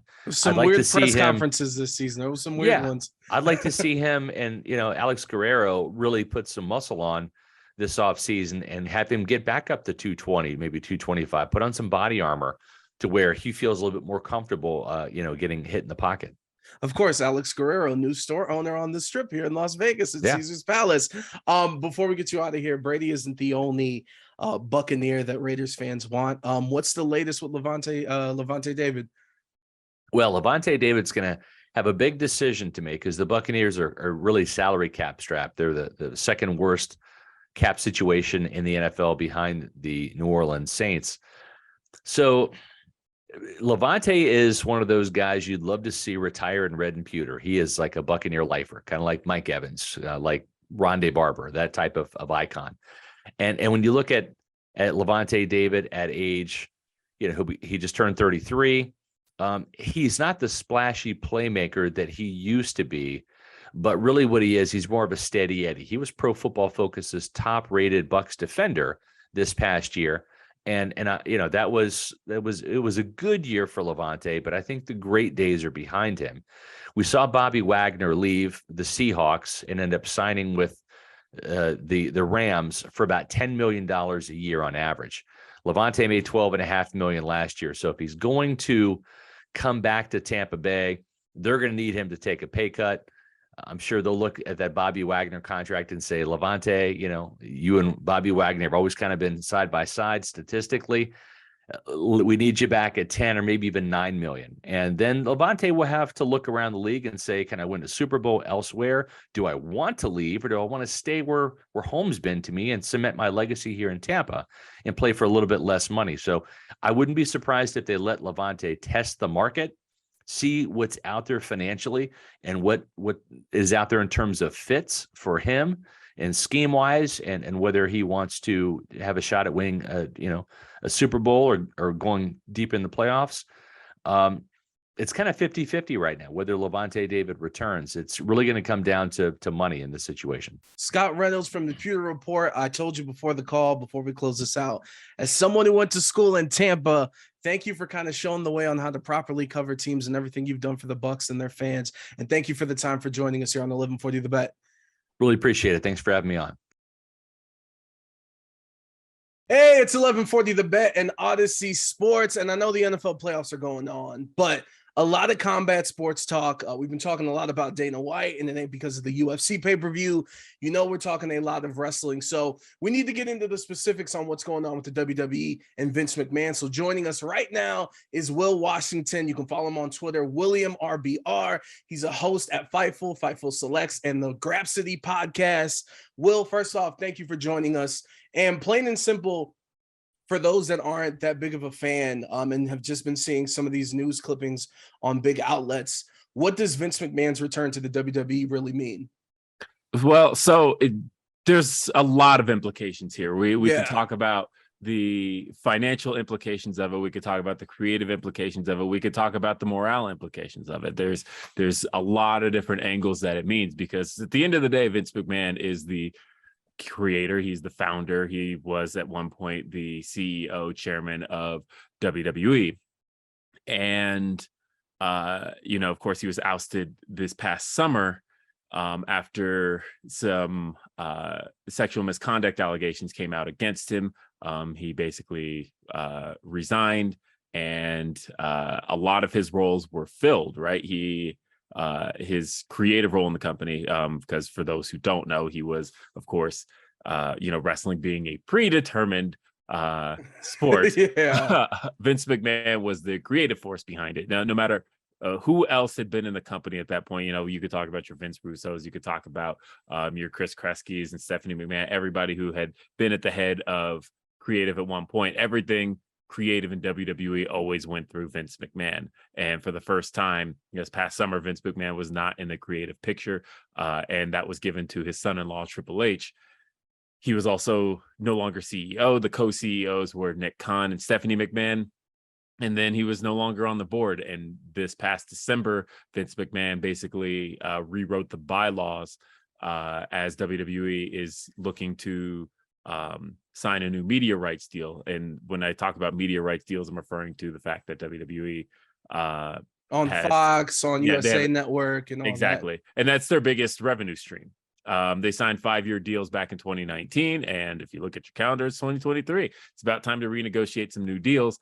And Vince McMahon rewrote the bylaws to basically state that those deals cannot be renegotiated without him.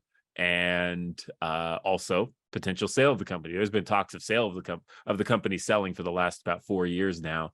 But the talks really ramped up recently. Vince McMahon also included in those bylaws that he has to be involved in any negotiations regarding a sale, and he has the ability to do that, right? He owns 30 something percent. I don't have the exact number, but he owns 30 something percent of the shares of the company, and he has 80% voting power on the board. So basically, he was able to be reinserted in. Last week, though, his daughter Stephanie McMahon resigned from the company. She had been with the company since she was an adult, and literally born in it.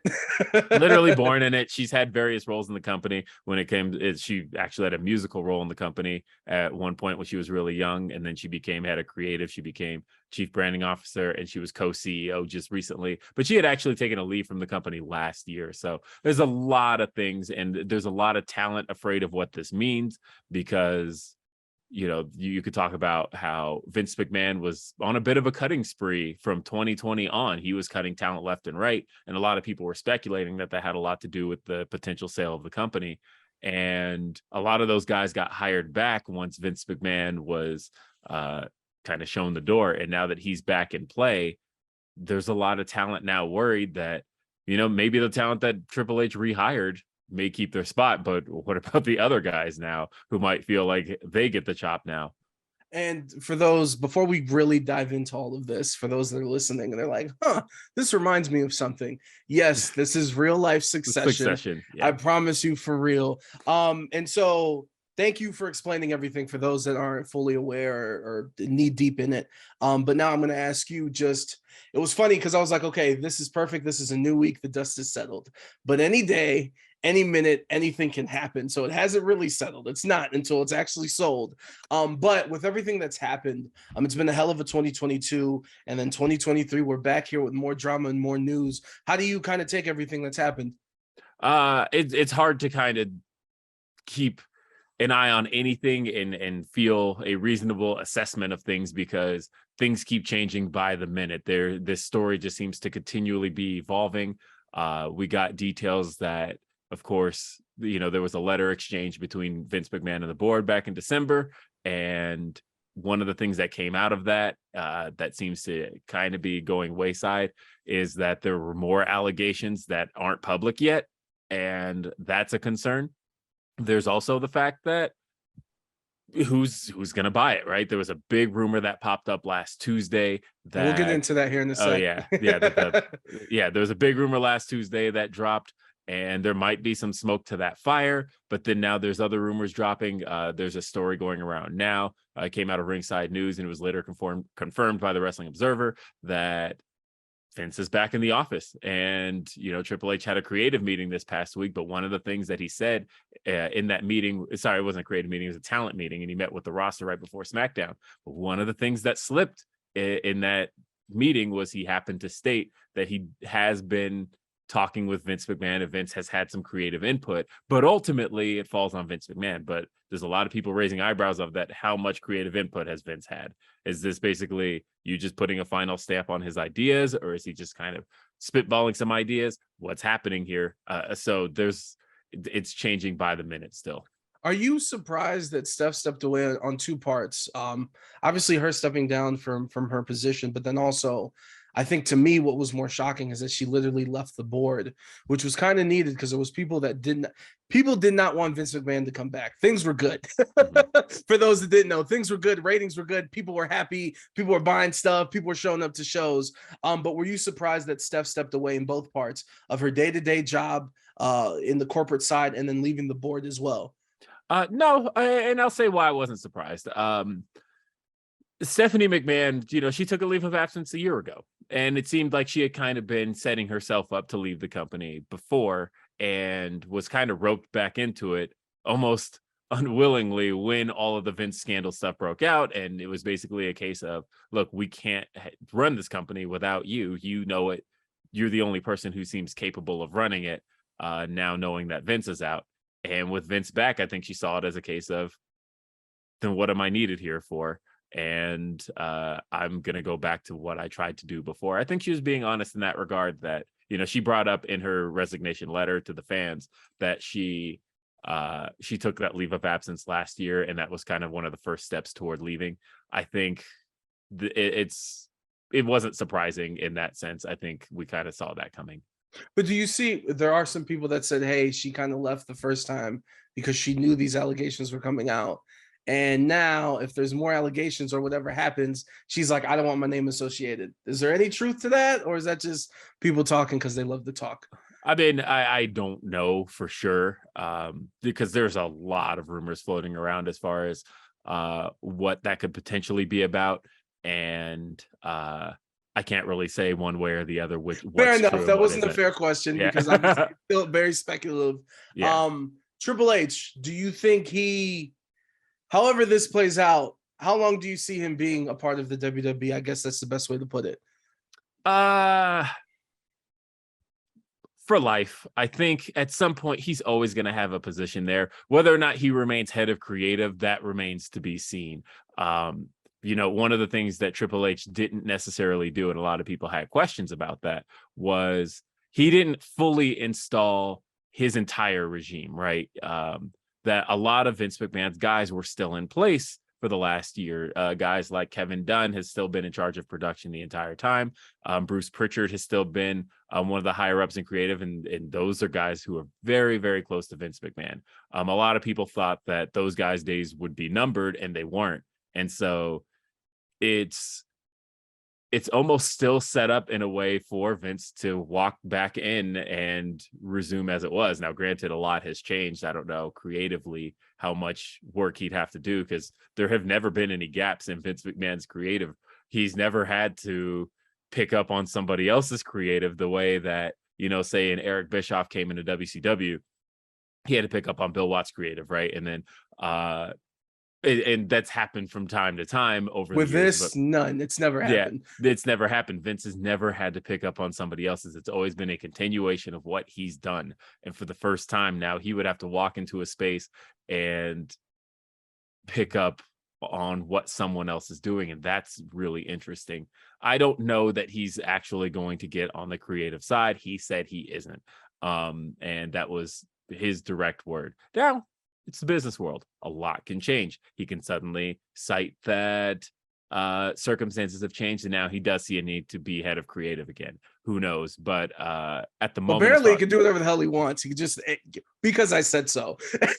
Pretty much. Yeah.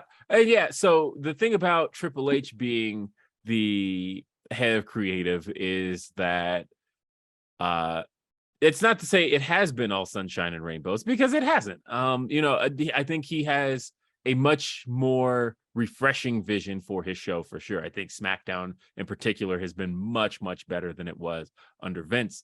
But, you know, Hunter has his own issues, and some of those issues kind of stem from the fact that he doesn't necessarily know the as they call it, the WWE universe as well as he kind of knew that NXT verse, and where a lot of things aren't getting crowd reactions. And that's one thing that Vince kind of did know better than Hunter, is how to get those fans in those arenas to react. You know, there's been multiple debuts over the last couple of months that have kind of fallen on silence, and that's something that Hunter's kind of had to work through and figure out a little bit better. And I don't know that they're going to see that as much of a success. Like, if there was anything to hold against him in order to remove him from the position, it's probably that. And I could very much see that happening. Will Washington joining us here, 1140 The Bet, Audacy Sports. And like I said at the beginning, there's been a lot of talk with Dana White and UFC and everything going on there. And of course, talking here about Vince McMahon. I'm kind of want to ask you, are you surprised at some of the mainstream attention this WWE news has been getting in terms of Vince coming back and selling the company? Because like even over the weekend, Anderson Cooper's doing a whole thing on CNN and all this stuff. Are you surprised at the attention? No, I'm not surprised by it. WWE is still one of the biggest companies in the world. They're still, I think, in the top 100 most recognizable companies Maybe not 100. I know it's really high up though, as far as recognizable companies on earth, right? Like people know WWE. People don't even know professional wrestling. If you talk to people about wrestling, they'll be like, "Oh, you mean WWE?" Like they are a name that is synonymous with the sport. And so it is anything that goes on with that company, as far as anything that's affecting the company, whether it being Vince McMahon allegations, anything along those lines, it's always going to be mainstream news. And the fact that they're also a publicly traded company, and not just a publicly traded company, but a big publicly traded company. Just last week, they're trading at $90 a share. Those aren't small potatoes. Like this is a major company. And so anything involving them has huge financial implications and has it's going to make mainstream news, basically. And another thing that kind of made me happy, and I will say I'll preface this, it's just my timeline, and my timeline is not an indication of the world or wrestling in general, just the people that I follow. But it was cool because having these conversations about Dana White and bringing guests on that covered UFC and MMA fully, they were very, very just like heartbroken and disappointed that a lot of the conversation dealing with that is people defending Dana White, and where Dana White literally had to go in his press conference and say, for those people that are defending me, stop it, I'm in the wrong. Whereas when the news broke out and the rumor that Saudi Arabia was going to purchase the WWE, there was a lot of people on my timeline like, this is the line, and I'm done and I'm out. Which, to be honest, with me and the WWE, if that would have happened, I kind of would have been as well. Were you surprised first off, was that the reception or the feeling that you got from wrestling at large? And were you surprised by that? I mean, so it was tough, right? Because I was trying my hardest not to fully take in that news as potential truth, right? Because I recognize there is smoke to that fire, and I fully believe that it takes time, even if it takes time, right? On Tuesday, it was like it's a done deal, and I thought there's no way. I don't believe that any way, shape, or form, and I refused to comment on it until I felt like it was closer to a done deal. But just looking at it at the time, of course, we're talking about Saudi Arabia and their public investment fund. Now, they have a hand in a lot of American companies, so it wasn't even surprising necessarily. They've already been involved with WWE for so long. For the last 5 years, they've been running pay-per-views, or I guess they call them premium live events now. But they've been running events in Saudi Arabia since the Greatest Royal Rumble. They do Crown Jewel. They've done Super Showdown. They've done all of these shows. Elimination Chamber last year was there as well. They've been doing these shows in Saudi Arabia. The Saudi Arabia pays a lot of money for these. And so it wasn't surprising that their name popped up. And yeah, there's a lot of talent concerned about that. And not from a perspective of it being run like the Saudi government runs things, because if that were the case, again, Saudi Arabia is invested in a lot of American companies. And it's more so having that, basically having a hand in our financial institutions. It's a much bigger thing than that. So I'm not necessarily concerned about how WWE would be run in a sense, but I do think that there is concern around, certain talents, right? Like Sami Zayn, one of the biggest stars in WWE, can't actually work the events that take place in Saudi Arabia. And so, I had heard from a couple of talents who were concerned about them taking over as potential majority owners of the company and potentially not wanting to work there any longer. It's a different landscape for the business than it was a year ago, because a year ago there was kind of this excitement over the fact that WWE for a long time was considered kind of creatively bankrupt and not necessarily a place people wanted to work if they wanted the freedom of creative expression. And then when Hunter took over last year, it was like, okay, now there's a even playing field as far as wrestling companies out there, and there's desire to, and you always want to see that because it's great for the wrestlers. And to see right now wrestlers starting to feel uneasy about WWE again is really a shame. No, honestly, it is, especially like we're months away from WrestleMania. Royal Rumble's in less than 2 weeks. When it comes to selling, though, outside of the investment fund for Saudi Arabia being involved. We've heard Disney and ESPN. We've heard Comcast, which is NBC and Universal. For you, who do you want them to sell to? Who? I don't, honestly, I don't have a good answer for that. And I wish I could have a good answer for that. But, Eric Bischoff was a name I brought up earlier. And of course, for those unaware, he was former president of WCW at one point, and WCW was purchased by WWE in 2001 and shut down. Eric Bischoff once said that one of the reasons he was ultimately happy that the buyer of WCW ended up being WWE is the fact that WWE has an interest in preserving its legacy. And he's like, I'm not sure that you would be able to watch WCW content today if anybody else had bought it. Had it ended up in the hands of a major media company, well, what happens when it's not doing well? Would that major media company just like shut it down, throw it in a vault? We never hear about it again? Happens all the time. Comcast, HBO. Yeah.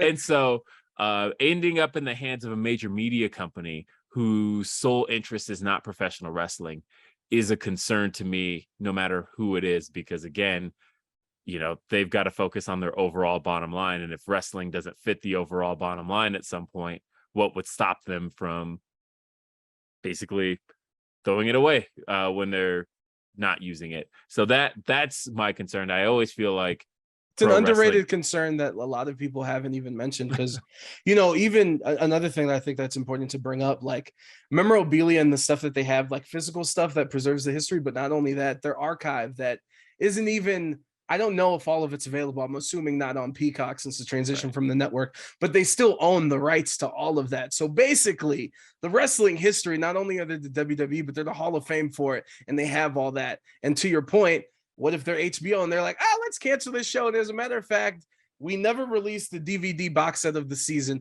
We'll just take it off the app. And now it really doesn't exist because you can't get it anywhere because it's not on the app, which could very well happen, to your point, that I think a lot of people aren't really discussing, because that's an important factor in all of this. Yeah, I think because that's what happened with WCW. WCW was owned by Time Warner at the time, and Time Warner suddenly at one point decided wrestling wasn't in the interest of their company's future. And so that was it. They were done with it. And just thinking about how, Comcast has been all in on WWE for the last 17 years, 18 years almost. And so that's not to say that, Comcast has shown any signs right now that it isn't fully invested, right? They've been the owners of USA Network. Well, I guess USA Network was owned by NBC Universal. Comcast didn't come into the picture till it's all confusing, but I know what you're saying. You get, yeah, you get what I'm saying, though. But either way, NBC Universal as a company has been invested in WWE for a really, really long time. But of course, one change of power. On a smaller scale, look at G4. G4 was a company that's been owned by Comcast since day one. But the moment it wasn't working for Comcast, it's gone, and there's no trace of it. There's no hey, at least it's available online, it's available to Peacock. Nothing, it's gone. And so that's one of those concerns I have when a major corporation whose bottom line isn't just professional wrestling has control over the professional wrestling. That's a thing I don't necessarily want to see. I still believe that wrestling needs to be in control of its own destiny, because it is such a different beast from anything else out there in entertainment media. No, 100%. And listen, I feel like we're way over time. We could talk about this for hours. So before we get you out of here, some quick hitters. First and foremost, how should AEW fans feel about all this going on with WWE? I would say the interesting thing about AEW right now is that they've been on a roll creatively. I feel like they've had some of their best shows pretty much since the top of December.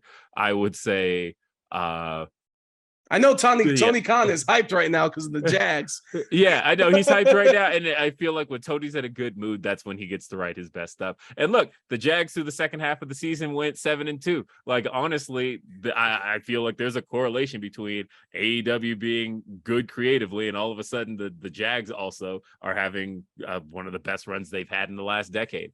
I would say for AEW fans, just keep watching that show because at the end of the day, it shouldn't truly affect a whole lot because AEW is a privately run company that seems to be in good. Now, of course, there is one concern, and this gets dropped constantly, and that's the fact that I don't think it's going to happen because there's a lot of other things, but AEW airs on Warner Brothers Discovery Networks. Warner Brothers Discovery was named as a potential buyer for WWE. That is something to be concerned about. I don't think that's going to happen, but it's a matter of if the Jags win the Super Bowl, they might open up the checkbook and be like, "Who cares? Let's just buy it. Who cares?" Real quick, how do you think all of this stuff? And obviously, there's still a fluid situation. Nothing's set in stone. How do you think this affects WrestleMania? I had a bet at the end of last year that Vince was going to be the one writing WrestleMania, and that was when the rumor first emerged that he could potentially be back. I still feel like Vince will, it's interesting, right? Vince has always talked about WrestleMania as his baby. That's his biggest and most successful creation. And I always wondered how he felt giving that up, because giving up SummerSlam, it's whatever. Giving up Survivor Series, again, does that really matter? Giving up the Royal Rumble, that's probably like where it's like, ooh, I don't know. But WrestleMania is the one I couldn't see him giving up. And sure enough, just as we're getting into the road to WrestleMania, here he is. And the thing is, a lot of his stars are potentially working that show. We know John Cena is going to be there. There's talk of Steve Austin working that show. There's been rumors of The Rock for the last year. I can't see Vince not working. But that was also the thing that, like, The Rock does not need any bad press. And everything going on with Black Adam, and I'm like, does he really want to put his name to this and be associated with this? Oh yeah, I think I wonder now if that's actually going to happen. It seems like they've already got their contingency plans in place for The Rock. I don't know that he's going to be there. It's a shame. Black Adam was a decent movie too. Anyway, two more. Sasha Banks. Obviously, a lot of people were excited in LA. They were at the Forum. It was teased. Ultimately, she didn't show up. How do you think this next year, 2023, is going to play out for Sasha? So Mercedes Moné, excuse me. Yeah, my fault. The now Mercedes Moné. Obviously she signed with New Japan Pro Wrestling. She's with Bushiroad, so that means she's also going to be working Stardom shows, and there's the Battle in the Valley show coming up. It's going to be really interesting because she seems to be a major player for New Japan Pro Wrestling, and while she didn't show for a lot of people did, including myself. I was thinking she was going to be there at the Forum in LA, and she was not. So a lot of speculation over whether or not she ever does sign with AEW. I don't know that she will, but AEW has a working relationship with New Japan and a show they put on every year, as you see over my shoulder, Forbidden Door. And I don't know how you do Forbidden Door having New Japan's biggest stars and not having her there. So I think in some capacity she has to over this next year. But it's going to be really interesting to see how it plays out. She's in control of her destiny. She just today trademarked the name The CEO. I think that and that Battle in the Valley show that she's main eventing has sold a lot of tickets. I do think that she has a big year ahead of her. And my final question, which for some of us that are watching and not listening on our podcast app, this might be the moment where you don't hit subscribe on the YouTube, and that's okay. But CM Punk is my GOAT. I know he's been active on social media. Look at his face. He's like, no, I liked you, Adrian. No, I enjoy CM Punk, and obviously he's been a little snippy on the Instagram on MGF's IG and stuff. Do you see CM Punk wrestling in AEW again or ever? My gut feeling on that is yes. That is just my gut feeling. That's not with any inside information. That's more so just with me feeling like I think ultimately, this is just my thoughts on this. CM Punk signed a big contract with AEW, was paid a lot of money, and is still being paid a lot of money from AEW to basically sit on the sidelines right now. When you listen to Tony Khan talk about CM Punk and AEW, he still talks about that time very fondly as far as the time on screen. And so to me, it doesn't seem like creatively Tony Khan is done with CM Punk by any stretch. I think it's more of a, obviously there's a lot of factors there as far as CM real Punk life factors. Yeah, real life factors. But look, we eventually saw Bret Hart back in WWE. I I can never say never in professional wrestling. And my gut feeling tells me that CM Punk has not worked his last AEW match. I had an interview with Tony Khan about 3 weeks ago. It was my final question. And he said, I can't. My final question was, do we see CM Punk back in an AEW ring? He said, I can't answer that. And granted, I believe him. I don't think at this stage he can answer that. But I also think that's because he doesn't at this stage know the answer to that. That's my gut feeling on that. And ultimately, when there's money to be made, there's money to be made. But Will, before we get you out of here, any plugs and letting people know where they can get into contact and see and listen to all the content you guys produce? Sure. Yeah, I can be found. Look, I'm on Twitter. I'm William RBR. I host a lot of shows for Fightful. I host Day After Dynamite every Thursday. That's at 3 p.m. Eastern, noon Pacific. I also host Grapsody every Saturday. That's at noon Eastern, 9 a.m. Pacific. And also, I'm on Denise Salcedo's channel as well. We host a show called After the Week. We do that every Sunday. And that is at sorry, can't remember my time zone. You got so many damn shows. I know. That one, that's 1 p.m. Eastern. That's 10 a.m. Pacific every Sunday, where we recap all of the best stuff of the week. I'm podcasting a lot. I've been doing it 18 years. So I'll probably be podcasting into the grave. They'll be at my funeral and there'll be a little microphone right next to me. And this is what I do. Look, for me as a dad with a 4-year-old son who's incredibly impressionable, so sometimes I can't watch the wrestling. I appreciate what you guys do over there to keep me informed when I can't watch the product all the time. So thank you for what you guys do, and we'd love to have you back on the show here before WrestleMania. Thank you for the time, Will. Hey, thank you, Adrian.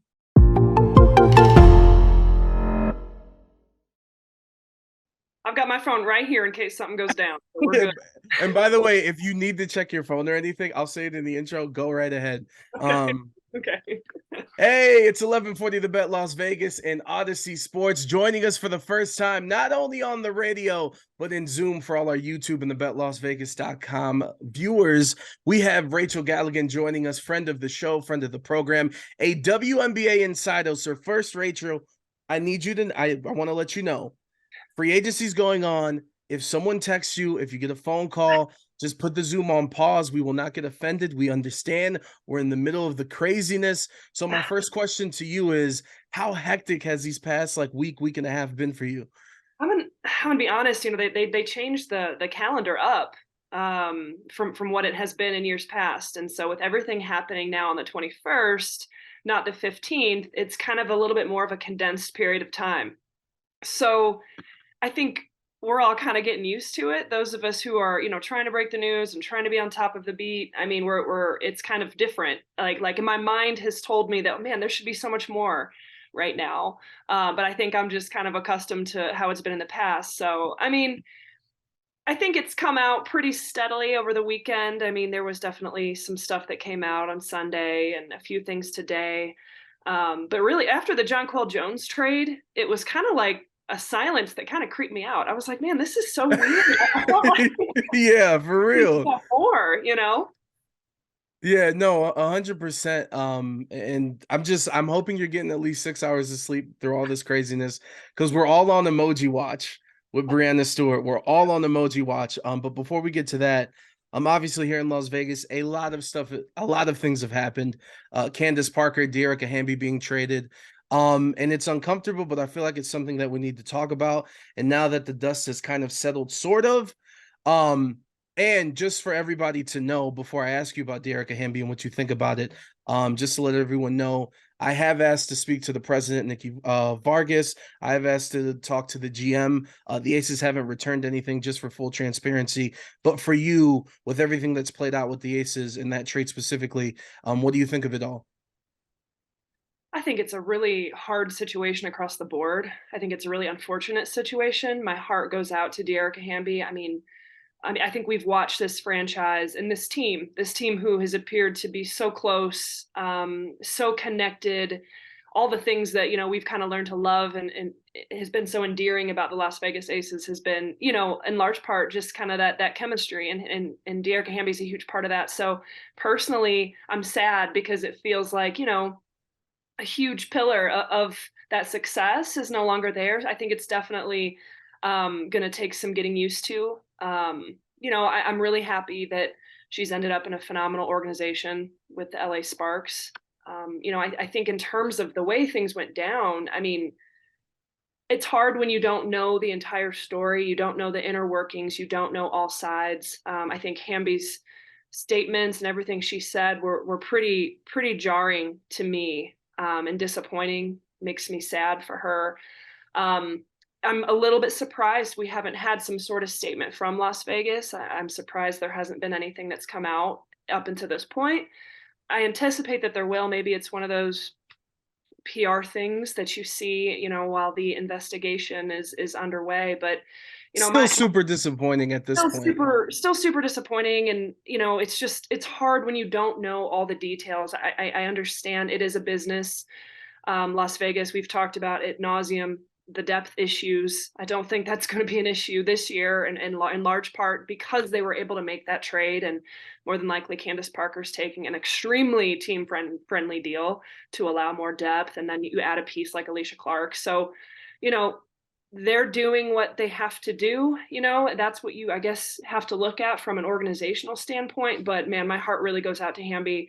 She doesn't deserve to be treated anyway, but the absolute best, and the wonderful, teammate, friend, mother, everything that she is. I'm sure there's a lot more that's going to come out. And of course that Players Association investigation still pending. Kind of want to ask you a two-part question as we transition into the pickup of Candace Parker. Number one, how disappointing is it that the Aces haven't made a statement? Number two, because they keep waiting, if at this point, hypothetically, because we don't know, they could release a tweet, a message can come out at any second. But hypothetically, if their first statements are in the introductory press conference for the new pickups, now it puts those players that signed onto the team, kinds of put them in a bad position.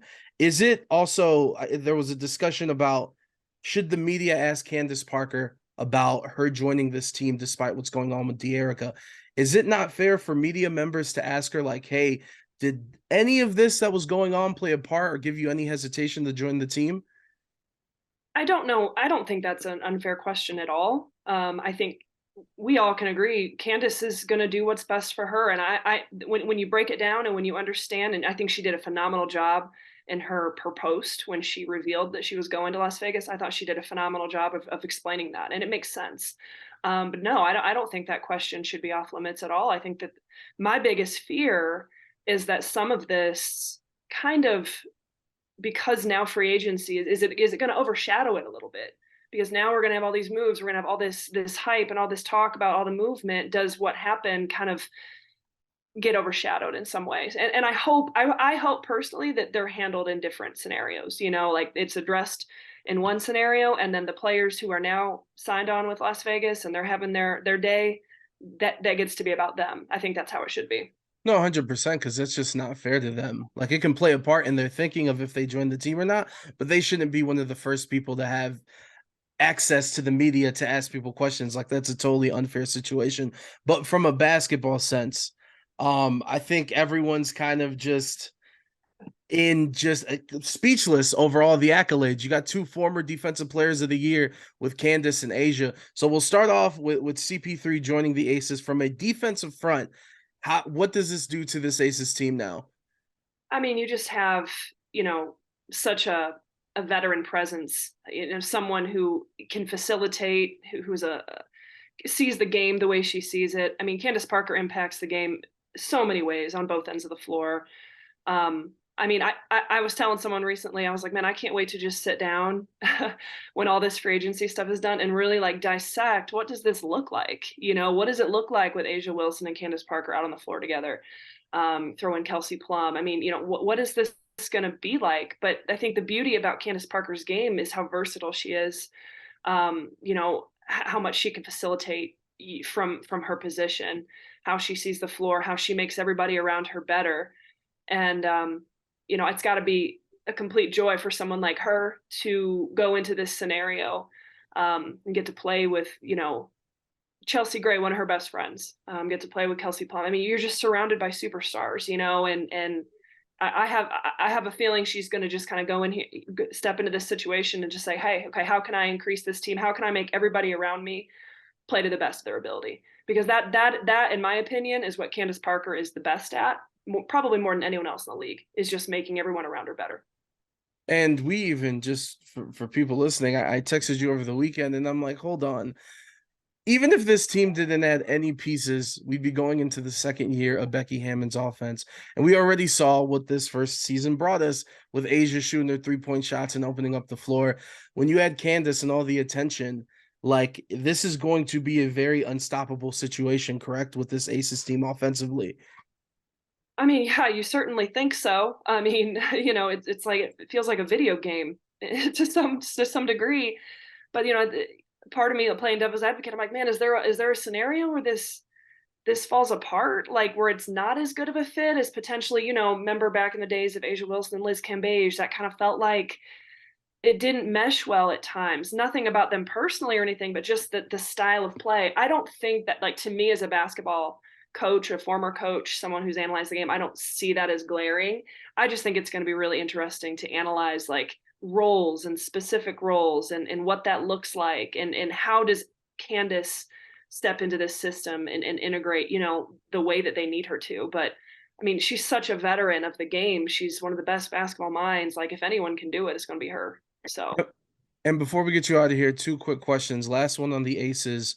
Of course, I mean, we just talked about it earlier, the depth issues where the starters just played through it literally. Now they sign Alicia Clark, helping the team, kind of alleviating some stress with Jackie Young, where she can play the three, the two through four, to be honest, wherever they want to mix her in. For those of us not accustomed to her game, what is she bringing to this team signing with us? I think you just have such a disciplined, solid, steady defender. It doesn't have can score. I mean, she can score. She's now, does she need to on this roster? I don't know. Maybe at times, whatever that might be. I'm the biggest Alicia Clark fan. I've always loved what she brings to the game. I can't wait to see her, back at 100% and healthy and with this new opportunity. But I think the thing I love about Clark so much is just the way she sees the game, how much of a leader and a veteran presence she is. But defensively, she's so sound. I mean, she's going to help this team tremendously in some of the ways, that they didn't want to defend at times. They were going to go score as many points as they could. Now you've got a stopper, another defensive weapon that, you can shift around. And that's huge. And the crazy thing is, I mean, I haven't seen the specific numbers about contracts or deals, but there's actually potential for them to add another piece, depending on how big these certain contracts were. I mean, Candace Parker and Alicia Clark. I mean, there's a chance that someone else is going to be added to the table here. Rachel, I just want you to know that there's someone watching this right now that just threw their phone in disgust. Like, this is disgusting. And to be honest, what made me the happiest is I looked at her career stats. She's shooting 38.5% from three in her career. And if anything, joining this team, she's probably going to get more open looks, one would assume. So to see that, and you just brought up all the defensive stuff, which to me is the basis, like that's first. But to be able to shoot it like that and coming off the bench and just giving some support to these ladies, the starters. And she's a champion too. I mean, she's a champion joining other champions. It's just greatness across the board. I mean, it's what a time to be alive, man. and speaking of that, we can't get you out of here before asking you about Breanna Stewart. And the reports are it's down to 2, staying home in Seattle, going to New York to give us a super team on the East Coast. Right now, this very second, where are you leaning towards where she's going? I have heard it changes every day, whether that's reliable or not. It changes in my mind, about every 2 hours. I mean, KD keeps sending tweets. KD's applying pressure. one minute, I'm certain, you're going to see Breanna Stewart and Vandersloot in Seattle. Then I question, okay, Vandersloot's going back to Chicago. Then I question, okay, Stewart's going to go to New York. They're both going to go to New York. I mean, at this point, I honestly have no idea, because at this point, I'm just ready for it to come out. I'm ready to know, man. I'm ready to know. Would you be a proponent? Because I really feel like this would be dope if we do have the super teams representing the West Coast and the East Coast, or do you want just more parity across the board? I think it would be cool to experience. I think it would be interesting to watch to this magnitude. If New York were to land both Breanna Stewart, Courtney Vandersloot, JJ, Sabrina, I mean, just to witness that and to see, like, what does this even how does this look? Personally, I would like to have the wealth shared out a little bit more. I mean, it would be, I personally would love to see Seattle be able to hold on and kind of keep it like 3 top teams. You know, New York is right there. You've got Seattle, which is, I mean, if assuming they go there, to me, that's a pretty damn, it's close to a super team, you know. Yeah, with I mean, Jewel, of course. Bill Yeah. Boyd, I mean, Courtney Vandersloot, Brianna Stewart, I mean, and then you got Vegas. So I think that to me is more interesting because you've got 3 teams ideally that are right up there in terms of just talent wise. And then you've kind of got the next tier of like the Dallas Wings, and who knows what Phoenix is going to do, but you know, we'll see how the dominoes fall. But then you start to see other, you know, other teams that might be able to give them a run for their money. Connecticut, you know, might still be able to make a push at some of those top teams. So, I mean, personally, it would be cool to experience these 2 massively crazy super teams, but I think in the long run, I love the parity. Well, listen, fair enough. Be sure to follow her on Twitter at Rachel Gall, Gall. Her iPhone's right there. She's got to go back to it because free agency is happening. Rachel, thank you for making some time for us. Of course. Have a good one.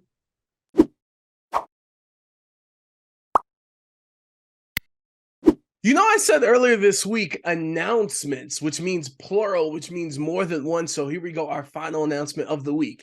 Happy to say we are officially partnered with the good folks at Zip Chair Gaming, because whether we're on the radio, interviewing people, creating content, editing, we got to be comfortable and know better than the folks at Zip Chair. Because if you've been to any Caesars Sportsbook, if you've been to any Mets game, Eagles game, you're ringside at AEW. For all my wrestling fans, just know them fancy, cushy seats. That's Zip Chair, and they're helping us here in 2023. Great people, great products. And here's the best thing. If you want to sit comfortably like I am, use the discount code Adrian to save yourself 10% on all Zip Chair products. Zip Chair and Adrian, personally, I think that's a hell of a combination.